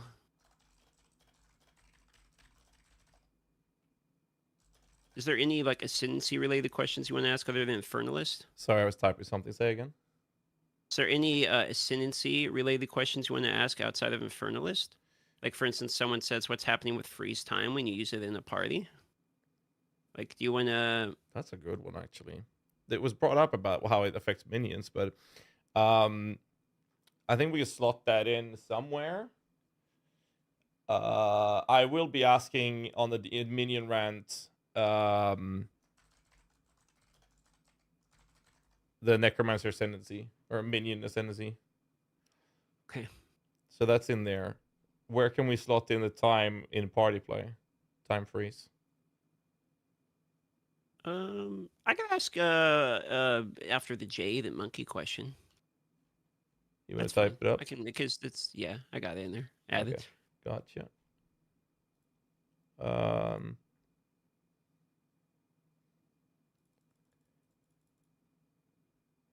Okay.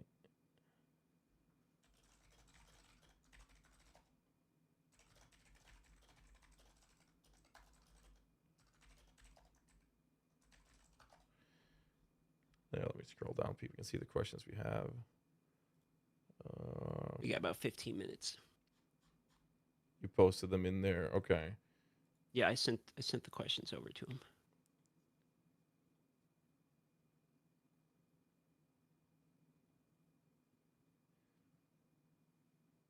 One of my mods were asking about Slickmaster. Actually, he's talking about entirely new to the div cards, entirely new to PoE via supported packs, or some returning PoE 1 div cards. Are div cards locked to map biomes or global drops?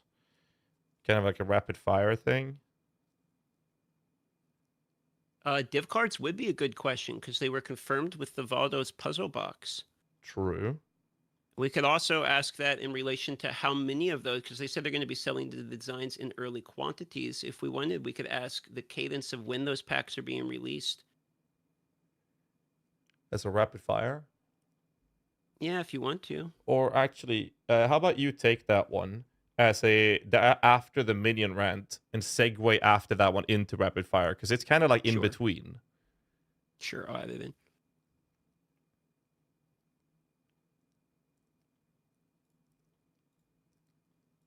Let's see.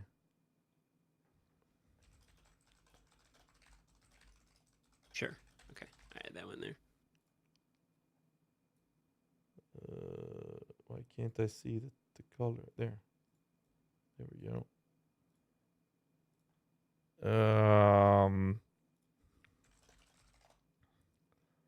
Magnitude's already in there, Lalash. Okay, let me see if we catch up with chat here.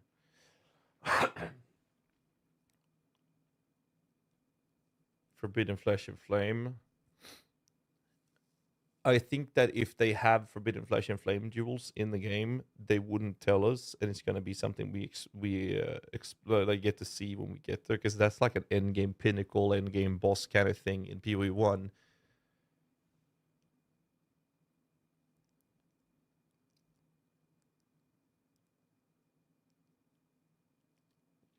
Transformation other than the bear. I mean, they've said that you can, like, they've used the wording in plural every time, but I feel like that's kind of involved in the question about what happened to the druid.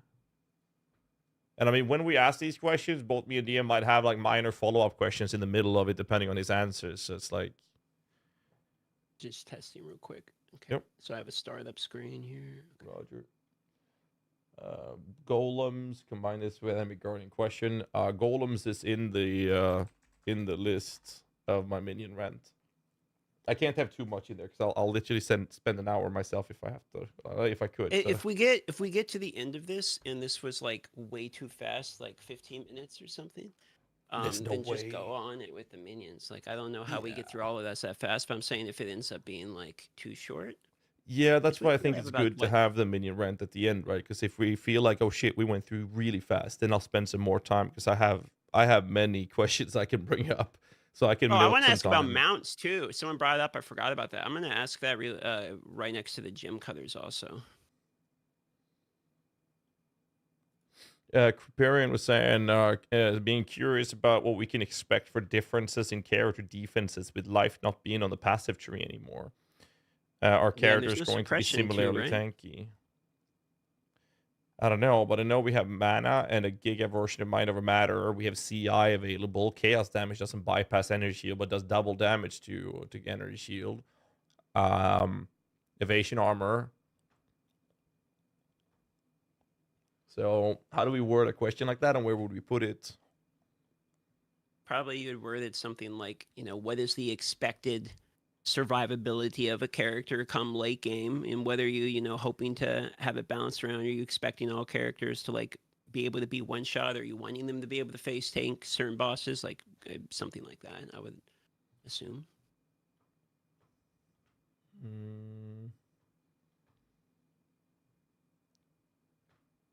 Mark did also say that if you invested enough gearing to your character, you would be able to not need to dodge everything and just face tank stuff as well.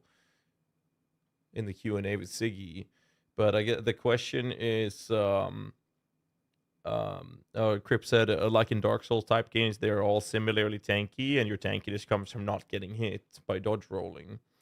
Or Jade form actually is available now. How do we word a question to kind of compare the tankiness of different characters? And like, what's the like?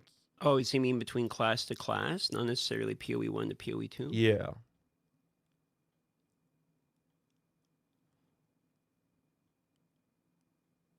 I feel like this is like a question related to like build tankiness that gets answered by like depending upon how you invest in the build of your character.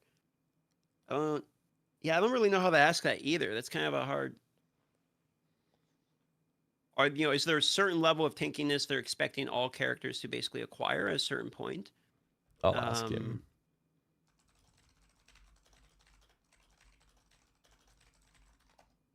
I'll ask. Because he's right. There's less defensives on the tree, so he's probably expecting the floor base level of defenses to be significantly higher. There was a chat question as I picked up as well from Twitch chat. I think it was spell totem support. We can have that in rapid fire. Spell totem support, sure.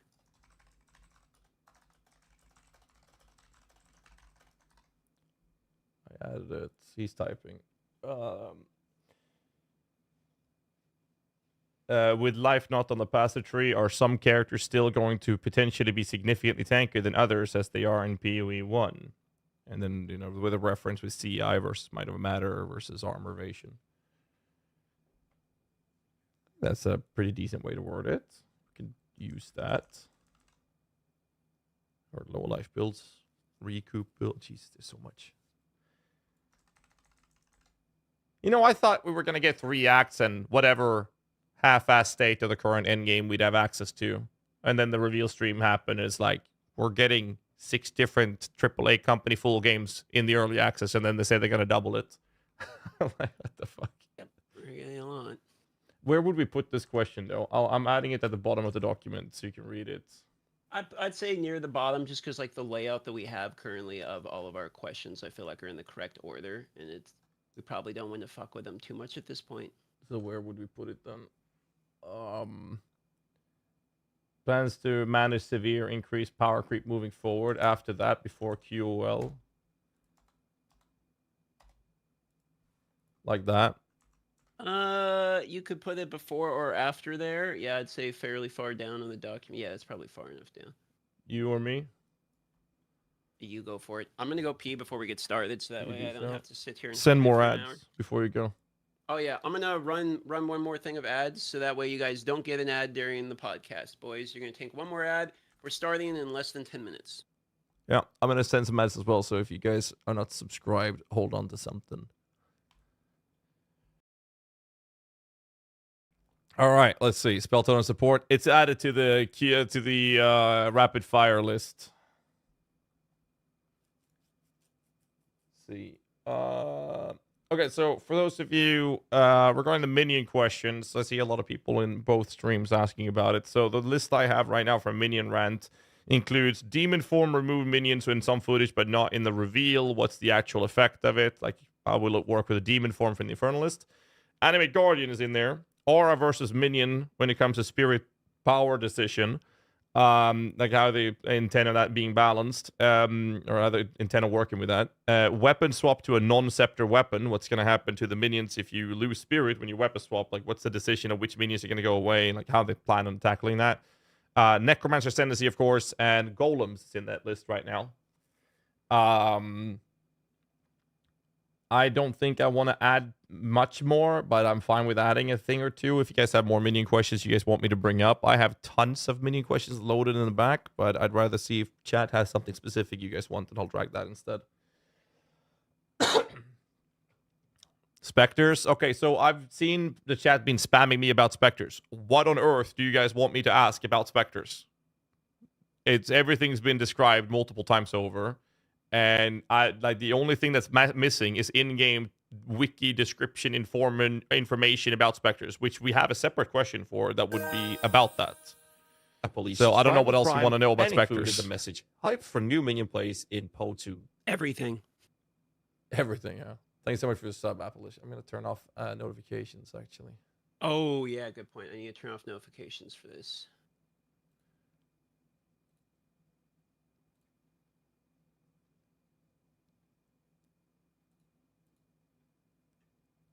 There we go.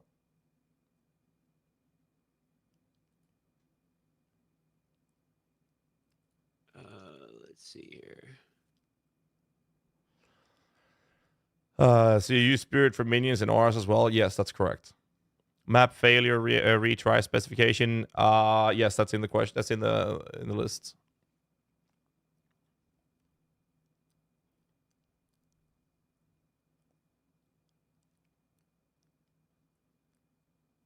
What about build bricking map mods like reflection or immunities?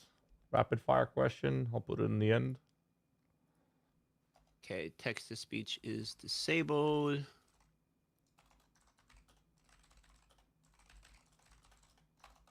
Is there a question about what tier 3 gear we saw? Yes, there is. Okay, I'm going to do a once over of this list real quick here.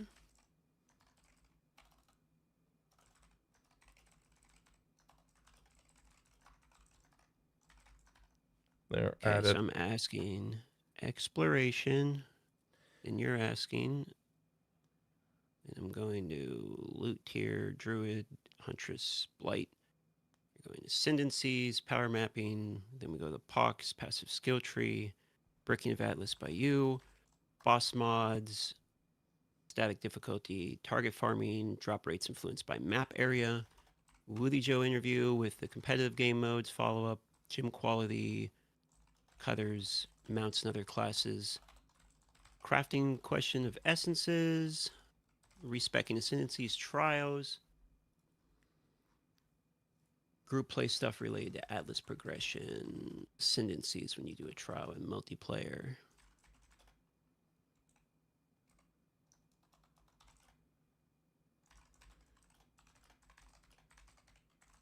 More weapons are still to come. Atlas layout different for all players. Power creep related question. Defensive related question. Quality of life with rucksack. The monkey, Jade, time to party play. You go in your minion questions.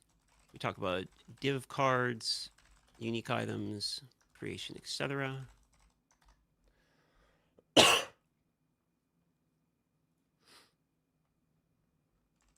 Okay, they said they need a few extra minutes because they're working on audio, so it might start just a few minutes late, everybody. Yeah. Okay, they're fixing audio issues. Okay. Yeah, Crip brought up one pretty good thing that for the minion stuff, it's like the common permanent minions have commonly had less power scaling than passively summoned minions, or sorry, temporarily summoned minions. Will this still be a thing in PoE 2? Because like we don't have a way to generate corpses, which most temp minions needs. So I'll add it to your very long list of minion rant then. Yeah, it's added. Let's see. I think that was it. I'm gonna catch up with chat a little bit. I'm gonna continue to pick through Twitter here and see if I'm missing anything. Yo, what the fuck kind of chat is that? Handhunter dropping a dude. That is so cool. Look at this. Look at that. Looks in my dude. Look at this. That's so cool. Let me actually read it though. Give me a second. And one of the specters. One for specters. Sorry if it's been asked, but I just joined the stream. Welcome in, dude. Can we run more than one type of specter with a gem? Yes, you can. Well, I mean, no, they've already. I was gonna ask. Well, about you need Steam to Deck, have but they kinda several already specter answered it. gems, and each specter gem that you use will be able to have a different specter if you want. See questions related to DLSS. I feel like that one was asked, was it not? Sorry, which one? DLSS. That's already been answered. Hasn't that already been answered, or am I mistaken? I'm gonna be honest. I think it's been answered. I've talked to I've seen that question several times, but I don't remember when and where because it's like not something I really care about. Okay, fair enough. But I mean, if we can throw it in a rapid fire, it's a simple yes or no question, I guess. Okay, in rapid fire, I'll throw it in there. Yeah, let me just move that down there so it makes it look better. Does map mod adding skills to mobs change specters? That I can actually answer for you. The way specters work is that you're getting the base monster. If you raise a rare monster type or something, you're getting the white version of it. So if you modify it, it's not gonna help. Sorry. There's also a question about Onigarashi, if there's similar items to scale with your level, but I'm more curious if there's similar hidden uniques. Which I'm going to ask at the end. Yeah.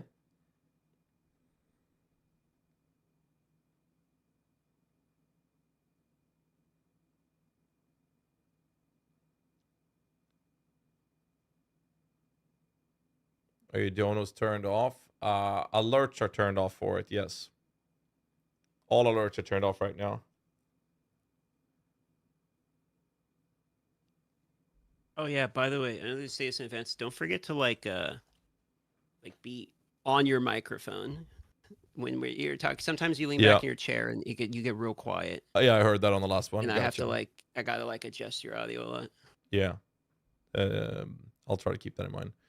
Are there any news regarding strong boxes with the monster spawn faster? Oh yeah, that's a good one. In the reveal, that is a good question. Yeah, the reveal, they clicked the box. It's like 3.5 weeks later. Then the monster showed up. I'm like, hello? It's an ARPG, boys. What's going on?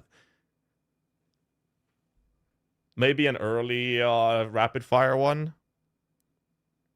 Sure. Yeah, I think that's it. That's a good one to add in for sure. You adding it or should I? You go for it. I'll add it. Give me a second.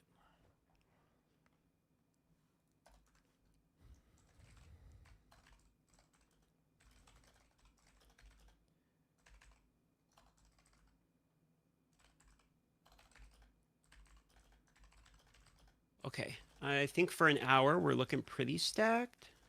I think we have probably 30 related questions here. It's a decent list. I don't think there's too many weak ones. People will have to bear with me with my one philosophy question in the beginning, but then we get into specifics almost instantly, so.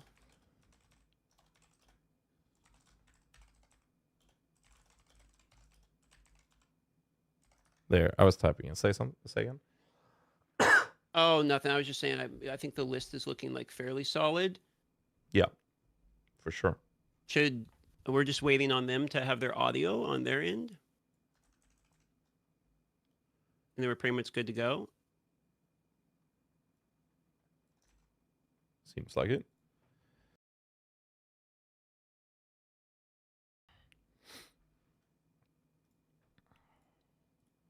Okay, I'm gonna not be looking at chat until the actual end. We can send ads since they're doing thingies. Guys, if you're not a subscriber, hold on to something. If we send ads now, we shouldn't have any ads for the entirety of the show, right? So have fun, guys. Yeah, might as well run. Yeah, watch Run him. 1.5, and then we should be good. I have built up about an hour and a half of a no ad bank from Twitch, and I still have my 15-minute snoozes, so that should cover it. Yeah. We're only aiming for an hour. We should be good. Should be good. If I'm smoking, no, but I had I've been basically constantly sick for the past 3 months. My daughter started kindergarten. So I've been having a cold, and I've had 3 rounds of COVID and some mycoplasm shit that fucked up my lungs. I'm gonna put the chat. I've been constantly sick for 3 months straight. It's been terrible. 10-minute mode. Terrible, terrible.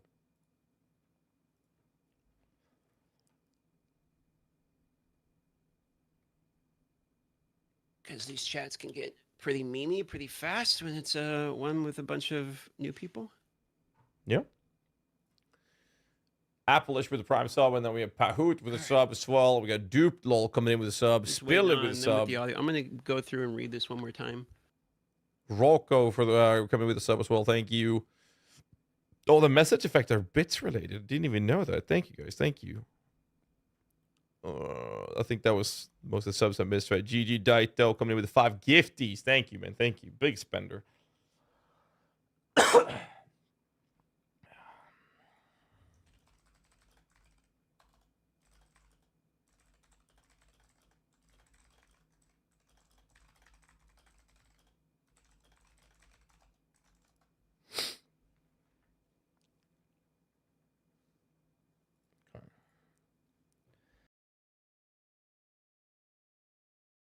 Will this be on VOD? Yes, directly after the podcast is over. Kikis will upload this to YouTube. I'm glad we have that one early.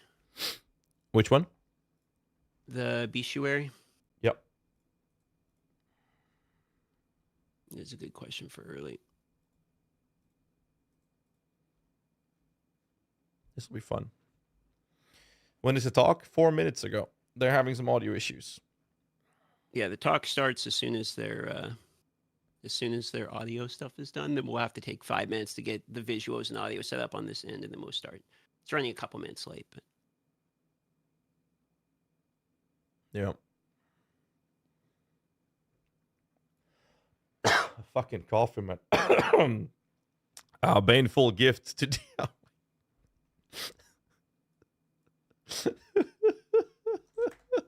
Oh, got it. I'm gonna have to fight cat aggro this whole time. Oh. Baneful path gifted a sub to D4. When does ask if bosses will be static? I know I've been getting that question spam. Pretty consistent. Fuck you know. Yeah, it's already on the list. I've got it for him. The question will be answered. What do those shakers of yours spawn? My you mean my GHAZZY TV custom GHAZZY TV summoner shaker? There's only 30 of them left in for sale. Like they're limited edition. There's only 30 left of these. You want to sit on the keyboard. They don't spawn anything but pure copium energy and increased elevated minion powers when you drink from them. Is GHAZZY a hot tub? Because he's boiling hot. Wait, did you put me in a hot tub again? Yeah, of course. You want to be in a hot tub? Well, has this been a thing just because of that one hot tub stream? Well, yeah, of course it is. It's your thing now. You're on the hot tub. I mean, to be fair, I was at the top of the directory of the hot tub streams. Like, I beat all the chicks. That was pretty impressive. So, number 1 hot tub streamer. Patted GHAZZY myself is on the officially shoulder. world record #1 hot tub streamer. I can never take that away from you. Oh, man. You should come visit. We'll have a duo stream in the hot tub together. Let's. How about we save that conversation for when there's not 3,000 people and you're watching us? Oh, man.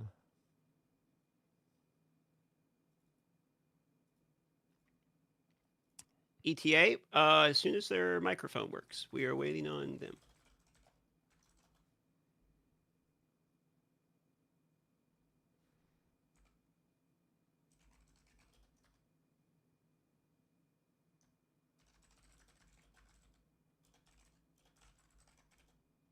Add another question into I'm going to add another question here to mouse plus analog stick concurrently.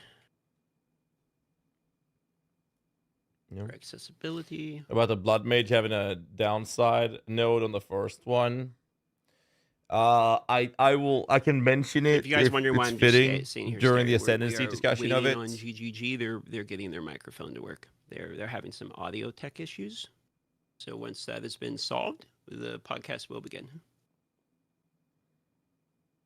Invisible mode on client like Battle.net. Well, I've Please ask about recently map moved lockout. over to All Steam. of that's already on the list. Don't worry. The most common ones are on the list. There will be a Q&A portion at the end if we have time, which I would assume we're going to. But when we get to the Q&A portion, then you're welcome to spam chat with your questions, and we'll pull from that as well. It's going to be a decently short podcast. I think we're going to make it an hour. Death recap. So we're just going to go Not in, ask the planned. questions, pass it off to somebody else, basically. I mean, we'll see, Baneful. I think that the idea with the first Ascendency node is... They said they're still working on their issues, and they hopefully will be able to start soon. So I think just a that heads up. it's the idea is that if you want to play a Blood Mage, that's the first thing. But I was also a little bit on the fence that the first 2 points are going to Total be a duration negative set one. for the interview, it's going to be an hour. Yeah, give or take, like plus minus. But we're aiming for, we don't want to surpass 1.5 hour out of respect to their time as well. And obviously, like if 1.5 hours is kind of like a top section of it being like consumable content as well. Yeah, I don't want to drag it. Like the longer the podcasts go, the harder it is to like watch for your VOD later too. And Yeah. for people to like actually consume. I think we just, we don't milk it as much. We just get the questions we really want to answer, then we let them go. Yeah. Like, don't get me wrong. Most of you guys know about me and DM would love to sit there and talk for 10 hours. And God knows Jonathan is more than willing and it would be very happy to do that. But gotta have some respect for the time as well. Yeah, if it was the one and only, maybe. But I think this is the 4th time he's been willing to do a podcast with us. So Has it been 4 times already? I think it has. It's been 3 or this is at least the 3rd one. At the very He's least, done with us. And he's given me 2 interviews in person. So this would be my 5th time talking to him at this point. So just like kind of out of respect for him, I'm going to try to keep these like reasonable. I had one in the LA as well. Yep. He's been very generous with his time. Yeah. So I wonder which question we're going to ask twice this time, because that's something we've always managed to pull off one way or another, repeating a question. I think the color code is going to help us avoid that, though. Yeah. We don't have duplicate which ones. The which one was a disaster because we asked him the same question twice. And then on top of it, the internet went out right as I started live streaming. Yeah. So it was like barely watchable, unfortunately. Yep. Did you get to open all the puzzle boxes? No, because I live in Sweden and postal services are horrible. That was so funny, DM. So the delivery service said, "Oh, it comes on Wednesday." I'm like, "Great, okay, I'll wait for it, then go live." It never showed up. I'll just go live then. It says before 3:30 p.m. the day after. I'll wait for the stream to go live until it arrived. 4 p.m., 5 p.m. Fuck it, I'll go live. It said before 10 p.m. Okay, but that's in the middle of the reveal stream. Okay. Then after 10 p.m., it said at the end of the day. I'm like, motherfucker, it's 2 hours left. What are you talking about? And then last Friday, it said, oh, it's a clearance delay. It's still stuck in customs. But you told me it was about to arrive. Like, what the hell? So now I got to call them tomorrow and see where my box is. You'll probably still be Quinn opening it, so it's okay. I heard some people did it in just a handful of hours. Yeah, I think, what was it? I want to say Jung did it in like 4 hours or something.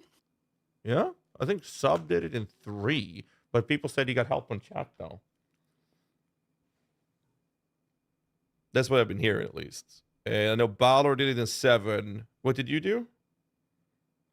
It took me 6 hours with 1,000 people in chat, and it said 14-year-old 90 minutes. So. What? Wait. What? A 14-year-old? On the box. It says right here, game time 90 minutes, player age 14. So they're basically calling us all idiots. Did you see the That's what I tweet took from out of it. Towley? Yeah, the poor man got destroyed for that tweet. People were posting it everywhere that he broke it, but I think it was just his meme, right? Isn't his icon literally a hammer? I believe so, yes. But it took him 30 seconds to open it. Yeah, no, he sped run it. He beat everyone. Yeah. Crip saying my wife ended up taking mine. She got to the solution in like an hour, but couldn't complete it because it was jammed. Their support showed how the factory reset, and it worked right away after that. Oh. Sure. By the way, just for the people all sitting here wondering where the fuck is it supposed to start 12 minutes ago. GGG is working on their audio. They're having some tech issues. Yeah. They said they will be ready soon. TM. So we're seeing here stalling. All right, I guess I have my currently I have an hour and 16 minutes banked of not being needing to run an ad, so I'm just gonna run we need to pivot this. Okay, so they're swapping out the room. Yeah. They're changing rooms. Okay. Okay, yeah, they're changing room. That's fine. I'm gonna run another minute and a half because this has gone long enough of a delay that we're probably gonna add mid. Yeah. All right, more ads, boys. Sorry, folks, but it's not our fault. We blame Nick. Enjoy. It's probably not even Nick's fault. I blame Discord. Discord, yeah, that's a good one. It's Discord's fault. Discord. We blame Discord. I mean, it's either Discord's fault or all the Blight lovers, right? Don't throw shade on the Blight enjoyers. Oh man, why isn't it December yet? God damn it! Are you ready to stall for another 12 days? Oh shit, they're calling. Okay, hold on right. 1 second, boys. Everything is gonna go quiet. All right. Okay.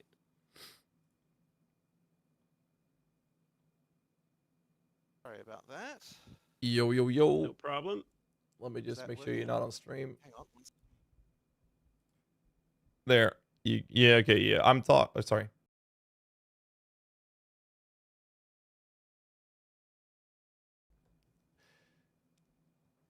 I muted you and not them. So I'm in the call with them now. We're setting everything up.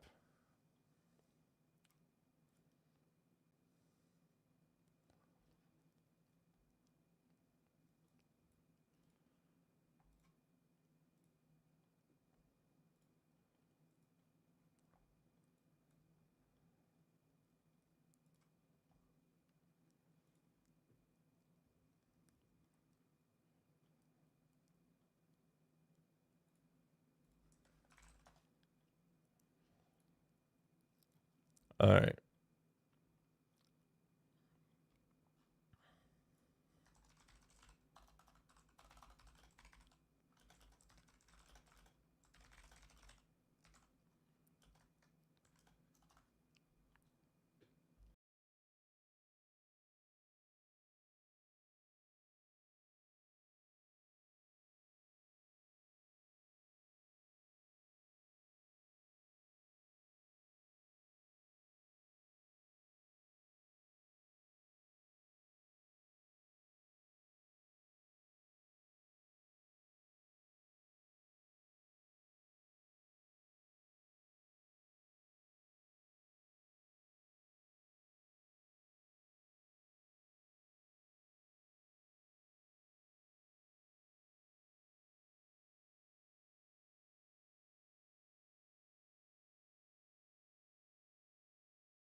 Live in 3, 2, 1. They should be able to hear us, and now they should be able to see us. So sorry about the delay, everybody. We are here. Thanks for waiting. And take it away, GHAZZY, with the intro. All right. Hi, everybody, and welcome to Tavern Talk. We have lost track of which episode this is, but this time we have Jonathan with us yet again to talk about PoE 2. How are you doing? Pretty good. Obviously the response to the live stream we did was kind of crazy. I don't even know what we really expected, but certainly there seems to be a lot of hype. So it's a bit scary, but I think we're doing pretty well. Oh, for sure. Big congratulations on the reveal. It was fantastic. Like the intro scene, I think it blew everybody away. Absolutely astonishing. I mean, DM, what do you think about the reveal? Like, I'm rating it at a 12 out of 10 so far. It's been the best one yet. I mean, obviously everyone liked it. I would say that kind of expected it to be good because I was able to get the early sneak peek and, see it in LA earlier on. So when I saw it, I was like, okay, yeah, this is going to be pretty well received. One of my questions I did have for you to go right into it, we're going to do general questions, and then we're going to pretty much almost immediately go into like more specific questions. And these are questions mostly just posed from the community that they really want the answers to. But one of the general questions that I had for you was, it seems like there's been more and more an emphasis on exploration and world building. In Path of Exile too, you saw things like the skulls on the maps is one such example you've used for this before. So I was kind of hoping you could walk us through the process that happened when you guys started to realize we really want to have more of a focal point on exploration in the game. So, I mean, to start with the story stuff like that, I mean, we really want to make sure that we're doing better than what we had in PoE 1 with regard to story. Like, a lot of people get through PoE 1 and they never even realize what it is, like what the story even was. But as for exploration as well, I mean, there's just, you really want to have that fantasy of you're playing a fantasy game, right? Like, and I think exploration is a huge part of that. So there was a thing that happened, in terms of like the icons on the map and everything like that. There was kind of a moment when we realized that people actually didn't realize how much content there was in the game. There was a situation where people would walk past things, they wouldn't know that maps contain stuff. So we're like, okay, when people are dying to bosses all the time, there is stuff out there for them to find. They're just not actually finding it. They don't know that it's there. So the icon on the map thing was just like a really good step towards actually making it so that you realize, oh, you know what? This is actually a game where if I explore, I will be rewarded. And there's been quite a lot of other things like that we've done as well. We've tweaked the random level generator. We've done to make it so that you've got things like where when you come to dead ends, we try to make sure that there's stuff in dead ends for you to find. And of course, there's this the particular encounters that we have, every area we try to have 2. In some cases, there might even be 3, sort of just handmade little things you can find. And we're actually keen to expand on that as well. So one of the things that I'm keen to do is to have a larger pool of these kinds of things in the game than what you get the first time you go through an area, and they can be random. And then we could even consider having it so that when we do when we go between leagues, the set of them that gets picked for each area could be randomly selected from those. We don't have that at the moment, but it's something that I'm very keen to do because I think that obviously replayability, if it's an action RPG, it's a huge thing.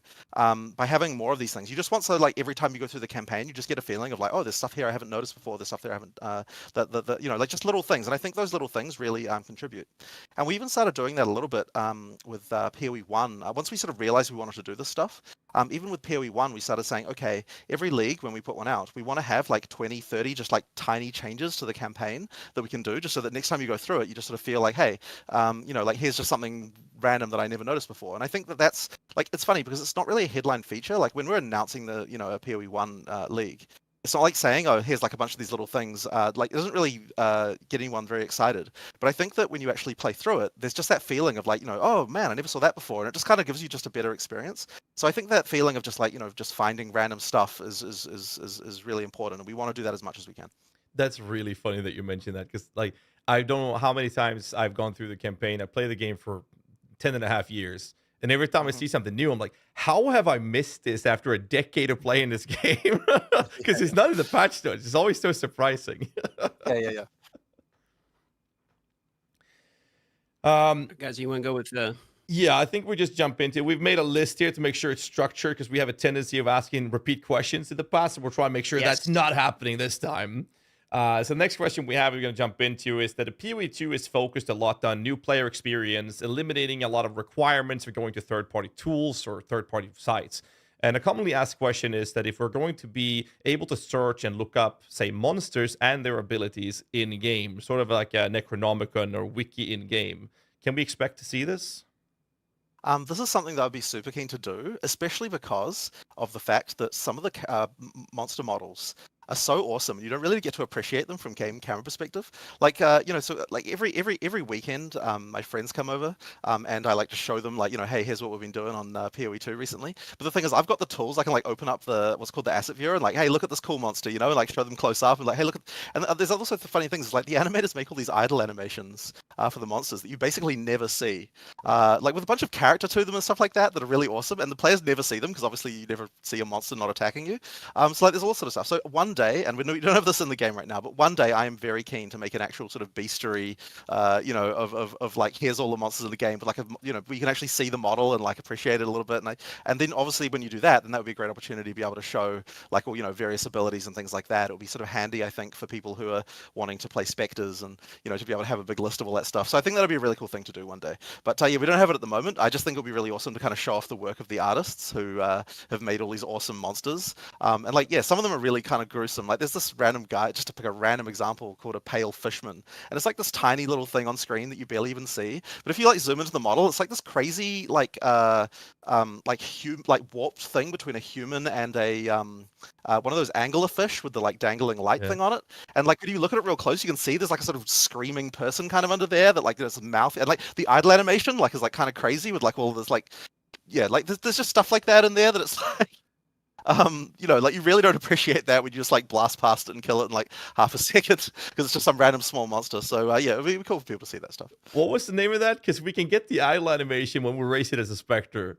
What was the name of it? That's true. It was called a pale fishman. I actually don't even know if it's in the early access because I think it might be an Act 4 monster. Yeah, in fact, and the other thing as well is when I give names like these are like internal code names. That's like the name of the folder that someone put it in, rather than like the actual like lore name in the game. So I don't know if it'll even be called that in the final version, but yeah, it's just it's pretty interesting to see some of that stuff. I'll see if I can find it. Speaking of animations, I'm going to go off script here from our list already and ask you about the cinematic. Was something that I wanted to make sure I ask you about, because it's kind of the first, full like major cinematic that, has really been revealed so far. So was it difficult doing your first cinematic, and did you guys get the result and the response you were really hoping for? Absolutely. So yes, it was definitely very hard. I mean, obviously we've never done anything like that before. Like I sort of had to, I mean, I wrote it myself, and there was a New Zealand company who we commissioned to kind of to work on it. And they've done obviously some cool stuff before, but I don't think they'd ever done like a thing that's this long, like on the sort of scale, I guess.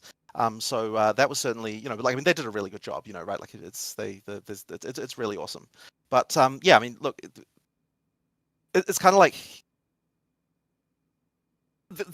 I was really concerned, right? Because obviously the comparison is to like Blizzard and all the crazy cinematics like that. And to be honest, like the quality of the animation is not what Blizzard does, right? Like, I mean, they, like we do a lot of things in order to make it so that like it is like, I want the content to be really awesome, but it's like in terms of just the raw, like, like amount of millions of dollars that they probably spend on their cinematics, right?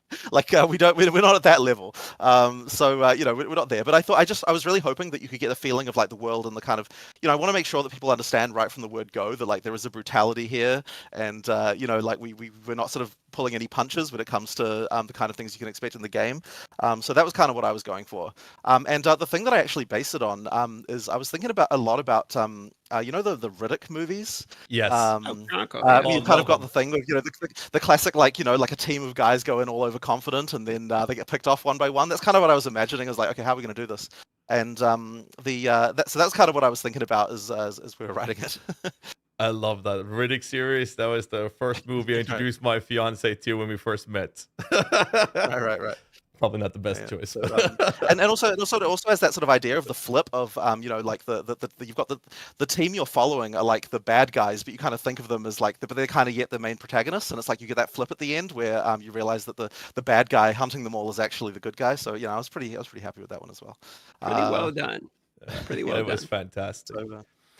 So, that was a lot of fun. Absolutely. Moving on to the next question. For clarification, this is a kind of a big one, a couple mini questions in it. So for clarification, can you explain how deaths in map work? Because there's been some confusion on why 6 portals, if you die, you can't go back in, as well as experience penalty still being a thing. So we'll start with those two. Yeah, so basically, when you die in a map, you can't resurrect in the map. And I think that is okay. Like we discussed this quite a lot, right? Because we were like, we've got 6 portals, we could have it so that you can revive 6 times like you did in PoE1. But the thing we were really worried about is just compromising the combat. Like we just really don't want to make it so that you just effectively, like, I mean, obviously there's a limited level of cheese, but it's still cheese on the boss as far as we were concerned.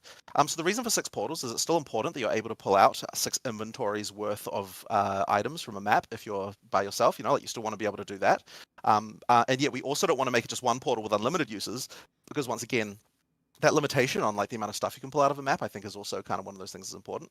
And there's also a slightly more mundane reason, which like seems a bit silly, but all the map devices that we've already sold, those are microtransactions that we need to support going forward in the store, and all of those have 6 portals. We can't really change that, so that's kind of just like one of those things that we just kind of have to maintain backwards compatibility for that reason. So yeah, there was a lot of discussion around this though, but at the end of the day, the main thing that won out as far as is we just don't want to compromise the combat. We want to make sure that if you're going to kill a boss, it has to be like one life. You have to survive it. You actually have to properly kill it.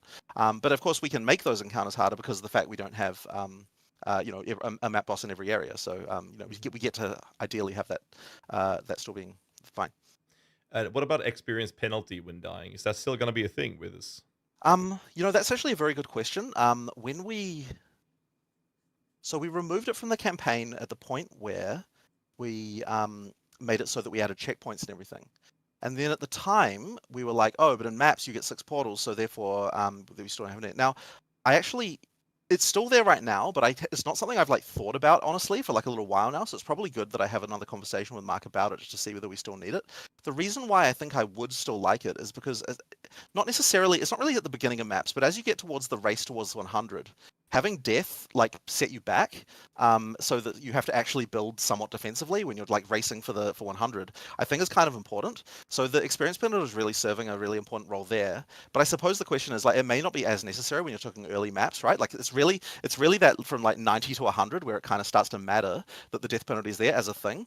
So we could theoretically think about like I mean basically what I'm saying with that is like we could fiddle around with the equation for it a little bit, but yeah, the purpose of it really is to make sure that as you're coming towards the end, as you get into level 100, that like a mistake actually costs you something rather than just being like a nothing in the road. In order for that race to 100 to actually be meaningful, because like if you can just grind your face into the wall and still not lose any experience and just like die, it's like you get to 100 but you died like 2,000 times. It's like, well, did you really achieve the same thing as the guy who didn't die at all? So that's kind of the reason why it exists.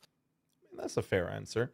The follow-up questions to this little chunk we got here is loot.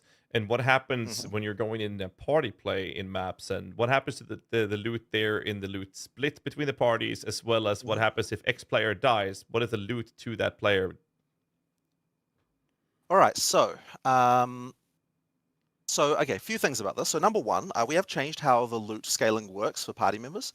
And what we've actually tried to do is be a lot more intelligent with regard to what types of items do you want to see more of and what types of items don't matter about having more of. So an example of this is like, if you're talking about currency, right? Obviously you want double the amount of currency. We've got 2 players because all players want to take currency. But this is also true for things like rings and amulets, because rings and amulets aren't kind of like specific to any one like person, right? Like I mean, obviously the mods can make them that way, but everyone wants a ring, everyone wants an amulet if one drops. So effectively, we also do plus 100% for things like that as well. But if you're talking about armors, well, there are 6 different armor types, and so if you look on average, you only need to increase the number of armors by 50% in order to be able to. Wait, is it even 50%? It might be. Okay, I might be doing the math wrong here, but effectively, there's an amount of armor increase that you need in order to kind of, on average, make it so that everyone's still getting the stuff they want, because certain players only want certain armor parts of the pie, right, due to the strength, dex, int thing. And for weapon types, there's even more weapon types. So the chance that 2 players are actually using the same weapon type is generally much lower. So effectively what that means is that we can not increase weapons by the same amount that we increase other stuff. So what that means is that when you, the sum total of all of that means that the stuff on the ground from each player increases by some number like 28% if you actually look at it in raw drops. But the actual what makes up that 28% is like way more of the stuff you actually want and not as much of the garbage that you don't want, in order to make it so that you don't get the crazy spam on the ground with party play that you previously might have gotten.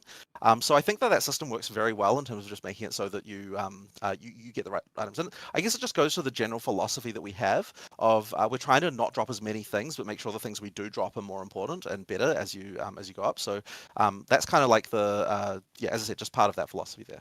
I feel like there was another part of the question that I've forgotten now, so maybe you can remind me what it was. The last part there's two more, but one of them was let's say you're 2 players playing and 1 player dies. What happens to the loot on the ground that belongs to that player, so to say?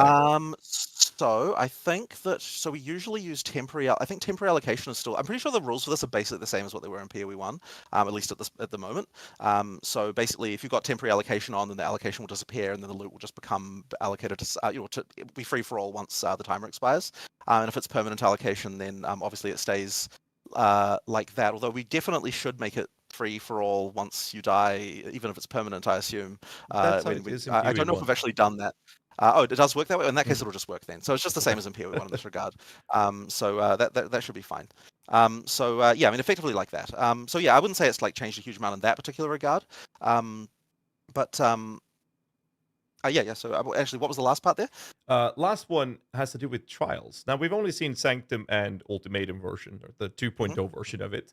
So the real question is two ones. One is the Sanctum no-hit run, and the questions are what happens if 1 player dies if 2 players goes in, and the other one is the reward system there as well, I guess. Okay, so this is one of these tricky technical questions that Mark would probably be better at answering because he knows the exact details. So let me think about that. I don't know that I've even had a discussion about what happens to the rewards in Sanctum. Now, generally speaking, of course, when we're doing things like this, when you're paying party play with a thing like Sanctum, the map, to be technical, the map owner, but effectively the person who paid the cost, the person who put the key in, they're the person who kind of gets like the progress. So they usually get to be the one who decides what actions to take and what rooms to go to. I believe though that if you want to go through and ascend, that there are you can both do the ascendancy. So that means if you want to do like the ascension in a party, then that's absolutely fine. You get the reward there. But I believe that the items that come from like key, the chests and stuff like that, I believe that they belong to the person who paid the cost of the coin that they used to enter. Is my understanding of that. I could be wrong about this, but I think that's correct. So yeah, there's a few. I'm sorry about this. I don't have like completely clear information about some of that stuff. But that's one of those things that Mark tends to be often addressing as far as working out those things. Mark really is like so. One thing I should mention is that Mark plays like. I could be wrong about this, but I think like 90% of the time when he's playtesting multiplayer, so he's the one who really cares about getting all that multiplayer stuff exactly right. Whereas when I'm playing, I'm like a solo player all the way, right? Like for whatever reason, I'm just like a solo player. So ideally with the both of us paying attention here, we should make sure that things are good in both solo and multiplayer. But yeah, he's got a bunch of designers he likes to play with. Like the design team effectively. Like he plays multiplayer with the design team all the time. So he's the one who usually sorts out these like specific little multiplayer details. All right. So since we're talking about loot, there is one question that people had related to loot due to some early access footage we've seen where there's like tier 1, tier 2, tier 3, advanced gear, etc. So I was hoping you could break down what that's referencing. Yeah, so effectively, when you get magic find gear, so like increased chance of rarity, we wanted to try and make it so that the gear that you get from that is better, and not just in the way of just getting like more rares. I mean, it does do that as well, don't get me wrong, like you're still getting more rares, more uniques and so on, but we wanted to make it so that you could scale rarity by a huge amount, not necessarily in a character, but also because when you've got a monster that you've juiced with various map mechanics, all of that stuff is adding rarity and not quantity. So effectively you need to make sure that rarity is something that really increases the power. So the way we do that is there's 5, and I don't know whether Rishi will be unhappy about me spoiling the exact inner workings of this, but there are 5 tiers to start with that you can't see that change anything, because those don't change anything about unidentified items, but they do change the percentage chances that you get certain things. So they, for example, you're getting chances to upgrade currency to higher types of currency. You're getting like the chances of not not spawning items with base types that are lower level than what you would need. So effectively sort of clamping the base types that you're going to get into like a smaller range at the top, and like these kind of things, while also increasing like magic and rare and uniques and stuff like that. It also increases the like it starts to open up like those tiers start to open up like what types of uniques can go into the pool. And to be clear here, there's always a chance that you can upgrade through these tiers regardless of how much magic find you have, right? You don't need magic find to get this. It's just that magic find is effectively increasing the chance that you upgrade through them. And in total, there's actually 10 tiers overall. But at tier 5, it starts to modify the properties of unidentified items, and that's why we have to start marking the rares as being like, and so that's when it says T2, that actually means that's like T5 internally of what it's rolled, and then so the tiers going up from there, each of them say T2, T3, T4, T5, and what the reason why we have to say that is because when this item dropped, we clamped the mods that it can get to be in the upper tiers, and the higher tier you get, the higher they can go. So if you get a T5 rare, the mods that it can have are from a very, very tiny portion of them, right at the top of all the tiers of those mods. So you know that the rolls you're going to be seeing, like the life you're going to get on it, the damage you're going to get on it, this kind of thing, are going to be top notch when you see that. So effectively, And the reason why I think that's important to show is because you kind of want people to feel like, okay, like because the number of items that drop aren't really increasing, you need a way to see on the screen when something drops, like how valuable is the thing that I just saw. And so showing those tiers on the rares also really has that effect of like, okay, like if you see like, 5 or 6 T5 rares drop, you got a really good hit, whereas if you see a bunch of like T2s, you didn't get such a good one. So that's kind of important, I think, just to get that feeling of being important. It's actually really interesting because we've been fighting so much this thing of like the way that you made a way you can make drops in an action RPG feel good is just by dropping tons of crap on the ground.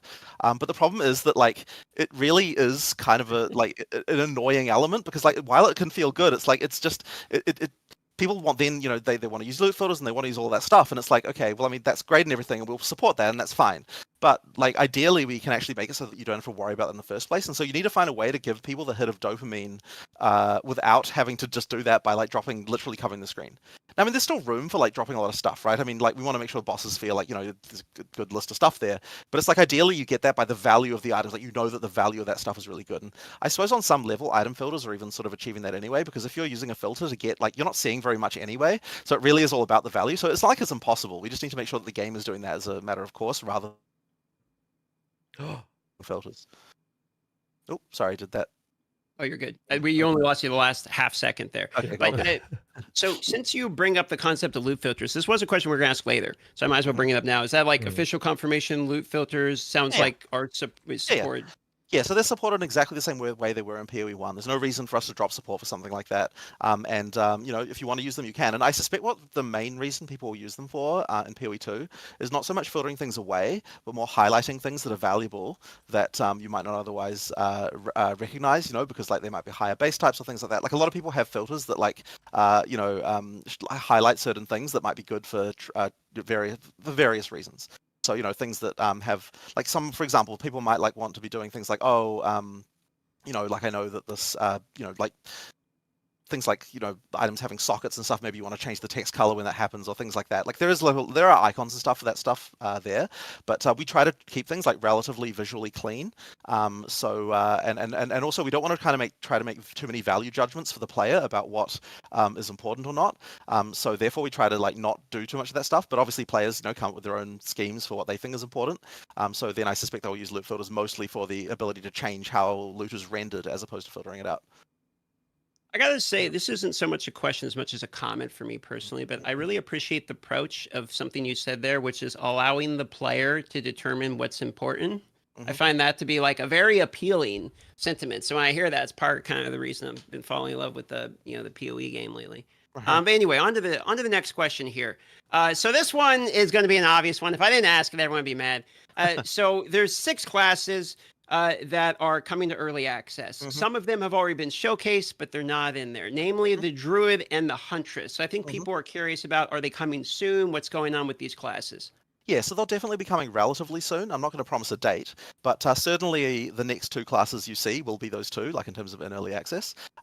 We just at some point, look, we really wanted to launch with those two classes. We expected that we would be launching into early access with those two classes, but at some point it was just like, you know, we and I think I've even said this before, but we really underestimated what it takes to finish a class. I think, it takes a lot. You know, it's because and the thing is, it's like you make a bunch of skills and you're like, oh yeah, you know, made the skills, that's the class, right?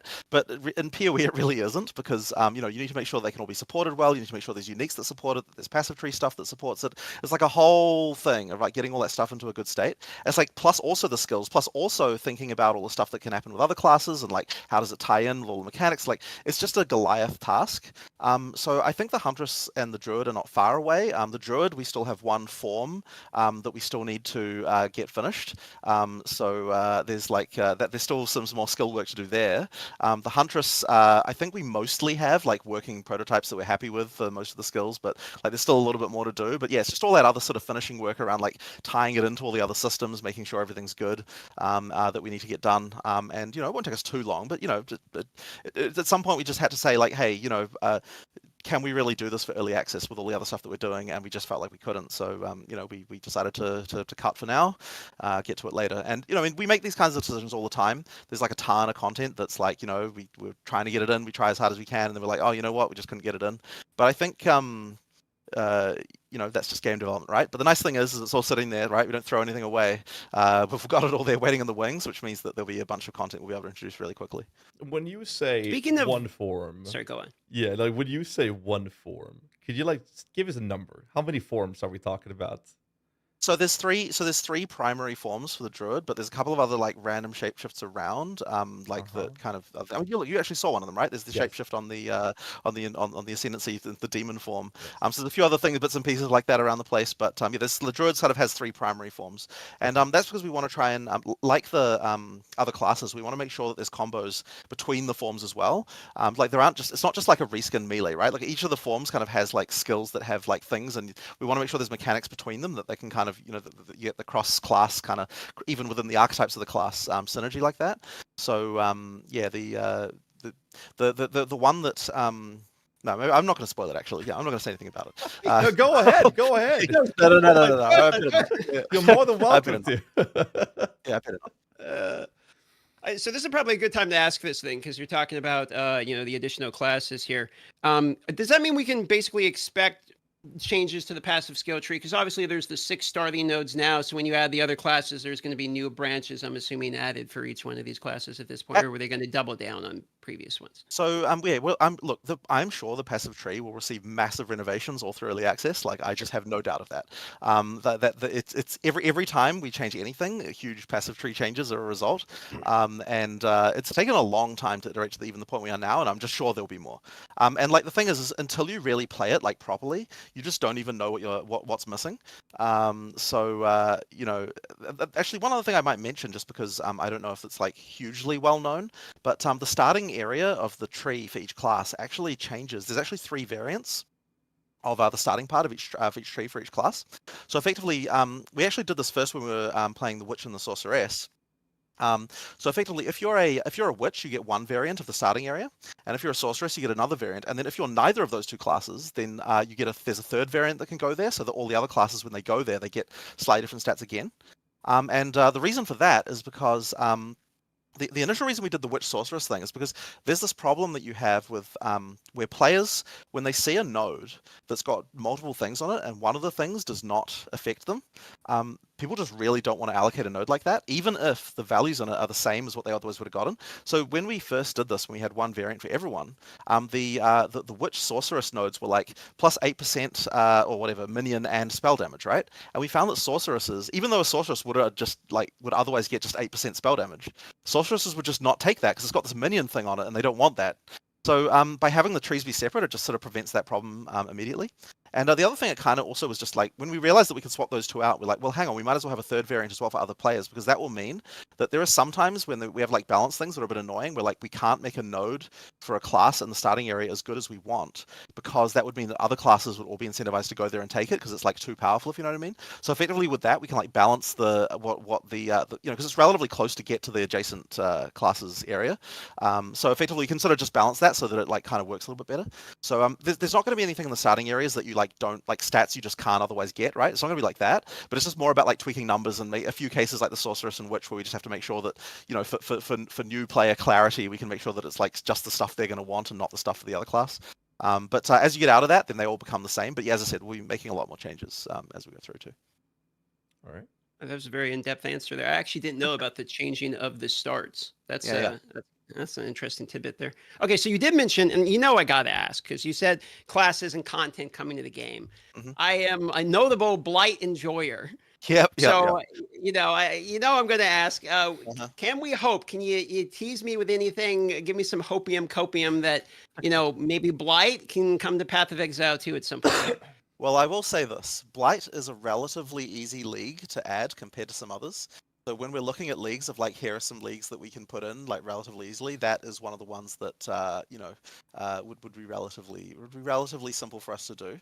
Obviously, one of the reward system it previously had has now been moved to a different thing, which means that Blight will need a new reward system, and you know, we've got ideas for what we can do about that. But we've got monsters we can use for it. We've actually got a bunch of environment art from Act 5 that that would suit Blight perfectly well. I'm not sure if have we shown any of that? No, I don't think we have. All right, yeah. Well, anyway, there's some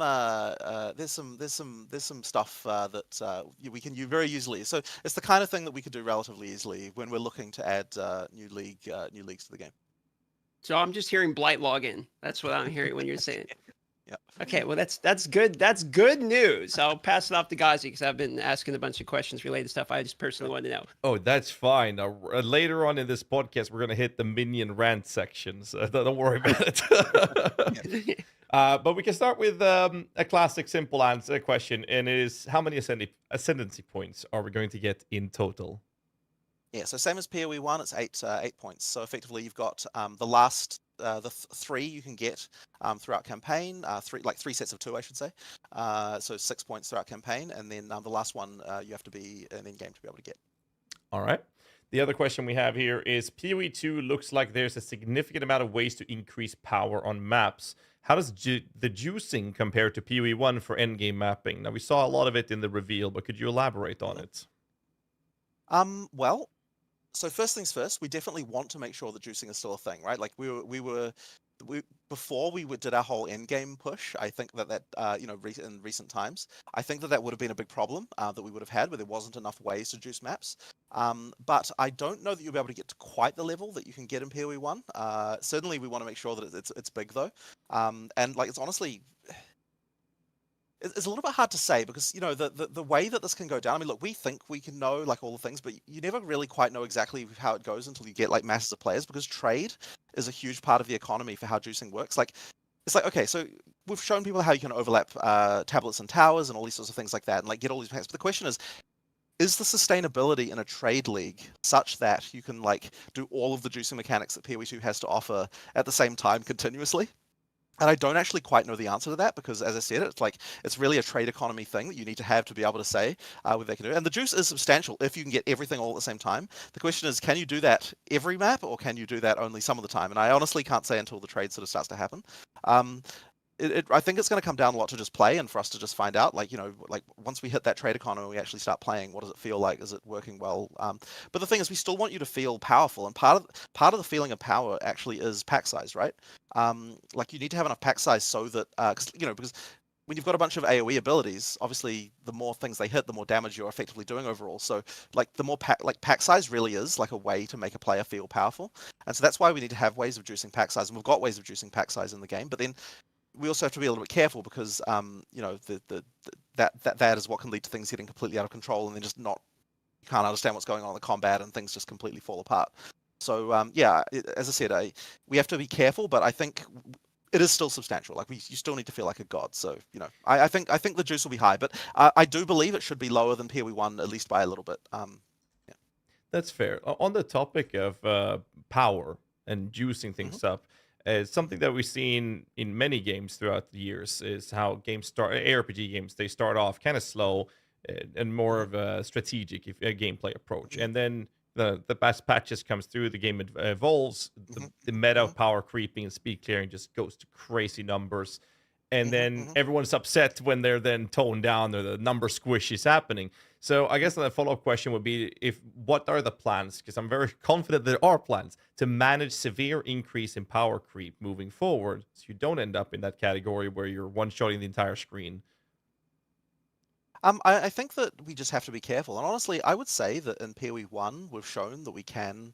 I mean, look, PoE 1 obviously did get pretty crazy, but at the same time, like, we had a lot of years, where things kind of weren't like that. And I think that effectively, I believe we can still maintain that.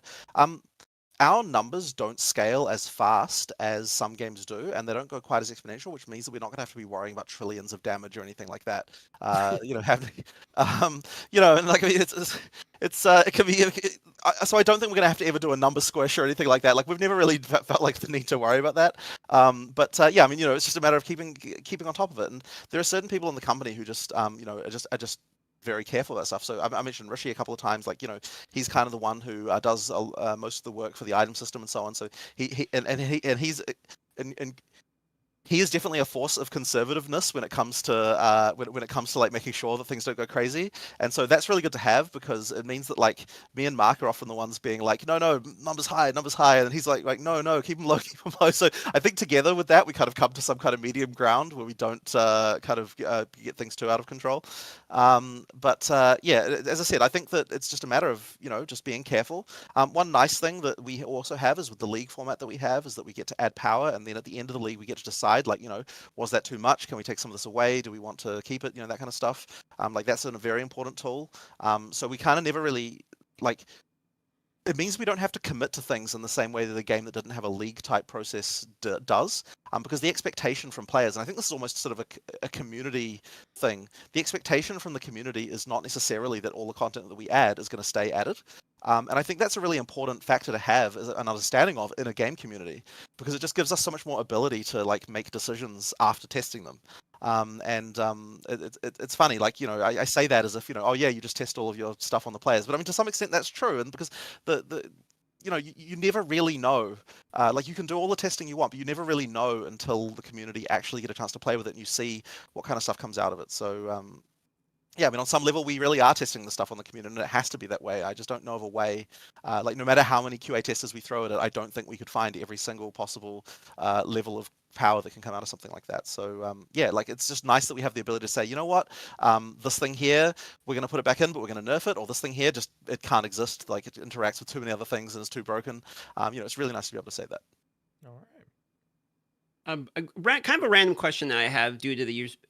You mentioned this in I think it was the Ziggy Q&A afterwards, but that the early access server is going to be maintained. Yeah. So meaning you're going to have leagues, separate, but then the OG one will go back there, and that is going to be separate from like the Eterno or core server as well, right? There will be an early access one. So a question for you I have then is, the early access characters, one, I'm assuming you can still, play them, et cetera, on the servers, and two, can you still create characters on the early access server afterwards, or are they kind of grandfathered in and make sure you have all the characters you want for the server? I think we probably won't allow you to create new characters there, just because I think that even just if you're a new player and you're like, oh, you've got place. I mean, I suppose what we could do is allow you to create characters there if you've already got one there. That would be an option. But I kind of don't really think we need to do that. Like, as I said, the main reason we're doing that is just because if you're someone who's like not even really paying attention to what's going on, and you're just like, you've got some level 20 character and you're like, oh, I just want to keep playing the game, right? Like, we don't want to disrupt that person's life too much. So I think that's why we don't want to just get rid of all that stuff completely. Yeah, I mean, the thing is though that, like, if you're playing a high level character, almost certainly your build is going to be bricked in some regard, right? Like, there'll be some element of it that got modified or something like that, but then of course you'll also have like legacy items, which will be kind of presumably funky, assuming that we have to modify balance, which no doubt we will have to do. Yeah, like, you'll have all that stuff too. So I mean, look, there's just no reason to delete the data, right? Like, we're not going to make an effort to make sure that everything is, like, is still works, like in terms of your builds and everything, but we're also not going to do anything that we don't have to do in terms of deleting it either, right? Like we might as well just let it be there. You know, and it's also just like nice to have like, oh, here's this character I got, you know, back in the day. Like it's nice to just have that around. So, you know, it's just a little memory of that. So yeah, there's just no reason for us to delete it. So speaking of builds getting bricked, if I reference one of the interviews we actually did on here, is you had mentioned Righteous Fire as an example when we were talking about cosmetics and MTX, and you were saying that it's fundamentally getting changed. And I was hoping to ask for Pox here. Shout out to Pox. Can we get any information related to Righteous Fire or where that is going? I was kind of wanting to follow up with that you had mentioned in previous. So it's not an early access right now because it's on a class that is not. It's one of the skills for a class that's not going to be an EA. So you get that a little bit later. But it is going to be in. We have a prototype of it, and you know we've got it working a way that we're happy for it to work. But yeah, unfortunately, just not an EA, or at least not an EA at the start. Right when we add the character, it'll come in. It's going to be in significantly changed, or it is very it is very different.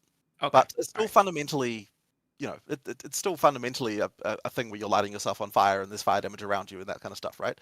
It's just that, you know, like the exact mechanics from a stat point of view. Like if you looked at it on the screen, you'd be like, oh yeah, that's Righteous Fire. But if you look at the stats, it's like works quite differently. There we go. Thank you. I had to ask for Pox. Fair enough. Speaking of bricking, a very common question. I believe this was shown in the reveal, but bricking the Atlas, as you can, if you die in a map, you can't do it again.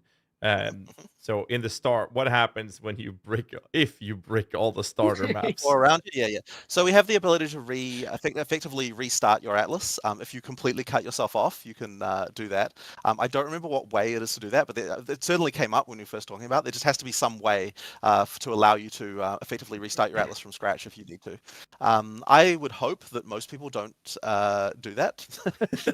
I should hope that you manage to survive it. Like you know, so there's 4 connections to the starting point. So you'd have to die 4 times in a row in order for that to happen to you. And then if that happens, it'll automatically re-roll the Atlas, so you can kind of just try again immediately. Okay. But yeah, hopefully not too many players have to do that and run into that issue. Yeah, I mean, look, we wanted there to be consequences for failure, right? We wanted to, so it's like, oh crap, you know, now I have to find another way around. Like the web of connections is dense enough that usually there'll be some other way around to get to something that you want. But bear in mind, there won't be too many, right? Like if you then die in another one of the entrances to get to some piece of content, that could definitely cut you off. So, you know, there are some consequences for death. Like, you know, and with that in mind, it obviously means that things like the experience penalty at low levels, certainly we don't need to be as worried about, because you know there's consequences just from the death itself in the Atlas. But yeah, you know, I think it's just the other reason why it's also important to do that, by the way, is because of the fact that you can fail a map. It means that the things that we can have on the Atlas can be more valuable, right? Because if we have things that you can just try again, then you've always got these problems where, like, okay, if you go into the map, like let's say you wanted to have a map and it's just full of chests that you know drop stuff for whatever reason. Let's just say we want to do that, right?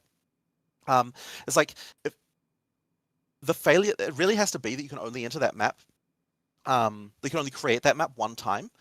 Because otherwise, you know, like at what point do you say, well, the map is completed?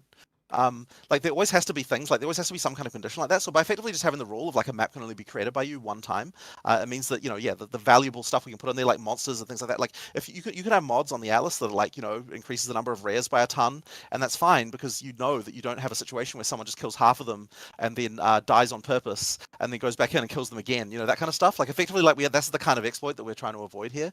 And so it just allows us to have much more valuable stuff on there. We do, by the way, have a bit of this problem in campaign that we have to worry about, like because you know you can respawn at checkpoint at any time, and so we have to be really careful about this stuff because you know I mentioned before that at the end of dead ends you'll get rare chests. Well, if you can set it, like we had an exploit before we fixed it, where like you know if you get a checkpoint that's close to a rare chest because it's at a dead end, you can die on purpose, respawn at the checkpoint, just open the chest again and again. And so yeah. So effectively, what we have to do is make it so that when you revive from a checkpoint, all of the things like chests and rare monsters, they have to stay dead.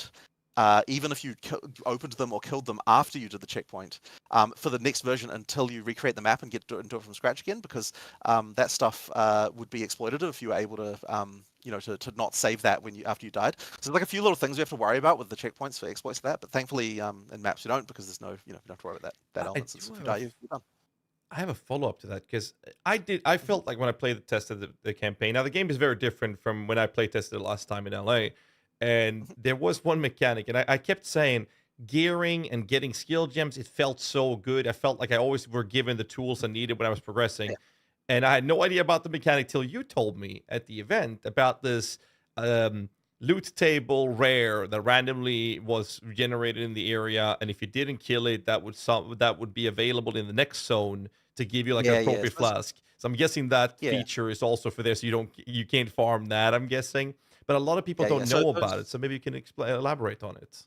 Yeah, so effectively what we've done in the very, very early game in order to make it so that to guarantee a certain number of skills and things like that is that there's a couple of encounters where if you fail to find the encounter in the first area, for example, then when you go to the second area, we will drop the item that you would have gotten if you'd found that first encounter, just to make sure that if you didn't run into this, but you did run into a later one, then we like forward that on to the next area, and then we do that like a couple of times with a few different encounters.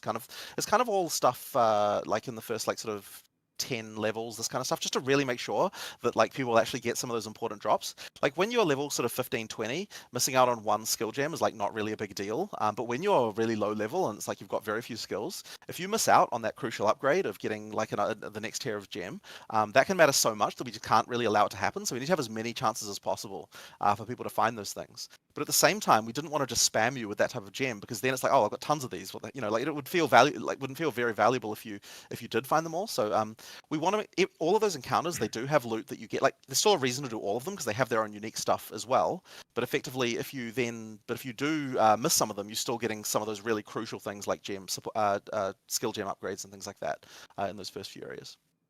I actually think, though, that some of that problem might be slightly ameliorated by the fact that we've got the map now where you can see all the encounters. So I think that in some cases people might be looking at there. But we still have that system just because, it's nice to be able to, to just make sure that people don't fail in the very early game. Yep. So speaking of the map, I got just a couple of questions related to the map. One is when we're talking about breaking the map and not being able to go to certain areas if you fail too many. Does this account for like bosses too? For instance, like Pinnacle bosses, and are they linked together where you fail the maps around it, you cannot go do the boss now? Yeah. Oh. Ooh. Because if you fail, the cities with the Uber bosses, those are extra special because if you fail one of those, if you fail to kill the lieutenant, then the boss will disappear from the Uber boss will disappear from the center of the city as well. So those ones are like you really have to be able to do those fights, and it will be quite challenging. That one, of course, is extra challenging because you need to find another city, right? So that one's going to be something that I think will be quite challenging. So yeah, like that's for like the ultra pinnacle content, like that 7th system, which has the I don't want to say the name because we didn't spoil it, but that pinnacle boss encounter, that one will be quite hard to get to. Okay, so speaking of pinnacle boss encounters, got a couple more questions related to this. Are the bosses? I hear there's what you said, tier 1 through 4, correct? So you're talking about in terms of loot drops and things like that. I think I've talked about this before. In terms of difficulty ramping, I don't think that we got clarity on whether or not you can modify these maps. Meaning, can you further modify the?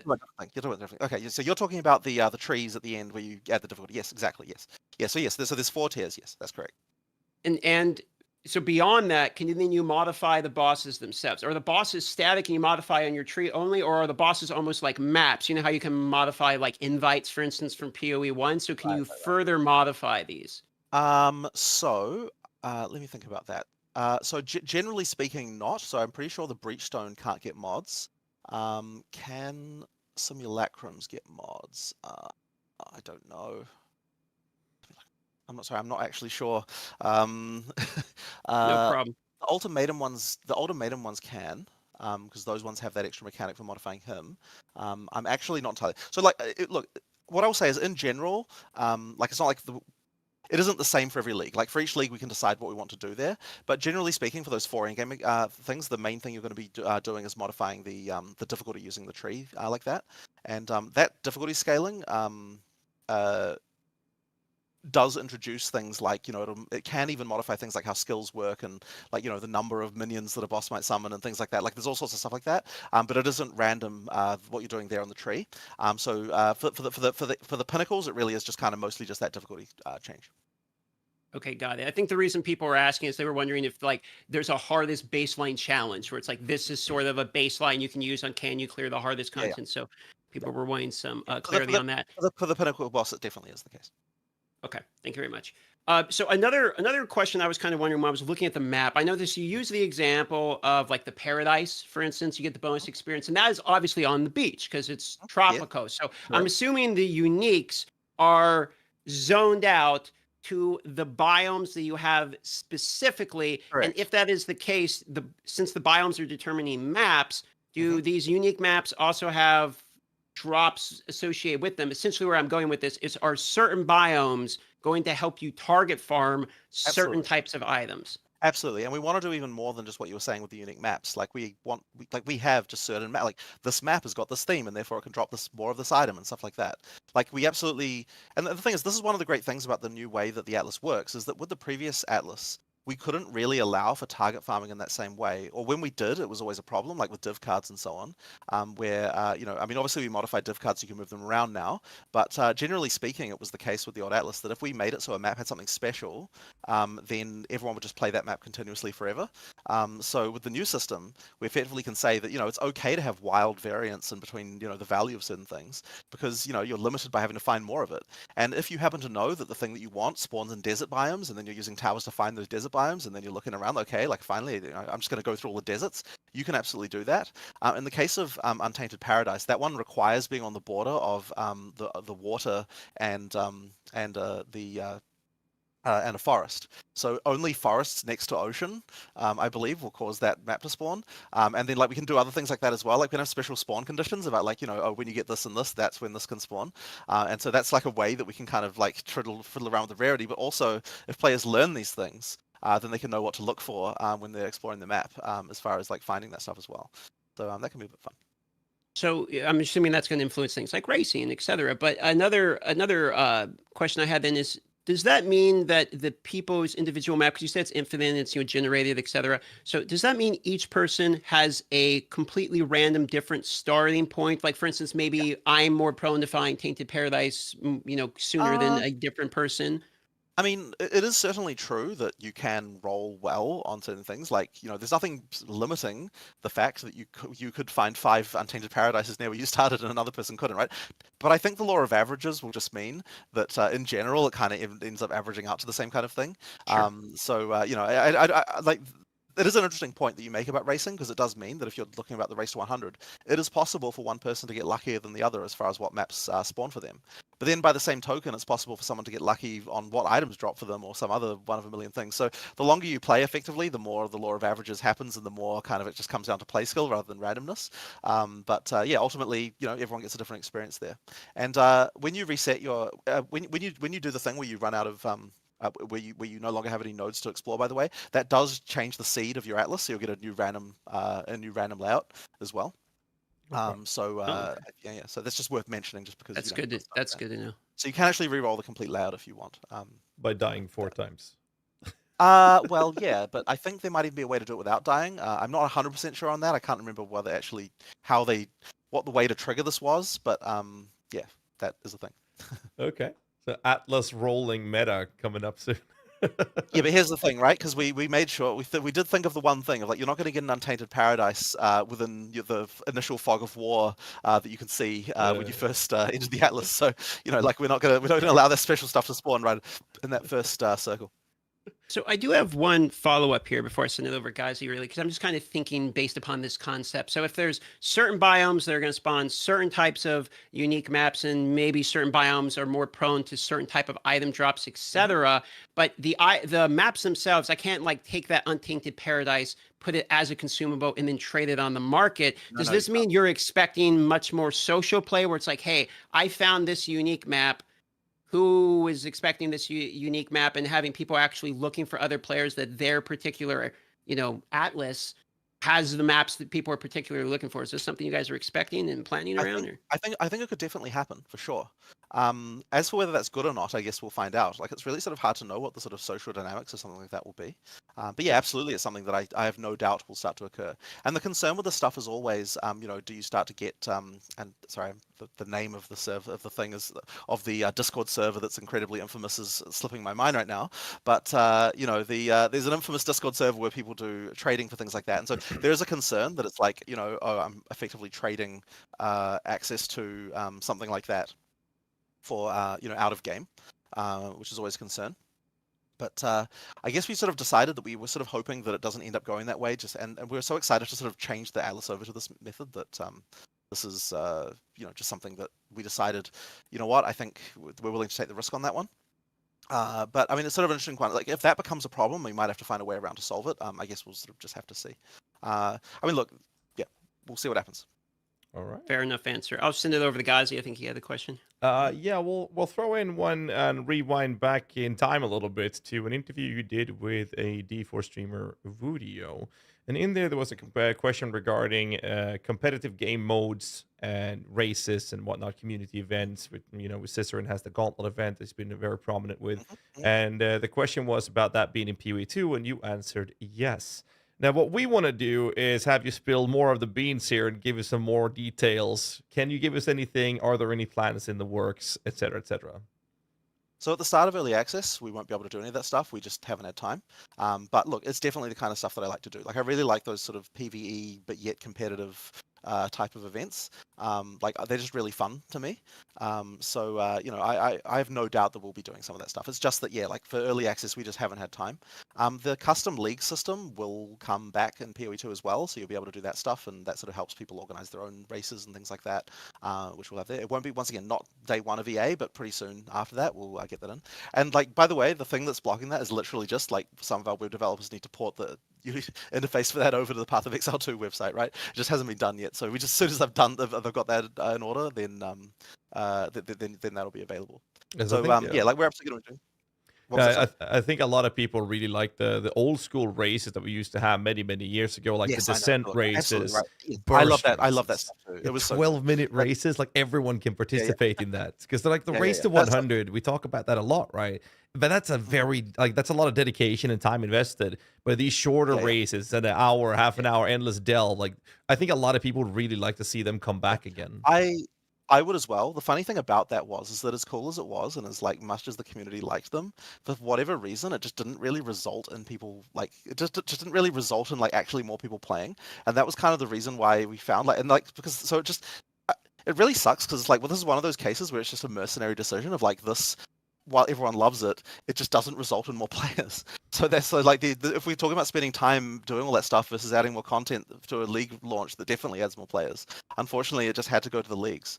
But the thing is that it was just really cool, and so like if I had some spare designers up my sleeve, then I would 100% get them working on this, because it's something that is just super awesome. And I definitely think we should try it again as well for PoE2. Like, times have moved on a long time since back when we were doing that stuff. So I think it's worth another try and see, like, does that stuff actually heat up into an actual into a scene of racing and so on that actually like causes there to be like just interest in itself coming to the game. So yeah, like, look, I have no doubt we'll try some races, just not immediately. Before I send it over to DM again, yes or no, are you in favor of having a Battle Royale PoE2 event? Well, I mean, it would certainly be cool. Let me think about this. Is it more skill-based gameplay now?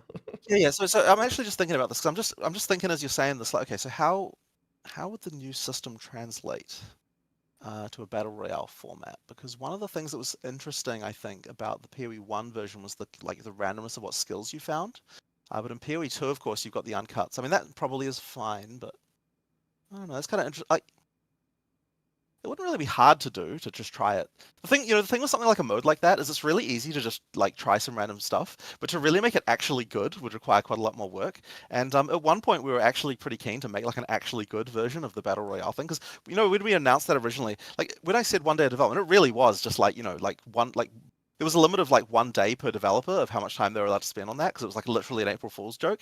And it turned out like it's kind of like one of those things that's like fun for for a few days, but it didn't really have like long lasting good gameplay, because like no one had I mean, we didn't really test it, right? We just kind of just like did some random shit and put it up there, and it was kind of cool. So that was a fun little experience. But we did discuss like, should we make an actual proper version of this? Like, would this be something that actually works well? And we kind of almost did, but I don't know, just like other stuff happened. We didn't end up doing it. But you know what? Maybe we should have another just like random fun battle royale and PoE 2 event. Just even if we don't like, just another one of those just like ultra kind of garage style. Just like everyone just like make some random stuff and just put it in there and we'll just see what happens. It could be fun. I think so. I'll send the ball over to the. I used to do way more, like way back in the early days of PoE 1. I used to do just like way more rando stuff like that. And I really enjoyed doing it, but for various reasons, like it's kind of like, I don't know, like I just never really like.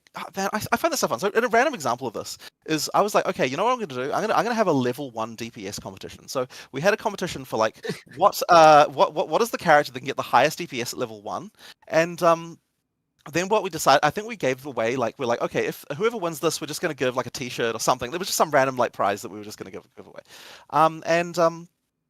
I was like, man, this is really smart, because like if you use other characters to like rush your level 1 character, but then make sure they never get any leech any experience, then you can like get all the quests and like get all of the like passive points that you can get when you're level 1, and there's like quite a lot you can do. And it's like, then it's like, okay, what's the minimum amount of experience you can possibly get by killing the mandatory bosses, in order to get the quest flags? It was like all these like little things. I was like, man, people are gonna have so much fun with this stuff. And then we got all these like kind of negative reactions about it, of like people being like, oh, you have to cheat, you have to multi-box to do this competition. Like, there was like, are you saying you're endorsing doing this? And there's like all this random stuff that the community kind of reacted negatively about with this.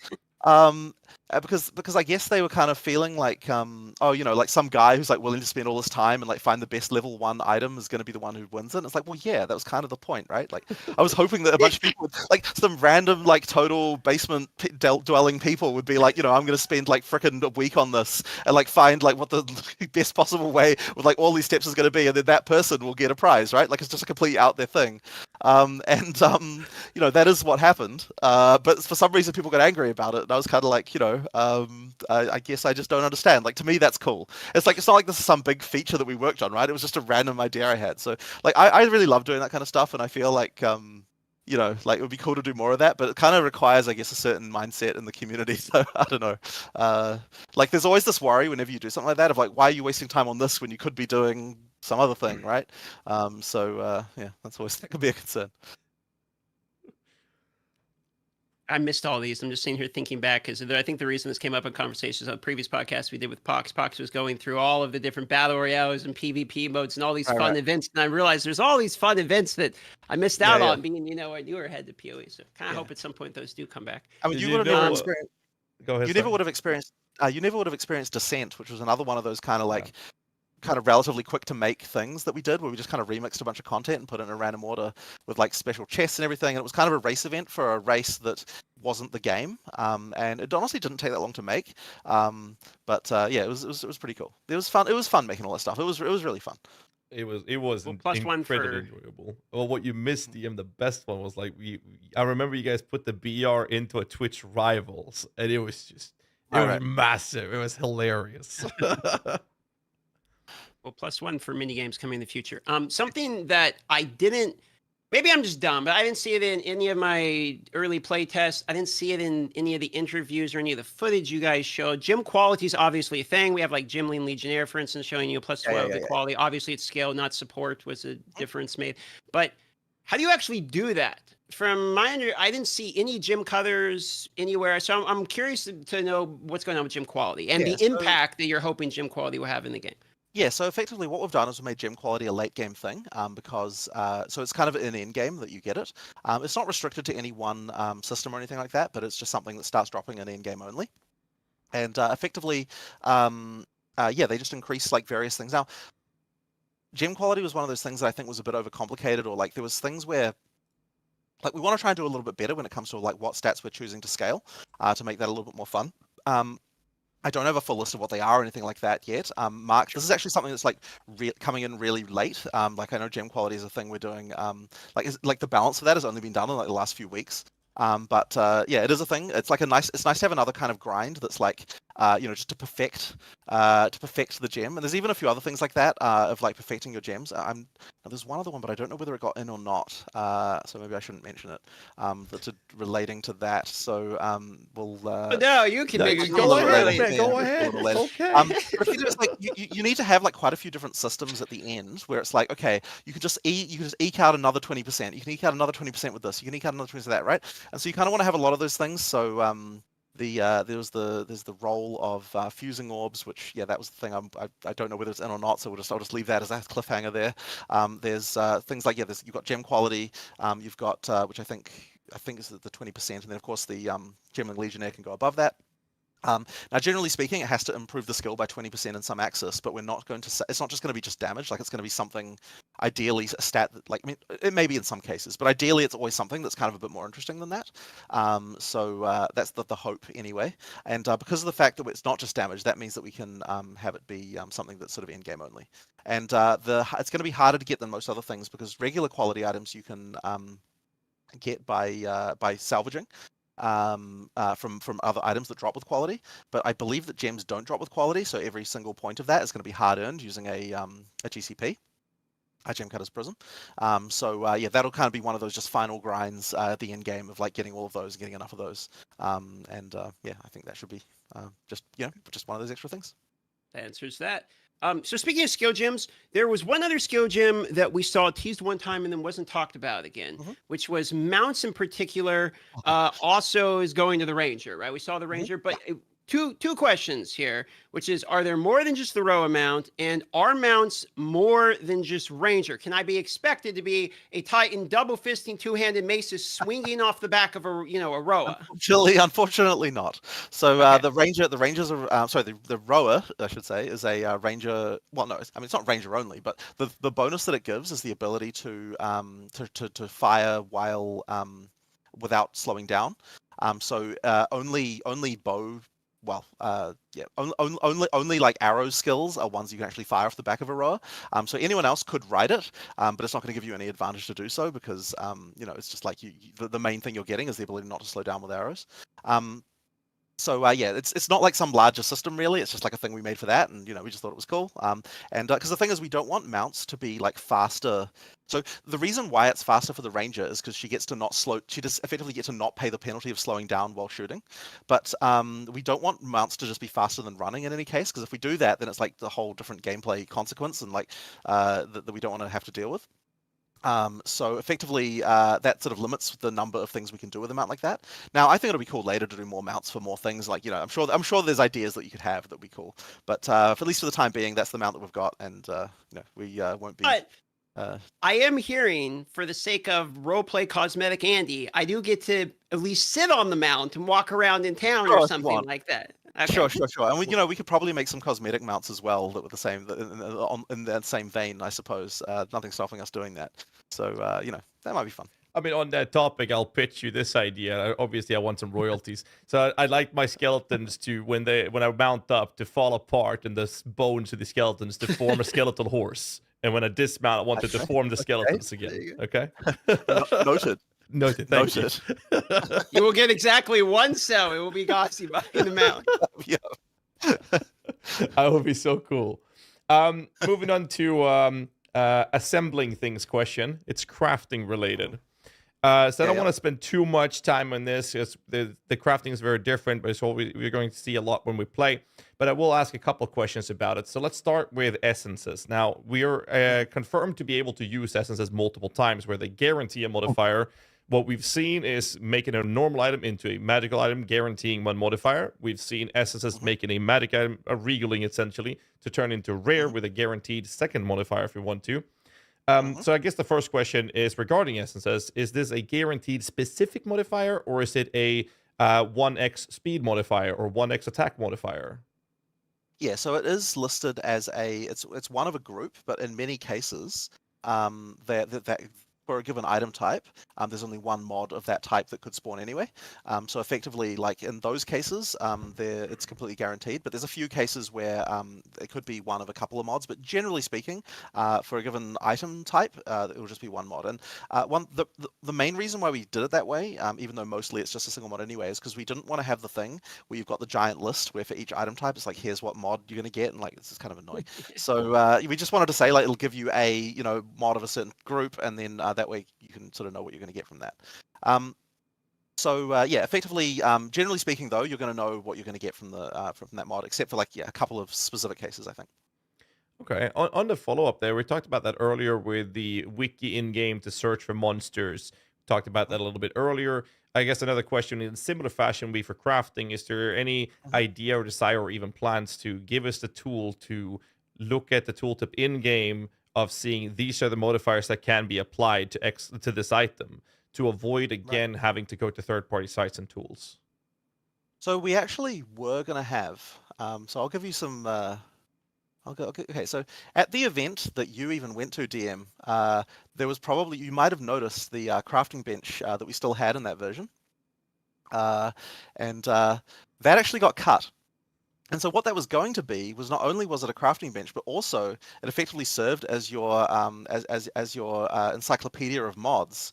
Because you could see when you put an item in there exactly what mods could actually go on it, because the user interface not only sort of had the crafting thing, but it also had kind of like the like here's the mods that can spawn, and like sure some of them are grayed out because you can't you can't craft them on this item, but you could at least see what they all were. So we actually kind of were working towards something like that, but the problem was that the crafting bench had all sorts of issues, which I mean I could go into if you want, but like but suffice to say the feature got cut, and so now we currently don't have something like that. And that's a bit of a shame, because I do think that being able to see that stuff in game is good, and like we were actually doing something useful with that. So it's possible that we might bring something like that back a little bit later. Like we did a bunch of UI work to kind of get this to be the case. And I do think that it's good to have that stuff in game. It's just that we don't currently have that for mods. Yeah, that's a bit of a shame. I mean, to dive into. Go ahead. Sorry. You want to go ahead? Yeah, I was going to say, not to dive into the reasons for the cut of the crafting bench as much as to, do you still expect it to come, or is it a decision like we shouldn't have this in the game as much as like it's not ready technically, there's bugs or something, it's like a to be determined, or is it like firm decision? It was a design problem, not a technical problem. So I might as well just go into it, right? Might as well just go through the whole thing. So effectively, we had this whole... So during betas, actually, we had a lot of feedback all the time about people saying, I don't have a way... You're not giving me the tools to fix the problems that I have with my build, right? And the type of player that we were getting that from a lot was PoE1 players, right? Because they're used to the crafting bench. And the crafting bench absolutely is a way to be able to fix problems with your build.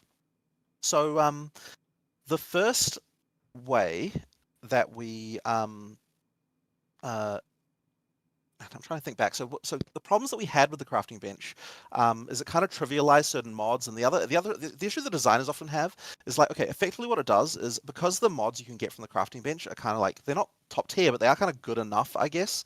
So it meant that effectively a rare item was only 5 mods plus a crafted mod, and that sort of reduces the amount of power you can get at the top end on some level, or like the level or the degree to which randomness can cause an item to be good relative to the average item.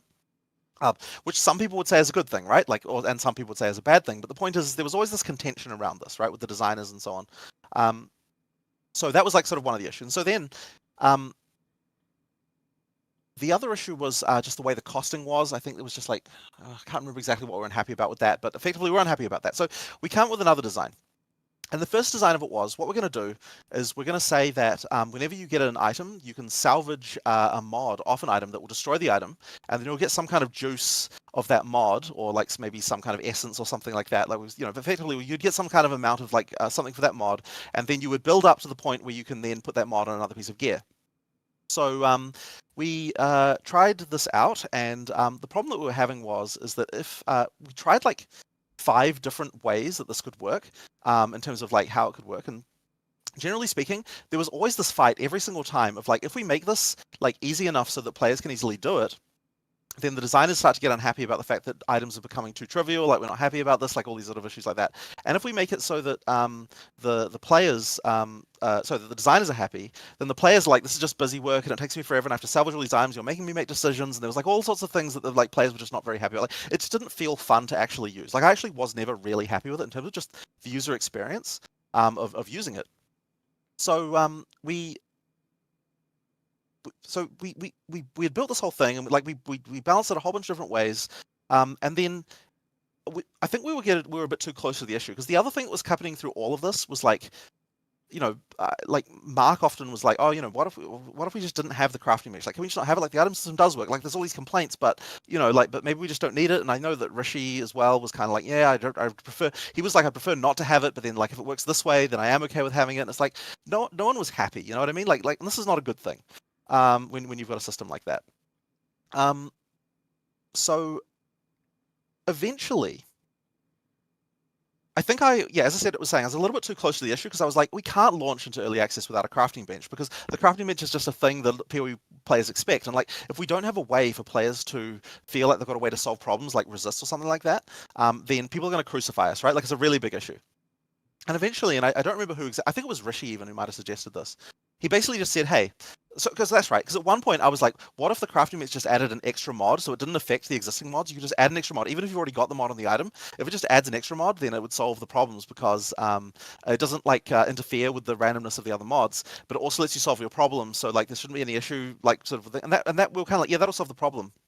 But we still had the problem where people weren't really enjoying actually destroying and salvaging mods of items. Like, adding the extra, like, here's another thing to think about in the item system was just something that people just wasn't fun. So then Rishi said, okay, well, you're talking about adding an extra mod to all items. Well, we already have the socket system that we created for Ultimatum, for the Val orbs. Because at the time, what they did is it could add one socket, but you didn't have existing sockets on items. So it was like, what if we just allow sockets to spawn on items? We have a currency that lets you add sockets, and we just also have just common runes that have just like the standard mods. And this took basically no effort to implement, because we already had the stuff for sockets. We already had like basically everything we needed, and it pretty much exactly was filling the function that the crafting bench was supposed to fill. But yet it didn't have. But yet it feels fun, because you don't have to have this busy work of having to salvage mods, like salvage mods all the time. So effectively, it was just a way better solution. And as soon as we tried that, it's like, designers are happy, players are happy, everyone's happy. So it was just immediately just way better. So yeah, but it does mean that we just don't get that nice encyclopedia of mods that we had before. So I mean, that still exists, right? Like, we could put that in a moment's notice. We have the system. But what I'm thinking is maybe we can find a way to get something of that nature in later on without it requiring as much busy work. So one thing we discussed was like, well, what if we had this as an endgame thing? Because like at endgame, you wouldn't have as much of that tension problem of like, because in order to make the balance work for the amount of juice you need for a mod to work both at early game and at late game, the kind of balance you need to do is like kind of annoying with like massive exponential scaling factors and like stuff like that. That was one thing's like, maybe it would work if it was an endgame only system. So I guess that's a bit of a ramble, but effectively all that is to say, we've got this sitting in the wings. We could theoretically bring it back. The problem is a design issue, not a technical issue. It's just like we're never happy with how it played. And so, yeah, maybe one day we can make a way for it to work.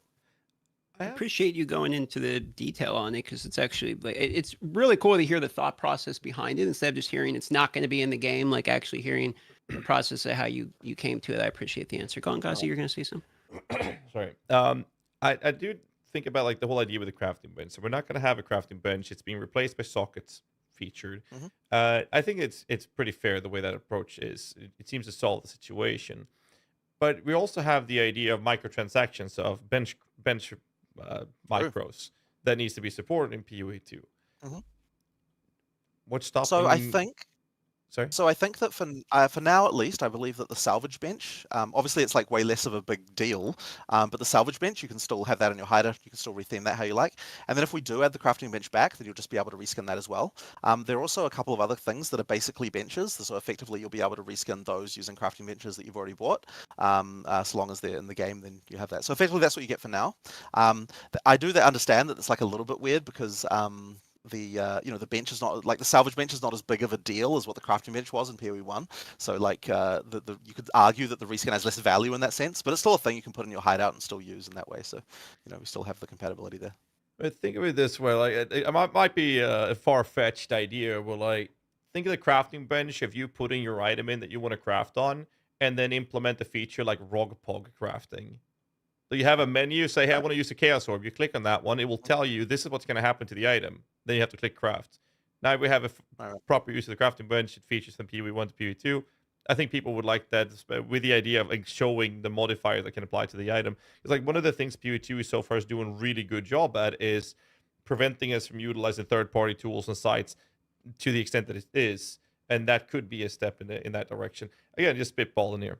But I want to move on to another part of this question because otherwise we're going to sit here for another couple of hours. And it is about metacrafting. We saw the omens.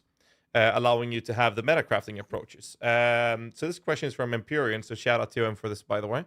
The question is, can we use multiple metacrafts at once, so multiple omens at once for a craft? Right. I believe that you can't, but I could be wrong about that. But my understanding is it's one omen at a time. Yeah, that does... I think they would probably get too powerful if you're able to use more than one at once. I guess you haven't seen the whole list yet, but effectively, yeah, one at a time is the main idea with that. All right. Well, I'll throw the ball over to you, DM.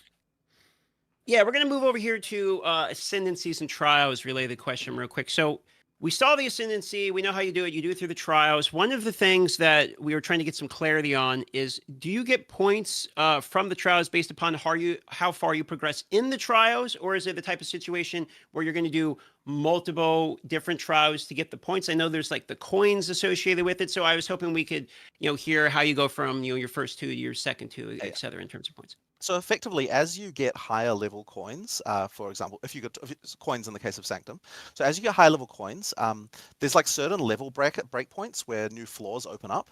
So each floor, in the case of Sanctum, there are 4 floors, and then those effectively, if you complete floor 1, you get 2 points. If you complete floor 2, you get your second 2, etc. But the extra floor only becomes available once you get a coin of a high enough level, and it says on the coin like how many floors you're allowed to do based on that coin. So that means that you can't ascend a second time as soon as you get there. Like, you do have to get to a coin from a slightly higher level.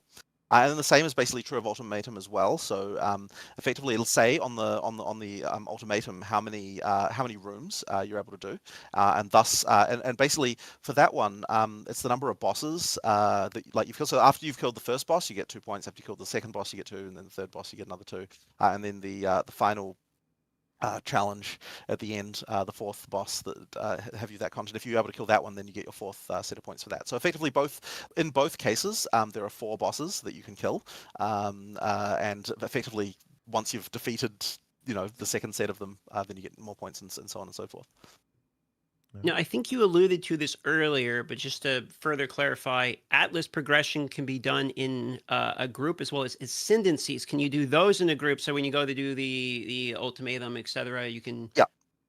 So everyone will be able to ascend. Everyone will be able to ascend if you go in a party. For the Atlas, the Atlas state is only one... Like it's one person's state, but obviously everyone's getting rewards and so on from that. But but in terms of actually exploration, only one person is getting that exploration because they've all got separate atlases. So effectively, it has to be that way. I'm assuming the Atlas modifiers go off the person who opens the point, whose party it is. So effectively, that person. Yeah, exactly. Yeah. Okay. All right. You wanna go? Yeah, we'll move over to the next one. We're gonna go a little faster so we don't waste your time either or occupy too much of your time. We're getting towards the end here. Just a couple more. So we saw a lot of skills being involved for specific weapons in the reveal. We saw them open up an uncut skill gems. It was swords, maces, and flail. So the questions first is: are there more new types or different types of weapons to come? And can we hear a bit about those? We'll start with that. Yeah, so effectively all of the, on that list, it does have the full list of all the weapon types. Now, I should mention that the weapon types for classes that are sort of designed for classes that we're not releasing yet, we're not giving the skills for those out either at the moment. And that's just because, effectively the weapon set of skills there is the class, and then if we're doing that, we'd also have to do all that other work as well. So effectively, there would be no point if we did that. And that does actually mean, by the way, that swords are not dropping in PoE2 right now because there's no sword skills for them, so there's no point in having them do that. Okay. So effectively, yeah, like the ones that we've announced, like those set of ones that's what you're getting at the moment. And yeah, as throughout early access, we'll add some more. But effectively, that we do have that list on the side, so you can see what they'll all be. And we'll talk more about like the specific play style of each of those weapons as we get through it. But I will say one thing is that the skills that you get on each weapon type, I do want to make sure that if each weapon type feels very different from one another. Like I would say that in PoE 1, that like the difference between an axe and a sword is like not really that important, and I kind of want to make sure that like it feels like the skill set you get for each one is more distinct, and you know, and thus the playstyle is different. So yeah, you'll obviously see more about that as we add the more classes.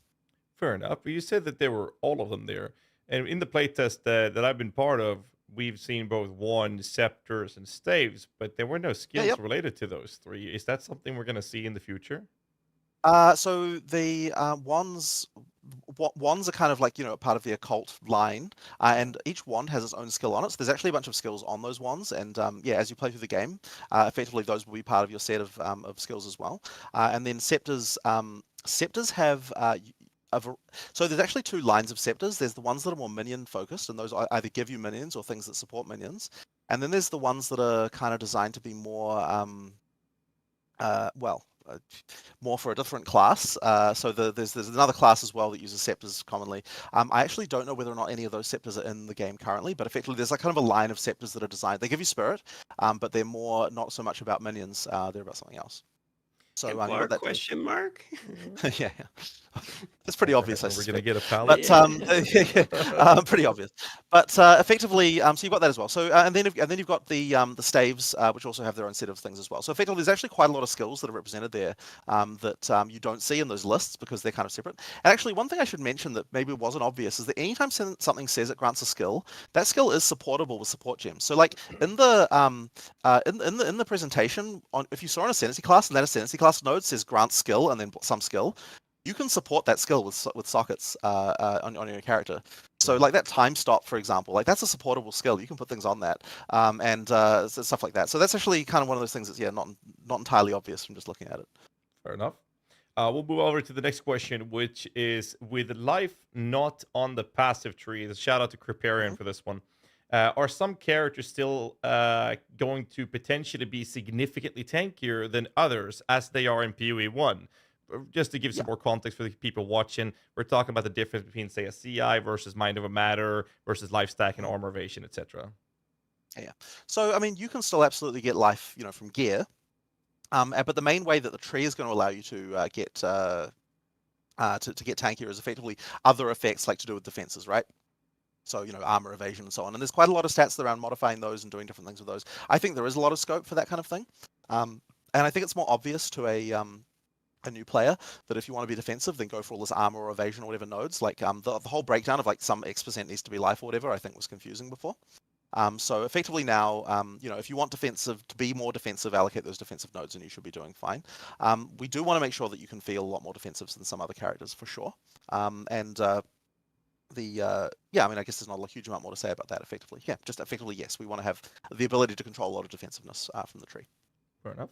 I'm going to rapid fire a few questions related to warrior ascendancies here.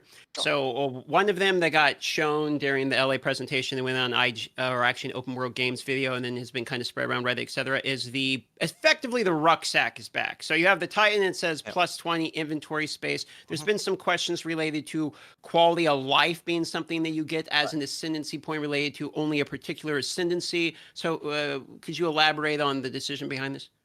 I guess there's not really a huge amount to say about it. Like Mark was the one who was like, yeah, we should probably do this, and you know, like he'd probably be a better one to answer that question. But he was kind of like, you know what, I think we'll try it out, right? If it doesn't work, we'll just change it. Just true of anything we do. So you know, yeah, I don't think there's some big deep philosophy around this. It's just kind of like, you know, hey, you know. Sure. For context, I think the reason people are asking is like, well, I want plus 20 on my class. Sure, you know, it's type of questions here. Well, I do want to. I'll interrupt you real quick. There, like, there's that as well, sure, but there's also this idea that your first 2 ascendancy points, like where your ascendancy points, you get 2 of them. You kind of want to get the majority of the classes giving you something that gives you power. Whereas this choice is only giving you a quality of life feature, and Blood Mage, first 2 ascendancies, is a negative input for the class. So I was curious about the decision making there. Ah, right. So okay, well, I'll go into the Blood Mage one at least. So one thing I should mention about that is that it does allow you to overcap your life by double, which is something that I didn't mention in the video. But it's kind of important, right? So effectively, if you're picking up those orbs, then you can get to double the amount of life that you normally have. So yeah, Mark actually pointed out. Mark actually mentioned that I forgot to mention that upside in the in the thing. So yeah, that's kind of an important element as well. Okay, all right. Yeah. That's actually kind of funny. Yeah, but I kind of look. I know what you mean about the one with the inventory space keystone. Sorry, Ascendency node. So yeah, I understood. Right, like I totally get where you're coming from with that. Okay, so I'm going to move on to the next Ascendency node. So during the footage, speaking of the footage of the presentation, I'm sitting there and I'm super hyped about Warrior. I'm going to play Warrior. I play Warrior in all 3 tests. I want maces, seeing the giant splits, all looking good, right? So then they show the Warrior class of the Ancestral Spirit. And the footage shows a monkey who gets summoned. He pounds his chest and he runs into a tree. He just runs away. I know. And this came up during, like, when we saw that so late as well. So, okay, one thing I think you guys should understand is the fact that, like, okay, you probably assume that this video was ready like a week ago. Well, let me tell you, we were rendering it out the night before. And still freaking working on it, right? So there are a lot of things about that video that I certainly would have wanted to improve. And the monkey running off into the tree was definitely on the list. Okay, like that was in there. That was certainly not lost on us. Unfortunately, we just didn't get time to fix that. But yes, I know you made it look good. Yeah, I'm not so much trying to roast you about the monkey. It's like everyone wants to know what the monkey do. Like there's a monkey. Yeah. What is it? What does the monkey do? Is there any chance I can find that out? I don't actually have the finer details on this one. It's I actually don't know. I would have to ask Mark about that one. He's the one working on that. But so there's a monkey. I know. But the thing, but it was not lost on me though. That one thing, like it was. Yeah, honestly, like it's people. Yeah, it came in hot, that presentation. Let me just say that. All right. So it does more than runs away then. Yes, it does more than runs away for sure. It's going to be attacking. It's going to be doing stuff. It's just, I think, just AI failed. It does something at some point. Yeah. The Jade would be the next portion. We saw the Jade. Is that defensive only? There was a Jade ramping stack and lets you gain Jade per second. So the question is, are you gaining Jade as you're in Jade form sitting there, and then that translates to a buffs of some kind, or do you have to stack Jade in order to be able to use the skill? So I was hoping, would you be willing to give us any... So while you're not using the skill, effectively it's building up, and that's effectively acting as a counter of the amount of damage that you can sustain. I should mention, by the way, that, and I didn't do a good job of explaining this in the video, that you can turn on and off, like, quickly. Like you've got an amount of Jade, and it's like you use it as when the boss lands, and then you can let go. You don't just stay as a Jade statue. The video made it look like you just stay as a statue until it runs out, but that's not how it works. You just hold it down while in your Jade, then you let go, and you're not. Yeah, like a toggle. Yes. Well, I mean, you just hold down the skill, right? So effectively, you can use that to tank a bunch of damage, and And I think the design intention here really is that without dodge rolling, you can stay where you are and tank like even an unblockable hit, and then attack follow up immediately without having to like dodge away and like get out of position. So that's kind of the idea of that. Okay, so it's like a toggleable Vol Arctic armor kind of thing then. Well, the thing is, so I don't like the word toggleable to use here. It is a skill you were using because, like, while you're holding it, it's there, and then when you're not holding it, it's not there. And also, you can't do anything else while you're a Jade statue, right? It's like a skill that is turning you into a statue that's unmoving until you let go, and then you can follow up again. So it's kind of like, as I said, you should think of it more like a dodge roll where you don't have to actually move. Like it's a way of defending yourself against a big attack that you would otherwise get away from. All right. Well, that makes it sound a lot better. So another question people are going, I'm going to try and make these a little bit faster here. Party play, there was the Chronomancer, looked awesome, was the one that caught me off guard the most. How does the freezing time work in party play? Can we get to the point? It doesn't stop your friends. It only stops the monsters. So, So you can overlap these, like have someone go and then the next guy go and then the next guy go, theoretically. I don't see why not. That would work. There you go. I'm going to tell you what, I'm going to cut in here with 2 more quick ones, and then we're going to let GHAZZY add some minion questions after that. We're just at the Q&A rapid fire, the last few couple from chat here, and then we're pretty much going to send you on your way. So, div cards have been in the game. I believe this was confirmed from the puzzle boxes that were originally came out with the first basically mention of this. So we're hoping to hear a little bit of information about how you want div cards to be, presented within, this as well as maybe some timelines, because I saw in the packs you guys are both selling this as well as unique items will come up as supported packs as well. So some information related to all of those. Yeah. So effectively, once we've got the our ducks in a row to be able to sell that, because like we were a little bit worried. We were just kind of feeling we were planning on selling at the same time as the supporter packs came out, but we ran out of time a little bit, so we couldn't quite put them up, and we were a bit worried because the way the system works for these limited sale items, you've got to make sure there's fairness issues around it. So we're kind of thinking like we should probably make sure that we've got a time that we're going to sell, and we've got some system for like allowing people to like fair access to them, because we're not going to sell too many of them, because every single one of them requires that an artist draws like an image, based on a description that the player supplies. So this is going to be a limited thing. There won't be too many of them sold. And then the same is true of the of the uniques as well. Now these are going to be expensive, right? Because the thing is that we can't sell that many of them, and the cost to deliver a unique item now is like so much higher than it was back when it was just some art and a few stats. Like there's a lot going on with these, so we're going to be doing that. I understand that you got one randomly in a box. Is that right, DM? I did. I was curious for myself. I wasn't going to take your time asking it, but since you're bringing it up, were the boxes sent out? Did you guys handpick, like, do you get this one, or you just put them in a hat? Yeah. So there was a 10% chance to get a creator unique, and a 90% chance to get a div card. So you lucked out pretty hard. Oh my god! One time no whammies. All right. So hopefully people don't feel insulted if they didn't get one of those, because it really was random. Like I've got no idea who they got sent to. Anyway, what was it? Oh, that's right. So the div cards, yes. So the div cards designed, like, they've actually got like a bit of a new design as well, a fresh coat of paint, but they do fundamentally work the same way that they worked before. The nice thing is that because of the way the Atlas works now, it's much more reasonable for us to make the drop rates, you're not going to be able to, since you won't be able to just grind a single map again and again and again, we can kind of make it like them better in terms of like how often they drop when you find a given map and things like that. And just like, it's just nicer for us to be able to spread them around the Atlas like this. So I think that'll make the div card experience quite a lot cooler. I think hopefully it's just a fun time, right? Like just like we like doing this community stuff. Like it's just fun to have the players involved and things like that. So that'll be fun. And of course, the uniques are another whole can of worms. There's always a lot of back and forth with the community members about like how OP it can be and all that sort of stuff like that. Like it's definitely always a thing. So it'll be interesting to see how well you could work with our designers on that one.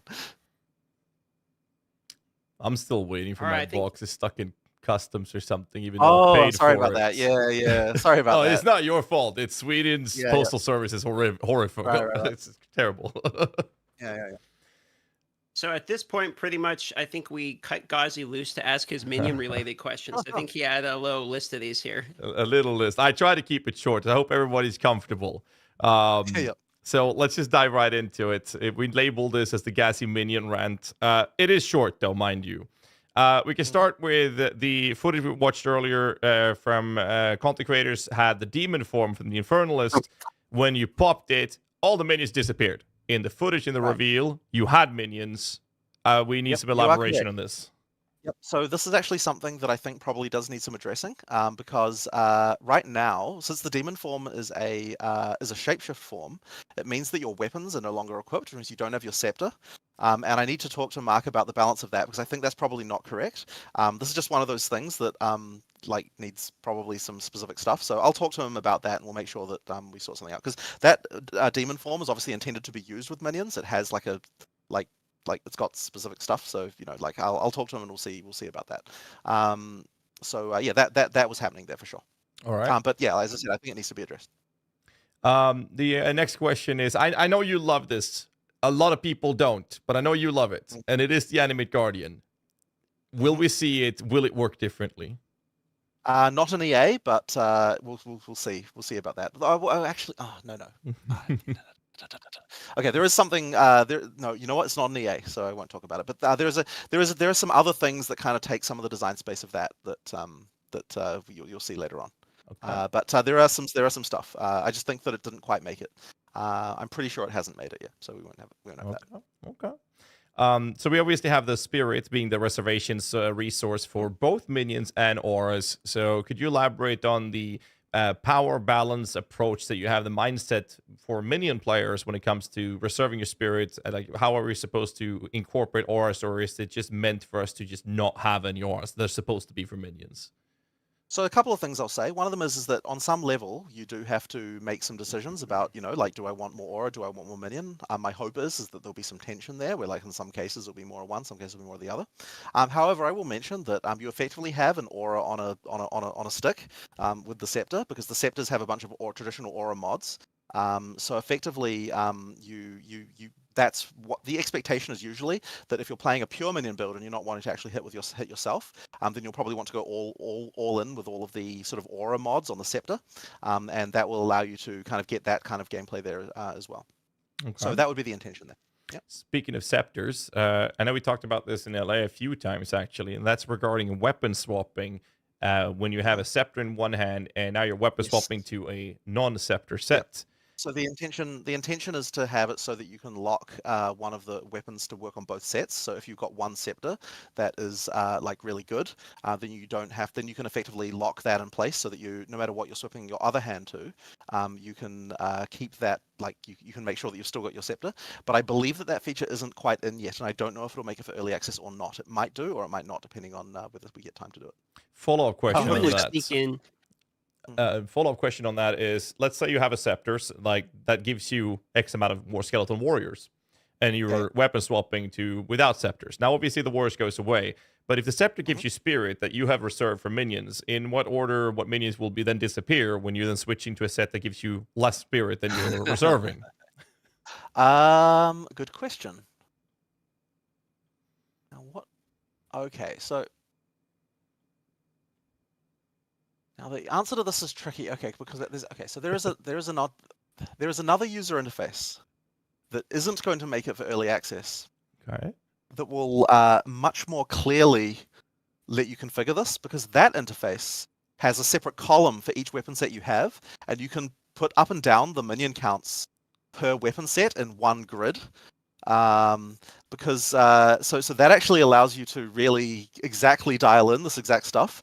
But unfortunately, we didn't get time. And so there are a couple of problems with regard to spirit and minions and that interface that we have right now that are make it a bit more confusing. And so we actually, we literally have prototypes of this, but we just didn't quite finish it for EA. But effectively, you can control what minions are going to be spawned on what weapon set independently, and you don't necessarily have to have. It's not necessarily the case that certain ones die because you ran out of spirit. It can be that you just have a completely different setup of how you want your minions to be on the other weapon set if you want, and then some will die and others will summon based on that. So you can use weapon sets to effectively have two completely different layouts of how you want your minions to be if you want. That is a possibility that you have, because effectively the reservations you have per weapon set are per weapon set, and can be completely configured to whatever ones. Now, any counts that are if you've got a count on one that's 3 and a count on one that's 6, then yeah, it'll change the 3 will die in order to account for the other 3. But effectively, you can do kind of any kind of layout you want actually between the different sets. So the way that you'll see that is if you change weapon sets right now, then effectively the numbers will change in that thing. And if you adjust them, then it will effectively unlock the 2 between the 2 sets. And that's kind of the confusing part, I think, at the moment, because it's not obvious that that's occurring. And that's the reason why we wanted to have that grid layout of having here's weapon set A, here's weapon set B, here's the counts you have in each one. So to make that very explicit so you can see what's going on there. And it's the same with auras as well, where you can have auras enabled and disabled on certain weapon sets. But it's not very obvious with the user interface that we have at the moment that that's going on. Okay. It seems like you have that seems like the solution to have one set for single target fights and one for clearing, essentially. Yeah, you can do things like that if you want. What were you saying, DM? Sorry. Oh, I got a question just because you're talking about weapon swapping here. So dual wielding, the thing that I thought looked interesting is dual wielding two-handers, obviously look pretty cool. So I'm kind of curious, is the benefit of dual wielding two-handers, is it the same as PoE 1, or how exactly does the benefit of dual wielding two-handers scale in PoE 2? Yeah, so effectively it's actually different per skill. So every skill has got its own decision about how dual wielding works with it. In some cases, that will be visual in the sense that you can just see the fact that you hit with both weapons, in the animation, right? So they're just... Now, what we're generally trying to do is make sure that each attack, just both weapons are inside it, and the animations might be such that, the idea is to try and sort of balance that with what the animation is effectively doing. But usually you'll hit with both weapons in a single attack, but there are some attacks where you alternate and then you are faster. And there are some attacks that hit with both at the same time, and it merges the damage packages so that you get like all of your stuff in one. Like it actually is just very skill dependent. You'll have to sort of play around a bit to do that. But one thing you might have noticed is that on skill gems now, and this is also true in the skill in the advanced skill screen. There's different tabs where you can see the different, like we'll have like weapon A and weapon B and different tabs and things like that. I believe that's how it works anyway. So that means you can kind of see like how that all interacts. And but effectively, different answer per skill. All right. Okay. I'm gonna move on with my minion rant and say I'm just gonna say one word and a question mark, and the word is golems. Not right now, but I am sure we'll come to those in the future. All right. We'll wrap it up with a couple of quick ones from the minions. A shout out to Crip for this one, and that is the first question here is permanent minions have commonly had lower power scaling than that of temporary minions in PoE 1, and the question is, will this theme still be a thing in PoE 2 despite the lack of generating corpses versus bosses? So effectively, the temporary minions are designed in such a way that they can make a boss fight make sense in terms of damage and everything that you can do. And the temporary minions are kind of designed in a way to make it so that when you've got your permanent ones plus also your temporary ones, then that makes sense for clearing. So this is kind of a way to have like a different situation for bosses versus non-bosses. Now there are certainly cases where you've got bosses that have minions, and then those ones you can raise temporary minions, and that effectively means that a minion build will have an easier time with those fights just because of that. Just because of that. But that's kind of okay. Like many fights don't have boss is not spawning minions, so like it's kind of not like a big deal. And also it's just fine sometimes to just have some fights where some builds are better than others, and that's okay. So effectively, the intention is that with just the permanent minions that you have, you should be well, with a couple of exceptions. There's a few ways to do a few things, but effectively with just the permanent minions you have, that should make boss combat feel correct. And it's also kind of important as well because when you've got a full suite of temporary minions, the amount of minions you can have is like absolutely outrageous. And for clearing, that's fine, but for making boss combat actually makes sense. Having the fewer number by just having only the permanent ones kind of means that like you actually get the like proper combat we're trying to have for boss fights. So I think that actually does quite work in that way, having the combination of the two. It's funny that you mentioned because that's how it felt playing at even low level. Like you had an army. It was beautiful. Yeah. I will ask one last question, which is actually the most important one. We saw Blood Mage, we saw Infernalist, which seems to be like the fire-oriented minion ascendancy. But where's my Necromancer? Like, is the third ascendancy going to be like Occult Chaos, Dot, Curse, and minions? Or what are we expecting to see here? I won't say exactly what it is, but what I will say is this. One challenge we have with the Ascendancies is we don't want it to be that if you're playing a minion character, here's the one Ascendancy, right? Like, we don't want it to be that this is always your choice. So this makes it very tricky to design because we need to make sure that there's like something and a variety of these that you'd actually be interested in. And so that being said, look, I think it's a cool fantasy that we want to have the sort of Necromancer type thing, but I think that in order to do it, we have to make it so it's not just so obviously what you need to pick that's the only choice. And effectively, so this is the design problem we have. So I think that effectively there's just was a shelving of like, we're having trouble solving this problem, we'll just go with these two for now. And that's kind of like the main issue. So yeah, that's effectively the design constraint we're working around with this. Okay. So now we are, we made it through all our main questions. We have a handful of just like, you don't have to elaborate much, just real simple ones that we pulled from the chat right before the start. And then, thank you. We went about a half hour longer than we were planning to hold you, but we appreciate you taking the time. So I'll shoot these last ones out from the chat here. Okay, first one, strong boxes. That were shown in the review seem like you kind of get locked in almost like Ritual. It takes a really long time for them to come out. This is another one of those I wish we could have replaced that shot things, because like afterwards we're like, god damn it, like we sped up the frickin' spawn rate on that strong box like right before we recorded that, right after we recorded that, and we didn't get a chance to reshoot it. So yes, the number of monsters that spawned from that is much faster normally. It's just that the number was incorrect in that video. So you should expect the strong boxes just to be better than that. I believe that the smoke thing, I think the smoke thing was just a mod on it, wasn't it? I think that it could have been. I think it was. No, the minion pace. It was like every time I saw that when I was watching like people react and stuff, I was like, god damn it! I really wish we had a chance to reshoot that shot. Like the monkey, yeah. Yeah, like the monkey. Exactly. All right. So next one here. Mouse plus analog concurrently. Like if you have an analog stick plus a mouse, can you use them both at the same time? This was somebody asking about an accessibility question. So we plan to have it so that you can swap, like, so the UI will swap dynamically between the console version and the keyboard version, like when you just use each controller. But right now it doesn't do that. But that's a feature that's been really requested, so we're gonna get to it. We just need to get to it after the start of EA. But maybe you weren't asking that exactly. Were you asking about analog controller? I think they're asking, like I'm not quite sure, to be honest with you. Really, the accessibility, but the question particularly says they want to use the mouse and an analog stick at the same time, and I'm not sure how that would work because I'm not familiar. That is not something that we currently support. As I said, the thing we will support is just the ability to swap from mouse keyboard UI to controller UI. And the main reason for that, by the way, is because people are keen to be able to manage their inventory using mouse keyboard, but actually play using controller.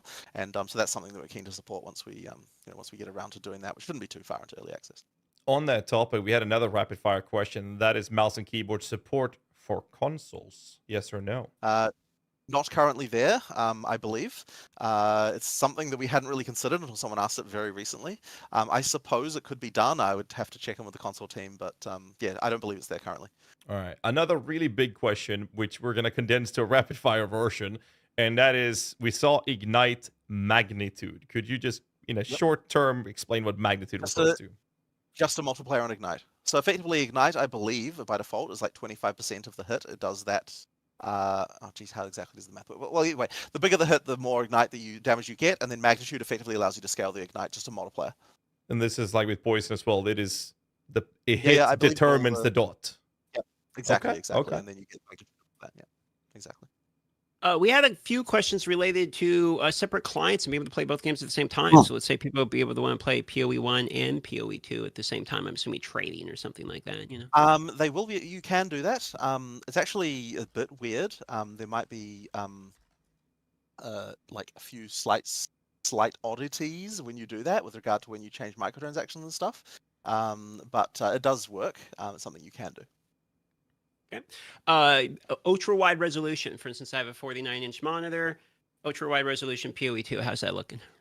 So you can do up to. Sorry, hang on. How big are the? What's the ratio of those big ones? I believe that the biggest, widest monitor usually gets like 29 by 6. It's a weird. Yeah, it's a weird one. Whatever that number is, that's the big ultra wides. So we do allow you to go up to that. If you go wider than that, it'll start to add black bars. I will say though that like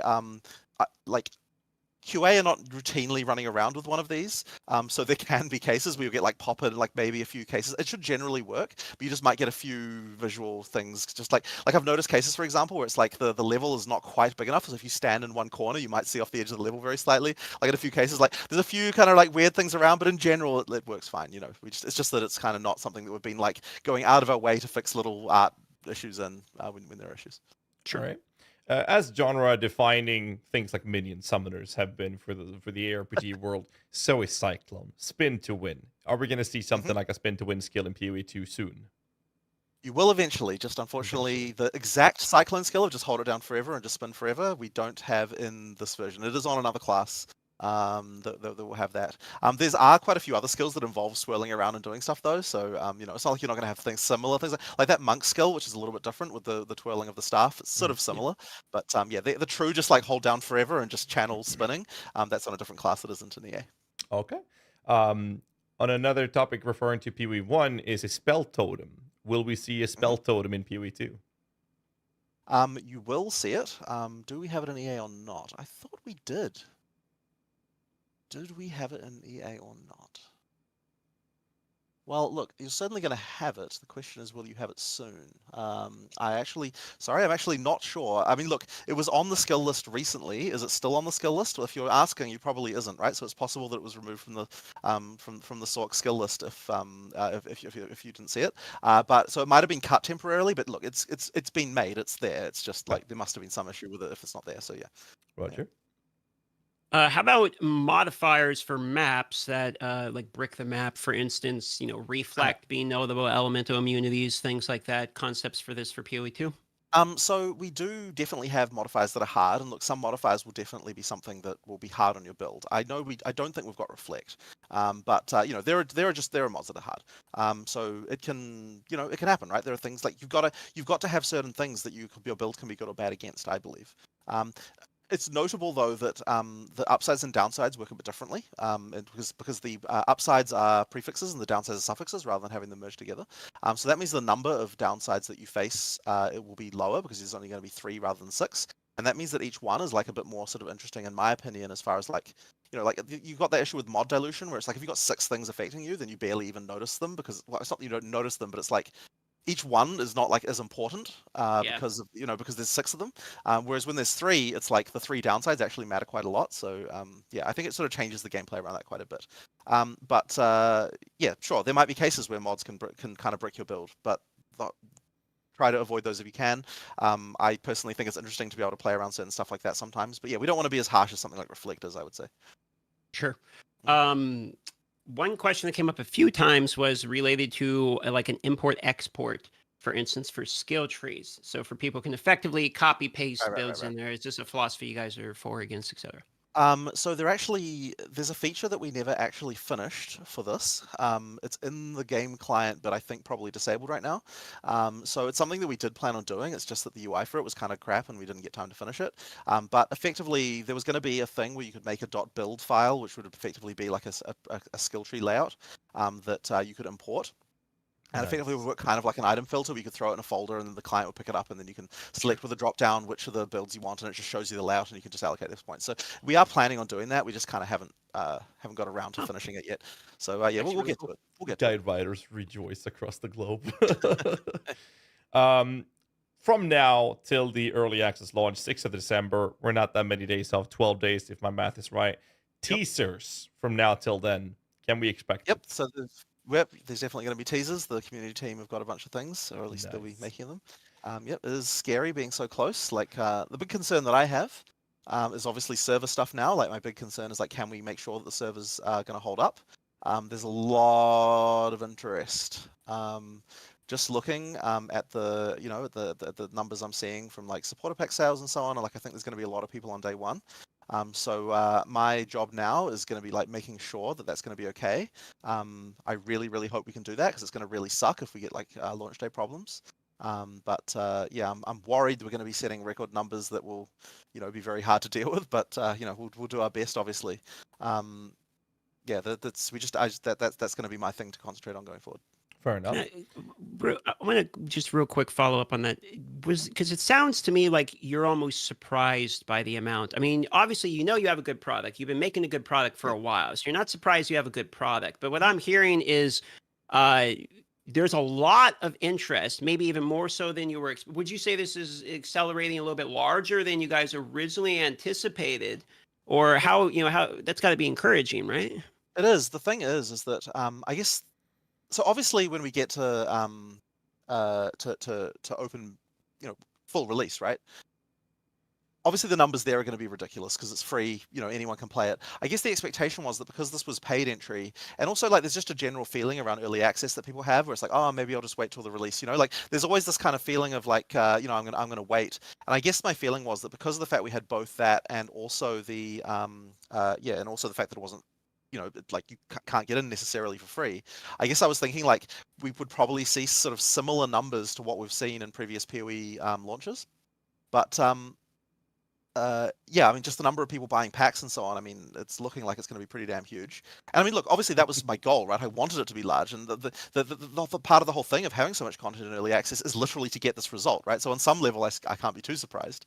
But at the same time, you know, there's always those factors of like, you know, like I was completely certain we were going to smash it out of the park with regard to the full release. I just wasn't certain that we were going to have records on records for concurrency on early access, and so it's looking like we will.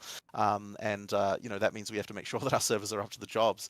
And it's not really a question of like buy more servers. I mean, we can always do that. Although even that at some level of scale becomes tricky because, you know, like you you can't just turn up to Amazon and be like, hey, we need like 5,000 servers out of nowhere. Like they're like there actually is some level of like of doing that. So we're doing that, getting you that all organized, but it's also just like the back end, right? Can the back end handle it? We have to write load testing stuff to kind of make sure that we can try to simulate it, but then your simulations will never quite match reality. You never quite know, will it actually work? So we're doing our best basically to try and make sure that's the case. But yeah, I think we could see a pretty significant amount of people turning up for early access. It's looking like it's going to be very popular. Can't wait. Last rapid fire question we have right now is equip gear even though the gear piece itself makes you fulfill the attribute requirement. There's actually one more question after this, but you know what I'm talking about. Let's say you have a pair of gloves, they have 20 decks, and if you unequip that, you can't equip the skill gem or whatever. Can you switch that with another pair of glove with dexterity without that being a problem? You can switch. You can swap them when you already meet the requirements on both. You can swap them between, and that will not break anything. But currently, if you have a piece of gear that will support itself, like if you have a piece of gear where equipping it would give you enough stats to support it, unfortunately, it doesn't currently let you do that. You have to find a way to get the dex first, and that is annoying. And we are planning on fixing it one day. We just haven't gotten around to it. It's just very tricky to implement. It seems like it's simple, but the problem is that to actually do it completely correctly, because there are stats that affect like that. I'm trying to think of one out of the top of my head, but it's like, if you have a stat, for example, that says something like this, that it doubles your dex, then immediately it's not just a question of adding one and you actually have to effectively work out okay, what would the stats be on my character if I were to equip this thing, including all the changes that would occur from all the different mods on this thing. And then after you've done that, then it's like, well, now I've done that, a fake simulation of that. Now I need to do that for real. And so it's it's just a little bit tricky to actually organize doing that. So we will get to it one day because it's a feature that I'd love to have. But yeah, currently it doesn't work. All right. Fair enough. So the last rapid fire question we have, and I'll send you on out, is people were asking many times about DLSS support. Yeah, we have that. Nice. There you go. That answers that question. One thing I will say about it, though, just one detail, is that just to get a little bit technical here, because I used to kind of do engine programming stuff. The motion vectors we have, I don't think are as high quality as some games have, and we're using one of the DLSS profiles that's kind of supposed to be okay with that. It just means that some of the motion reconstruction may not be as good as you get in some games. I think it's pretty reasonable, but honestly, I'm not a huge fan of DLSS myself anyway. I prefer the raw frames. I'm just that kind of guy, I guess. But yeah, we have support for it, and it works well. It's certainly the performance improvement that you're hoping for. It's just that the motion vectors for things because we're really spell heavy, right? And so spells are like all of those alpha transparent effects. That's the worst thing for upscaling.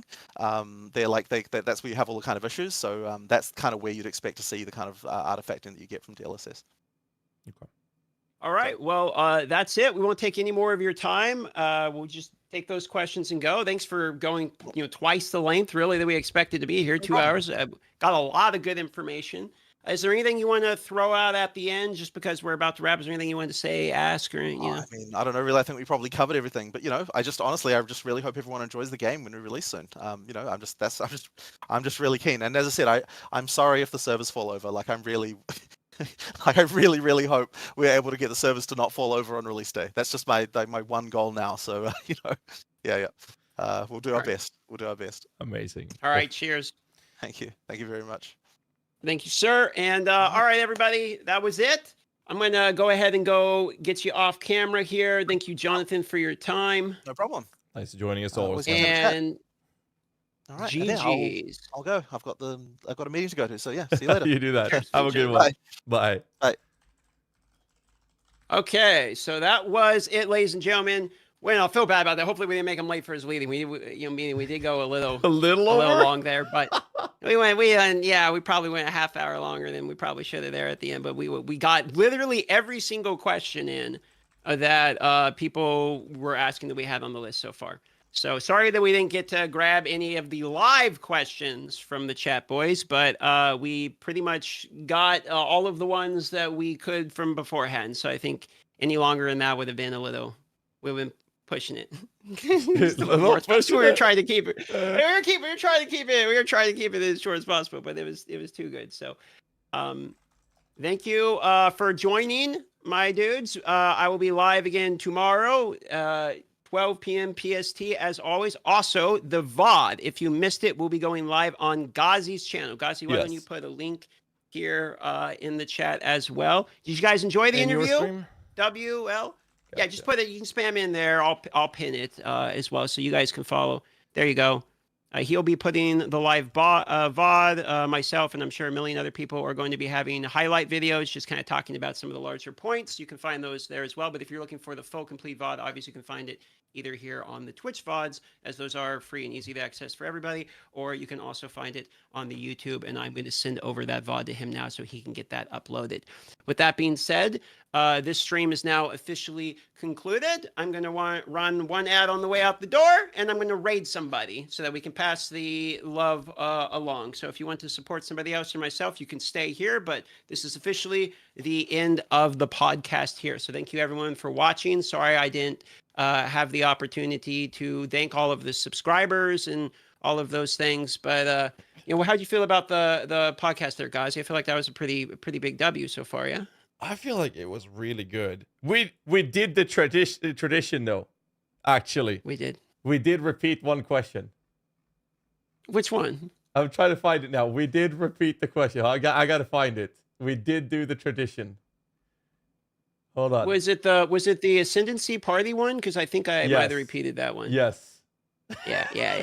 I wanted to double down because, like, honestly, I was a little worried that I wouldn't get that question. I think it was Empyrean that wanted to know that. I was like, well, I'll make sure I get the question. I think it was like it was repeat, but it was subtle enough so like not everybody noticed it. But we stayed on tradition. That's the important part. Yeah, and we got. I think we got pretty much all of the questions in that people wanted to know. And shout out to Pox. It looks like Righteous Fire kind of does the same thing, does it not? Self-immolates, burns in a radius. Kinda. It sounds like it's changed, but it sounds like Pox RF back on the menu, boys. It seems that's like what I'm hearing anyway.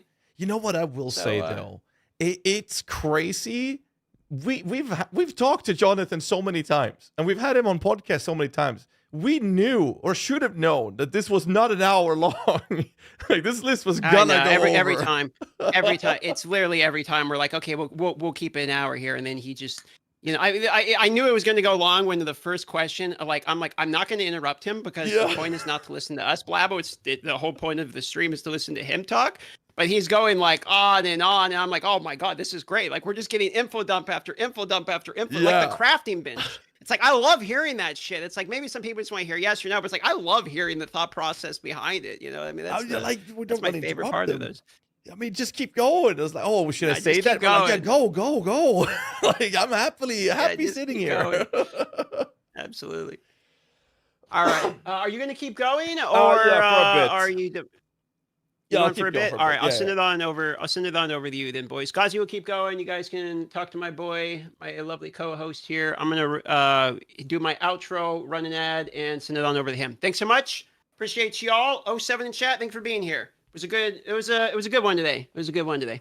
All right, pleasure to run this podcast with you, DM. I'll catch you later, man. It's a pleasure. Wow. What else is there to say? Wow. Where's my webcam? My webcam's gone. I gotta fix it. Holy shit. Hey, I'm no longer invisible. A Harry Potter cloak of invisibility has been taken off. All right, let me get alerts and shit back running. Where are they? That one should be back. That one should be back. Ugh. Choo-choo. No, fuck off with the train. There's no train running right now. Go away. Alert box. Here. Refresh it. Okay, I think we got everything back up and running now. All right. Whew. Pahwat's just subscribed and included the message, any Orbot related question for group play. That was the last one. So I obviously missed a bunch of donos and a bunch of subscriptions. Thanks to everyone for all the support to the stream. I literally can't do this full time without you guys supporting it. Let me turn these back on. Big shout out to the YouTube stream. Hope you guys enjoyed it. What was your take, boys? Rate the podcast 1 to 10. Just be happy, okay? Be happy. Hey, be happy, by the way. But rate the podcast 1 to 10. What would you rate it at? I feel like... Welcome to the Club Prime member. Now you can experience my streams in glorious HD. Thank you, Efren, for the Prime, man. I feel like we did a good job. Like, I feel happy about it. I was very happy with it. Jesus Christ, that's a lot of high numbers right there.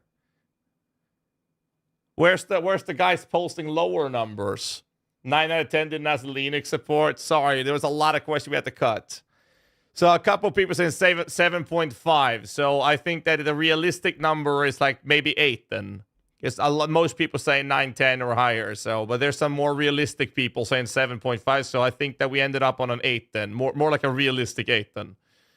Okay, I'm very happy with that. I'm very happy that that's the take people have on the podcast. I was very happy with it personally. GHAZZY, that's good. Massive dick sucker. She told me 8. Could be better if you were in a hot tub. 9 out of 10 was a bit short. Touchpad, come on, man. We kept going for twice the time. Twice the time, man. Good lord. Woo! And DM with a raid. Big shout out to Darth Microtransaction. Okay, be happy. Big shout out to him. You know, it's funny. Me and Darth, I was talking to him a long time ago. Give him a follow, by the way. We're talking to him, and then it's shit. We discussed this idea of having a podcast together, and we were like, you know what? We complement each other so well with like the different game styles we have when we play. And I'm very happy to have this podcast with you, DM. So big shout out to you, man. It's a pleasure running this with you. Seems like a lot of people like this a lot. Elon tweeted at Darth. Hella submissive and breedable. I gotta see this. Where is he? Elon Musk. You got an Elon Musk tweet? Where is it? Am I blind? You got a link on replies? Am I blind? Somebody get me a link. Oh, there it is. Oh, he said true. There we go. There we go. Oh, it's still D4 related. So, no, wait, it's not D4, right? It's from Don's one. Okay, there we go. There we go. He gets a like. I haven't even liked your DM. Sorry, you didn't see that. I totally liked that before. You didn't see that. Anyways. Holy shit. You gotta teach DM how to say your name. He calls me Gasatron. I think that's really masculine. So I don't want to correct him. That's all I'm saying. Gasatron. Considering that DM and a bunch of other streamers apparently has popularized the whole idea of me being in a hot tub stream, because I rocked that category, that entire directory. I owned that directory when I did that. I was wearing a French-made outfit in the hot tub. Speaking of hot tub, we are running an uncapped subathon. And when I say we, I believe that DM's running one as well still. I don't think you've changed your plans on that.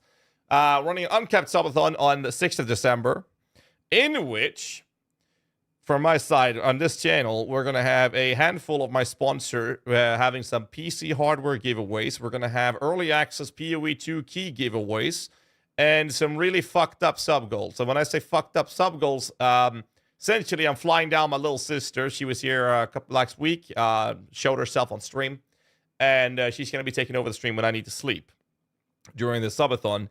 And some of the goals involve shit where she's going to cut my hair. That's why I haven't had a haircut in months. And waxing my leg. And there's a hot tub stream in the sub goal list as well. So there's some really fucked up shit there. So if that's your jam, the Uncapped Subathon is going down on the launch for this. And there's tons and tons of different giveaways we're going to be running on this channel. You don't want to miss out on that one. You have hair. Bro, I haven't cut my hair in fucking forever. Like, dude, it is so long. Like, I'm pulling it back now. It's crazy.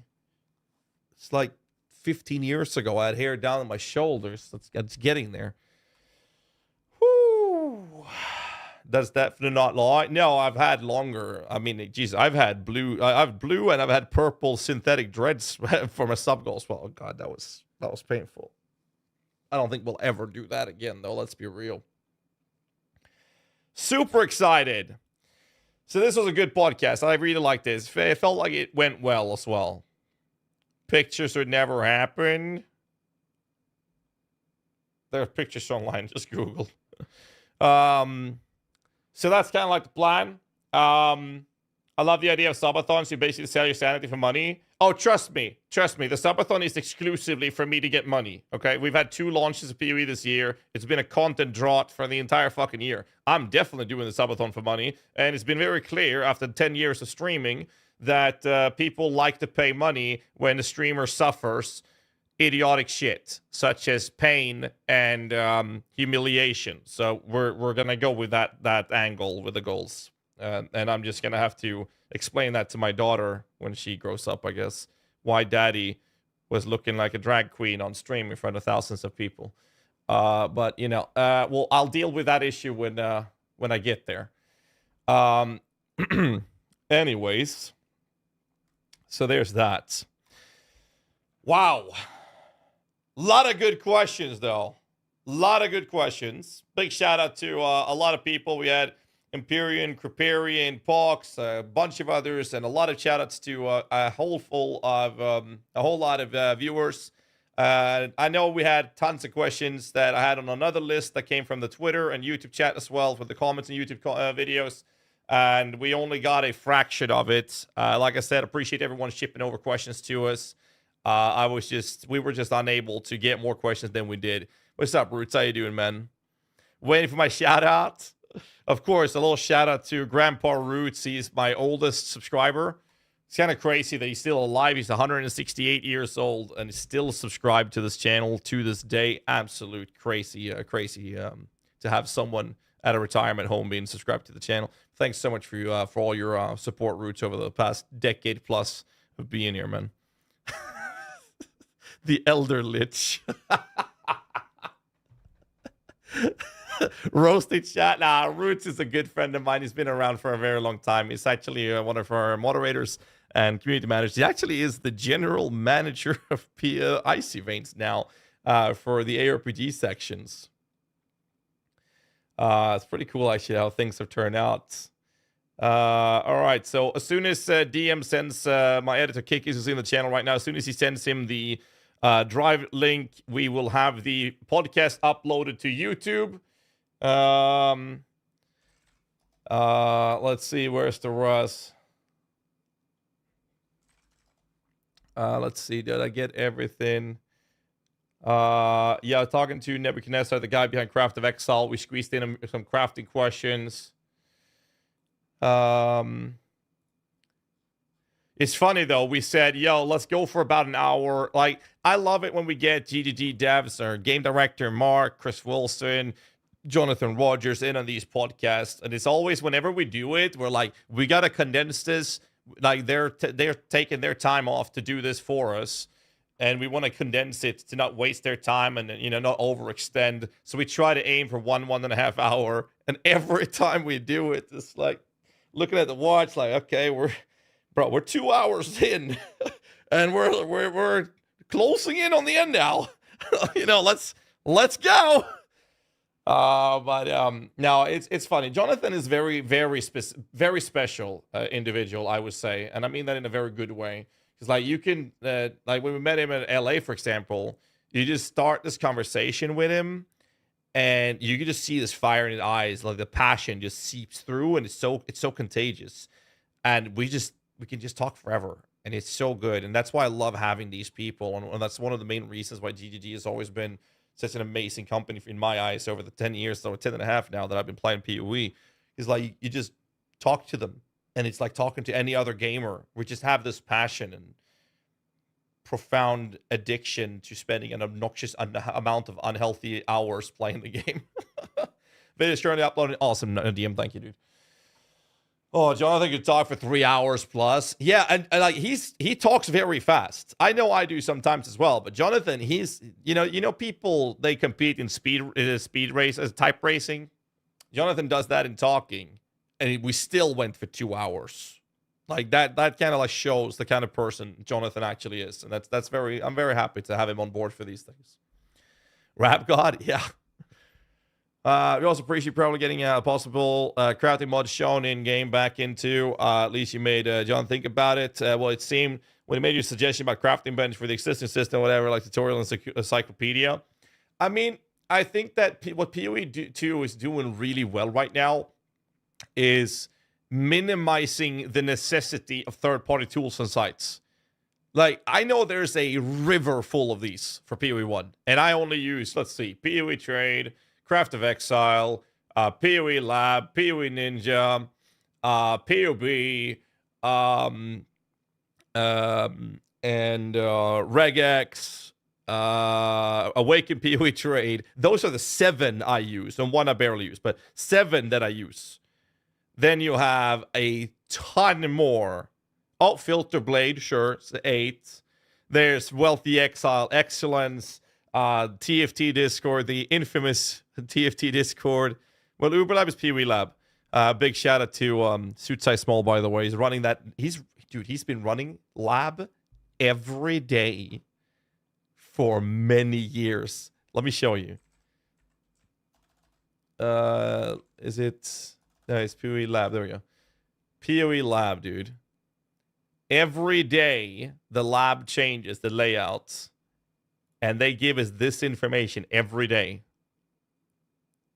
And they're not a big team. They're doing this every day. Every day. And Suit Size is like their main runner at the moment, and has been for many years. It's insane. So what I like about one of the main things with PoE 2 that is so amazing is the whole idea that they are minimizing the necessity of third-party tools. Now, I've been helping Nebuchadnezzar, the guy behind Craft of Exile, a lot. All credit goes to him. I've only been on the sideline helping him out. I don't want to take any specific credit at all there, to be fair. He's a fantastic individual, and he's making the Craft of Exile website, and obviously preparations of PoE 2 is being made. I think that this tool will be very, very well handy and be very used in PoE 2 as well, no matter what they do in-game. But having access for the baseline stuffs to be shown in-game would be very, very good, I think. So I'm very, very happy about that. But shout out to Craft of Exile as well. This is one of the most used tools when it comes to crafting in PoE in general. And we will be using this for PoE 2 100%. It's in process with PoE 2 stuff, so we're working on the information when there. Nebuchadnezzar's working hard on this. But yeah, like my suggestion, the whole idea there is like I just want them to have the crafting bench be like you put an item in the slot and you can craft it from there, and like it would show you like raw, like what's gonna happen to the item if I do this. It will be a good way for people to learn it a bit easier. I think that could be a good way to do it, personally at least. Holy shit. Sis must be happy though. Shout out to Sis. What is he gonna do these days? Like he's done. Like he can't say try to die less than I do, because he's not gonna die anymore. How is he gonna die? There's no reflect anymore. He has to change his outro. It's over. He's gonna come up with a new one. I'm gonna show you the crafting bench. Oh no, these guys are so loud. Do I want to desummon them? Unsummon them? Wait, are they on? Yeah, they're on my desecrate. I can remove them. There we go. Shut up. So, like, imagine the crafting bench, and that you would say you would slot an item in like this, and it would have like a window showing you the mods that can apply to this with the item level, which 65. And then you like up here would be like, oh, Chaos Orb. You click that, and it would tell you what's going to happen to the item if you click the Chaos Orb or something. I think that would be a really cool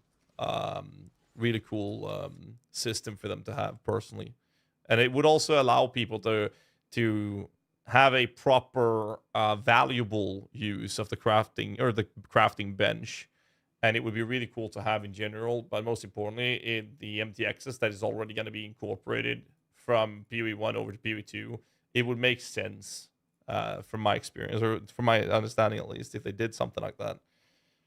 But Encyclopedia for monsters, that would be so cool. And be looking at currency question mark going through their heads as much. Yeah, I mean, but PoE 2 is already in this realm of them making sure that it is as new player friendly as possible and working out on avoiding these third-party tools in general. So I think that could be another step in that direction. But I mean, it's a big venture to go through. So I'm actually very happy with that. Let me see if I can catch up on chat. Wouldn't be surprised if GGG originally meant gamers got a game. Void is uploading. Yes, that is true. It will be available soon-ish. I guess every currency, etc. we make in early access will be reset void when the game releases. Well, they already answered that. What they're going to do is they're going to allow us to have a realm, in not a standard realm, but they're going to have an early access realm. And then Jonathan was talking about maybe not allowing people to make new characters in there. Eventually, the characters will be bricked, but at least we can look back at the characters we had during early access. So the way the RPG world works is actually coined or started off by Diablo 2 ladder resets, actually. That's the one that I can think of. I'm not sure if there's anything else before that. Where cycle resets, where you play season cycles, leagues, whatever the fuck you want to call it. Why does every company have to have a different name on it? It's so frustrating. So what happened in PoE is that everybody played standard and hardcore, and then they started the cycle of doing league content, and that took over pretty early. And then after that, people just stopped playing the standard league. We only play the cycle content. I would spend $605 guaranteed to get a key. The answer is yes, and they made a post about this. I made a video talking about it as well. By the way, if you haven't subscribed to my YouTube channel, please go do that right now because I am so fucking close to getting a play button. Look at that.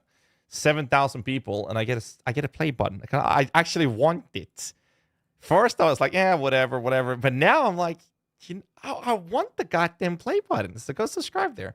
So if you watch the video, I'm actually recapping the FAQ, and essentially they are sending out invites, but not everyone has them right now. But they are sending out the invites, and they're coming before the launch. All right, let's see if I can catch up on chat. New players, I did read that, sorry. One of these early questions, you got a crazy response, but there was so many questions I need to rewatch again. The video will be up momentarily, actually. There we go. Again, big shout outs to Jonathan and community manager Nick as well.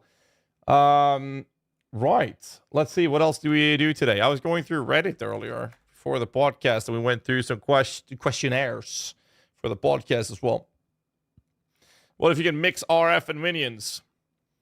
I'm very curious to see the other Infernalist nodes for the minion. So, something I didn't think about is that I'm expecting the third Ascendency for Witch to be occult-oriented, because the occult skills the Witch gets are Chaos and Minion related. Not so much fire, right? Not so much blood and spell damage, but they have those as Ascendencies. But we don't have anything for curses, which is very occultist related from PoE 1, if you want to reference that again. And we have nothing. It seems like they're making brand news Ascendancy, so they're not going to name them the same. So now I'm in the boat where I don't think that the third Ascendancy is going to be called an occultist. And someone in chat mentioned Lich. And that takes me back 10 years when I started playing PoE. One of my first build guides I ever made.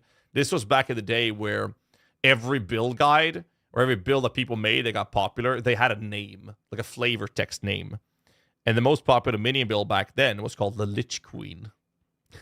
So that's the fact. Like, if it becomes a Lich, oh man, I don't know, dude. I'm just gonna melt. It would be so cool to actually have the grand return of a Lich Queen.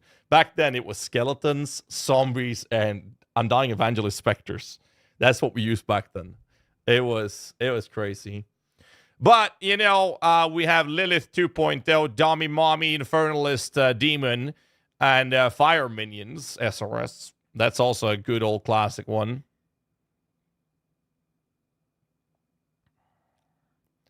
Just went to Rice stream, and some moderator was ranting about GHAZZY's crafting bench MTX question.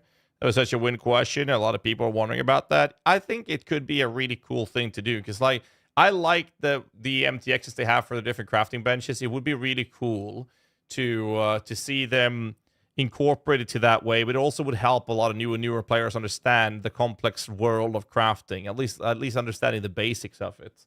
So I'm actually very excited to see if they will take something like that. Same thing with like an encyclopedia or bestiary, Necronomicon, or whatever you want to call it, to look up monsters and whatnot.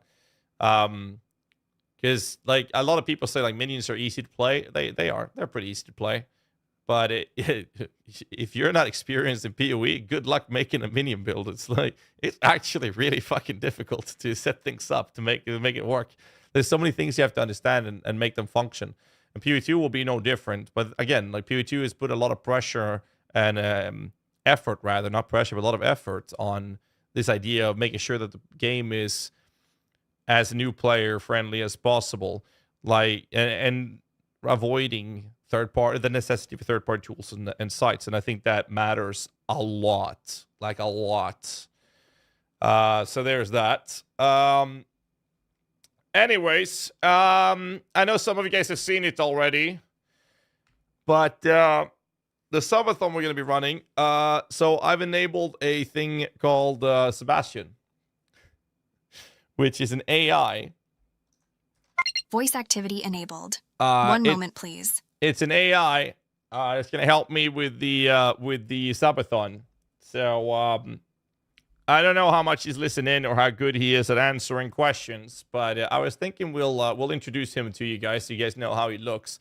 He's a little sexier than me, but he's not as good of a gamer as I am. But here. Hi, Sebastian. How are you doing? No? Sorry, what was that? I said, hi, Sebastian. How are you doing? Doing all right, man. Just trying to keep it clean for you, you know? Good. Have you cleaned up your act? Last time you were cursing 24/7. Yeah, man. I'm on my best behavior now. No more fucking swear words, I promise. Well, that lasted long. God damn it. Ah, shit. So, how did you like the podcast? Was it good? Podcast was rad. Man, those dudes really know their shit. They had some crazy stories about the old days of gaming, stuff that made me want to dive headfirst into a retro arcade. I wish I could have joined in, but I guess my corporeal form has its limitations. Still, it was a fucking blast just listening to them geek out. Okay. I'll take it, I guess. I'll take it. Get him to react to this. What is that? Anyways, yeah, he's Sebastian has seen a lot more of the sun than I have, rather. So I'm a pale ghost in comparison. But what I'm gonna do is for the subathon, my little sister's flying down. She's gonna help me out. So when she's not need to work from home, she's going to be helping me stream when I need to sleep, if schedule fits and everything. And if I ever have to sleep during the subathon, this guy's gonna take over. So yeah, there's that. So yeah, Sebastian, are you ready for the subathon in December?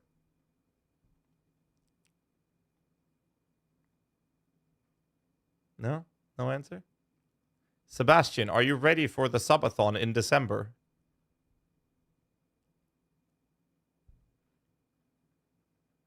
What is this silent treatment? Sebastian, are you broke? Broken? No, I broke him. You tell him not to curse? Ah, shit. I probably did. Is voice activation? Voice activity disabled. No. Voice activity enabled. There, One moment, please. All right, boys and girls. I'm live and Sebastian, ready to stop. rumble. Stop. Sebastian, are you ready for the subathon in December?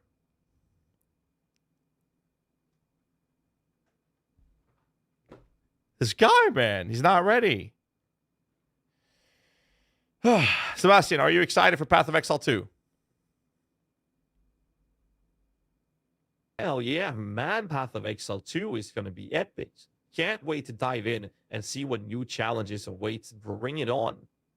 Nice. Fire IT guy, clearly. All right, Sebastian, I'm gonna put you to rest, and I'll see you guys. I'll see you in a bit, okay? Sounds good, dude. See you. What? See? Voice activity disabled. See you. What? Okay, that was awkward. Anyways, that's Sebastian. He needs some more training though, for sure. Silent protest, clearly. No, he needs some more training though, but he's gonna be there. See you nude. I mean, okay, for the guys in Twitch chat, if you type !AI, I've shown you guys this earlier, but if you type !AI, there's some triggers you can do because we run that AI for all of the alerts. So when people subscribe and donate and whatnot, the AI does different things and it's completely random. I have no idea what he will do when you guys do that. So one of the prompts, he makes an image of me, and I've shown you guys this before. This is the first image he ever sent me when I asked him to do a test image for me, essentially. So this is the shit he sent me just out of the fucking blue. So yeah, there's it can get pretty wild, okay? It's funny though because he sent me that image when I was training him, just completely random, out of the blue. Show him the real one. We have a lot of these. Let me see if I can find some more of them. Bro, this is the best one. Hold on. This is the best one. Look at that. And they will, when you do those prompts, it will actually put an image on the screen. One went over originally. Wait, which one's he talking about? The one with our long hair? The one with a globe? Like this one? This one's pretty good.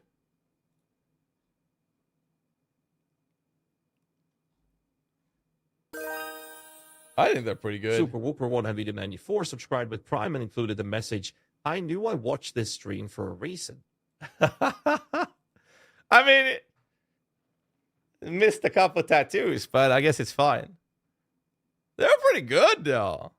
Say that of D&D. I know. Dude, the prompt for that one was Necromancer, Commander of an Undead Army. That's how this image was generated.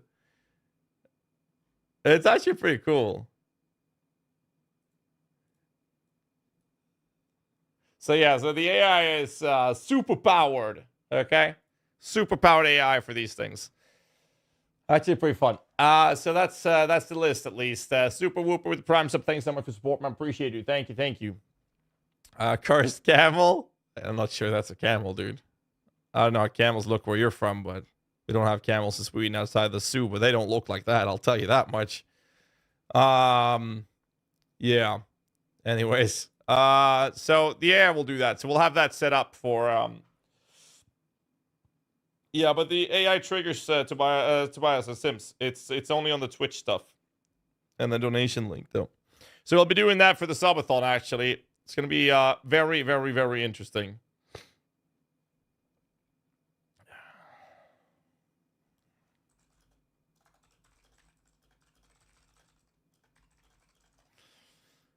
The camel raptor. It's a hybrid. The camel visited Jurassic Park, and then that came out of it.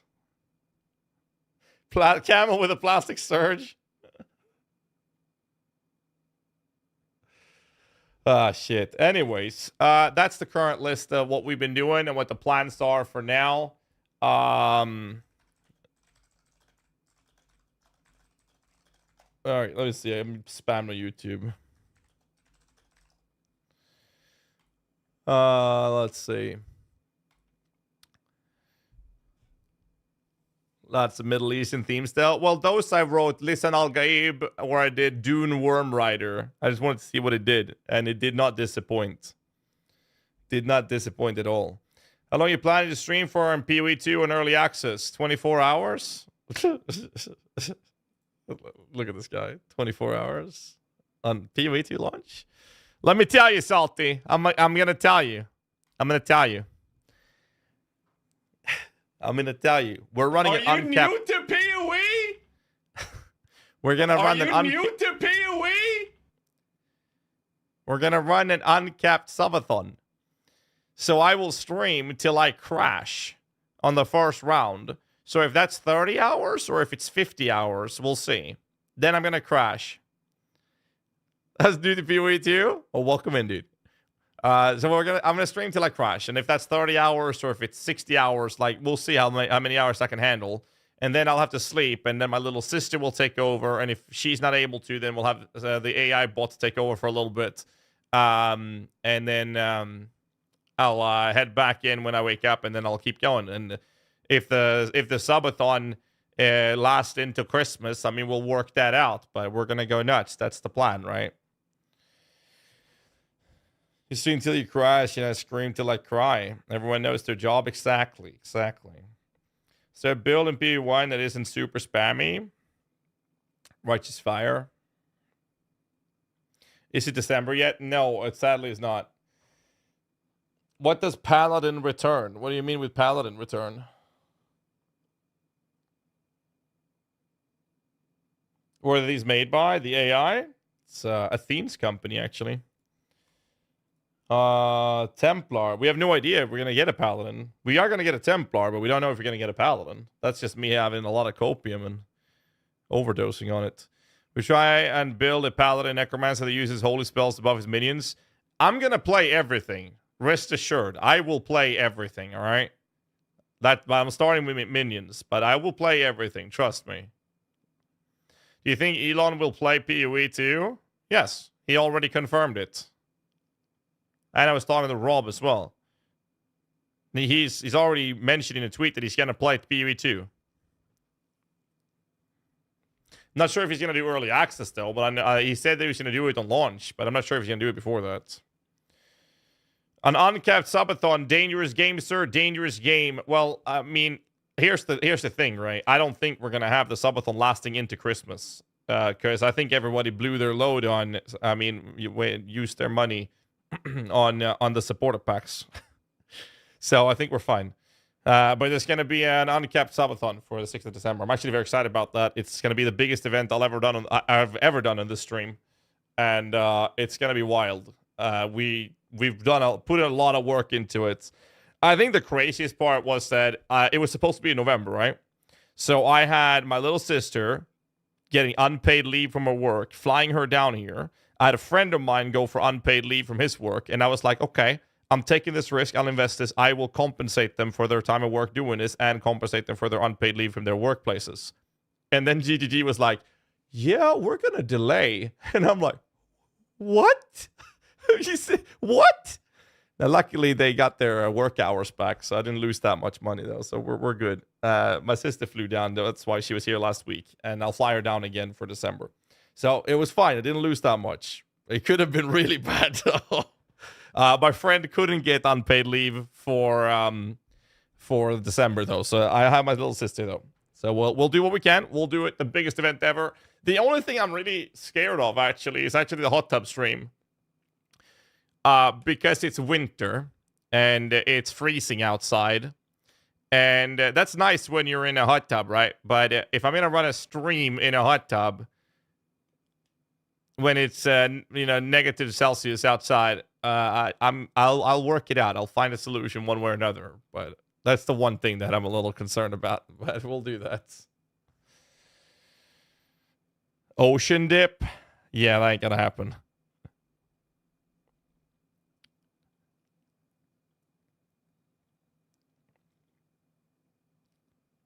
Yeah, the rain in Portugal.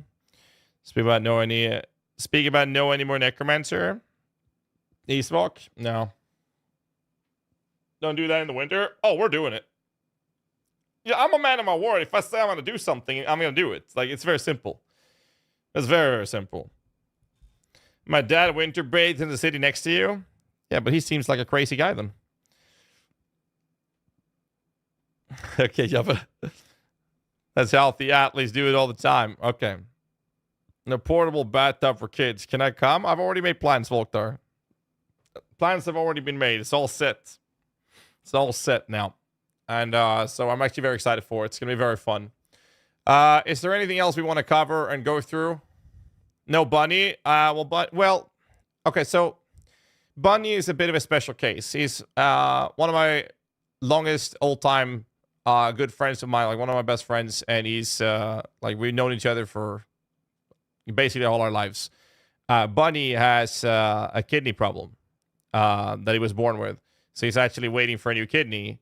And if he gets sick, he can't get the operation if a kidney comes in. So he's barely visiting anymore right now because I have a daughter who is in kindergarten. He was here once, and he's been sick for 2 weeks after that. Yeah, it's a bit rough, actually. I feel so bad for him. I hope he gets a kidney soon, man. So yeah, that just got heavy. He's a good guy. He would have loved to join. I know. Like, he sends his regards to everybody. He apologizes for not being able to be here. I love the guy, but that's why he's not able to do it. My daughter is a walking fucking infestation right now. Bro, I still have a stuffed nose. I have pain in the back of my throat. I've been constantly sick for 3 months. I've had maybe 7 or 8 days where I've not been sick in the past 3 months. I had 3 rounds of COVID, man. 3! And this cough just doesn't want to stop, man. It's insane. But she's an angel. I love her, so whatever. I'll work through it.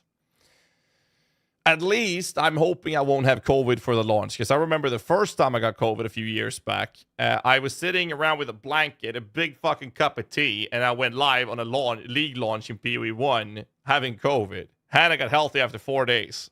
I had that COVID bouncing my ass and kicking me out for, I think it was 1.5 weeks before I got healthy, because I wasn't sleeping because I streamed for 24 hours having COVID. That was one of the most painful things I've ever done. Holy fuck. League was good, though. Oh, shit.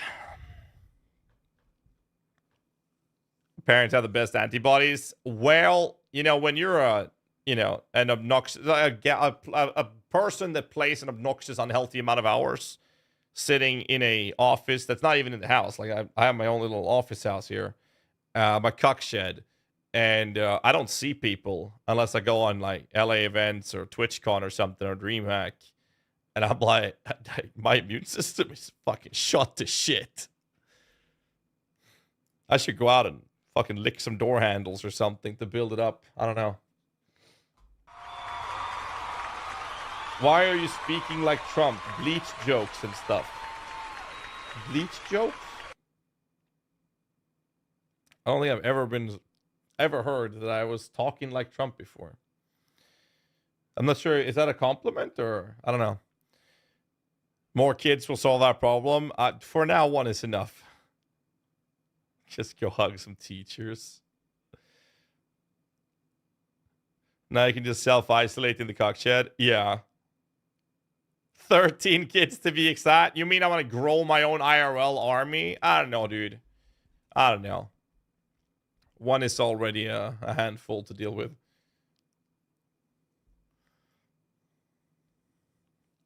Is there anything we want to check?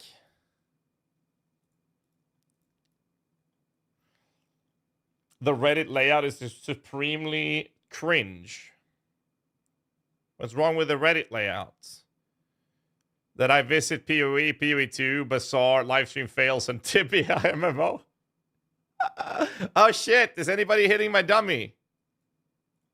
Is my dummy taken? Hold on. Need to make sure my dummy. Old Reddit master race. Oh, you mean that the new layout? Okay, I got you. All right. IRL Zoomancer, yeah. Say how much you have spent on PoE. I already have. I have 2 accounts. Oh. There.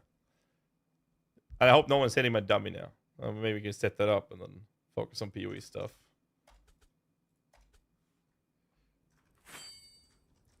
Gotta close my door.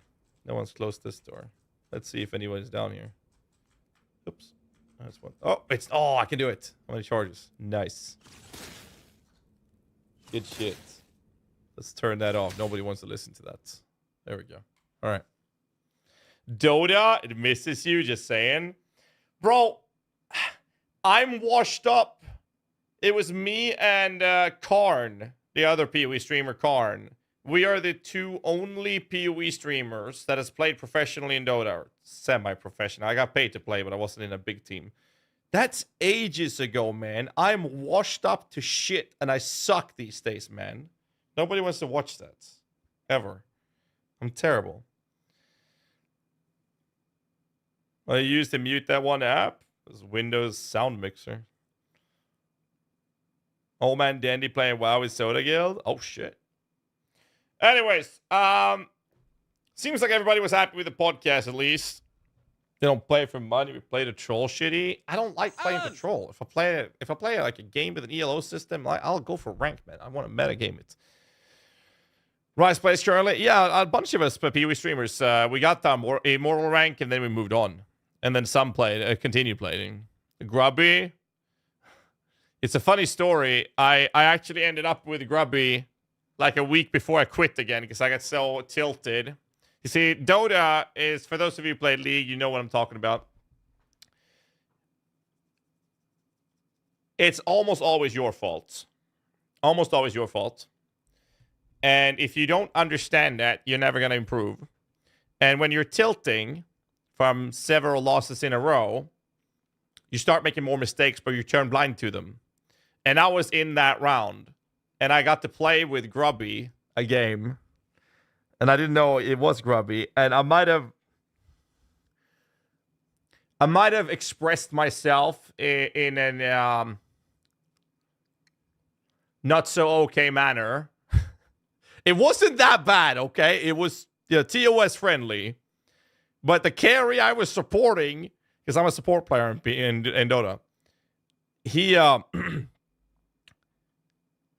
I immediately thought he had gotten help to install the game. And essentially, it's like when you're playing Counter-Strike with your friends and they suck and you have to tell them that, that little round thing that's literally, above the enemy's shoulders, that's what they should aim at. Also referred to as the fucking head. That's the level of information I had to give my carry. We totally lost that game. I had no idea it was Grubby till Al Kaiser wrote to me.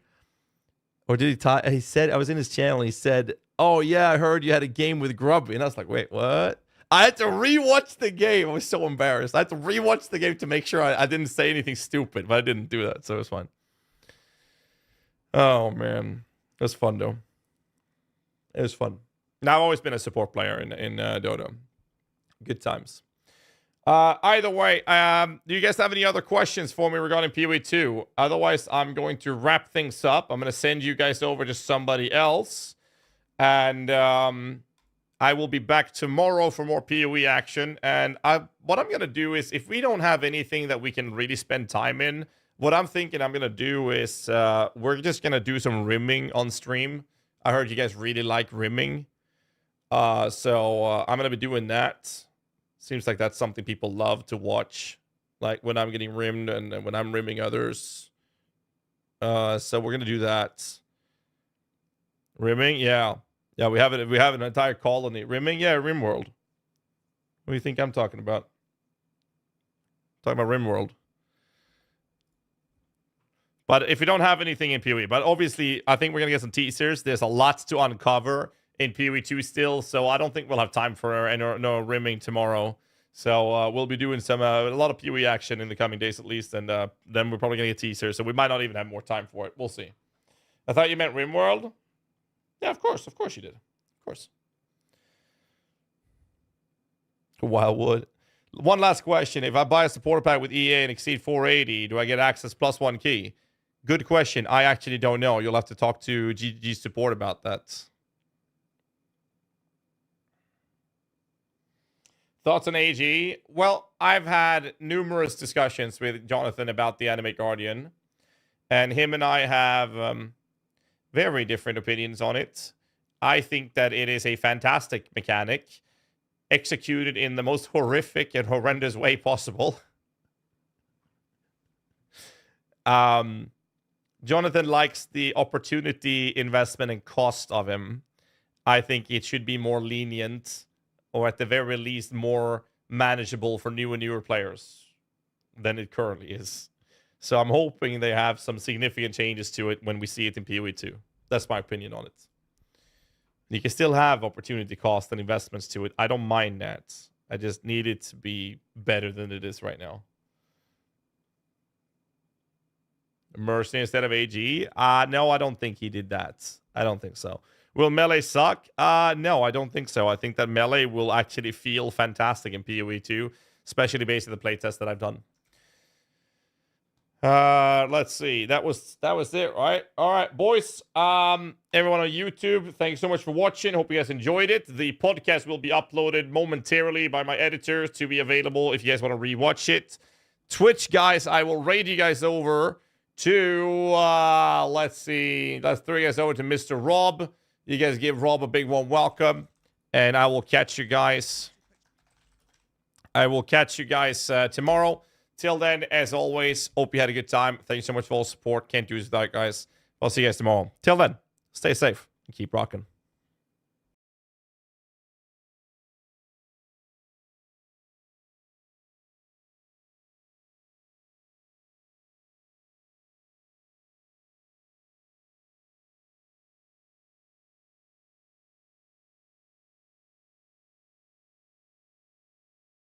Want to really try and play these runs as hitless as possible, and that means that all the monsters we've selected usually have to be avoidable in some way, have dodgeable mechanics, and that's sort of why Octavian is playing as safely as he possibly can here. He doesn't want to get too close to the boss or that monster there because he doesn't want to lose honor.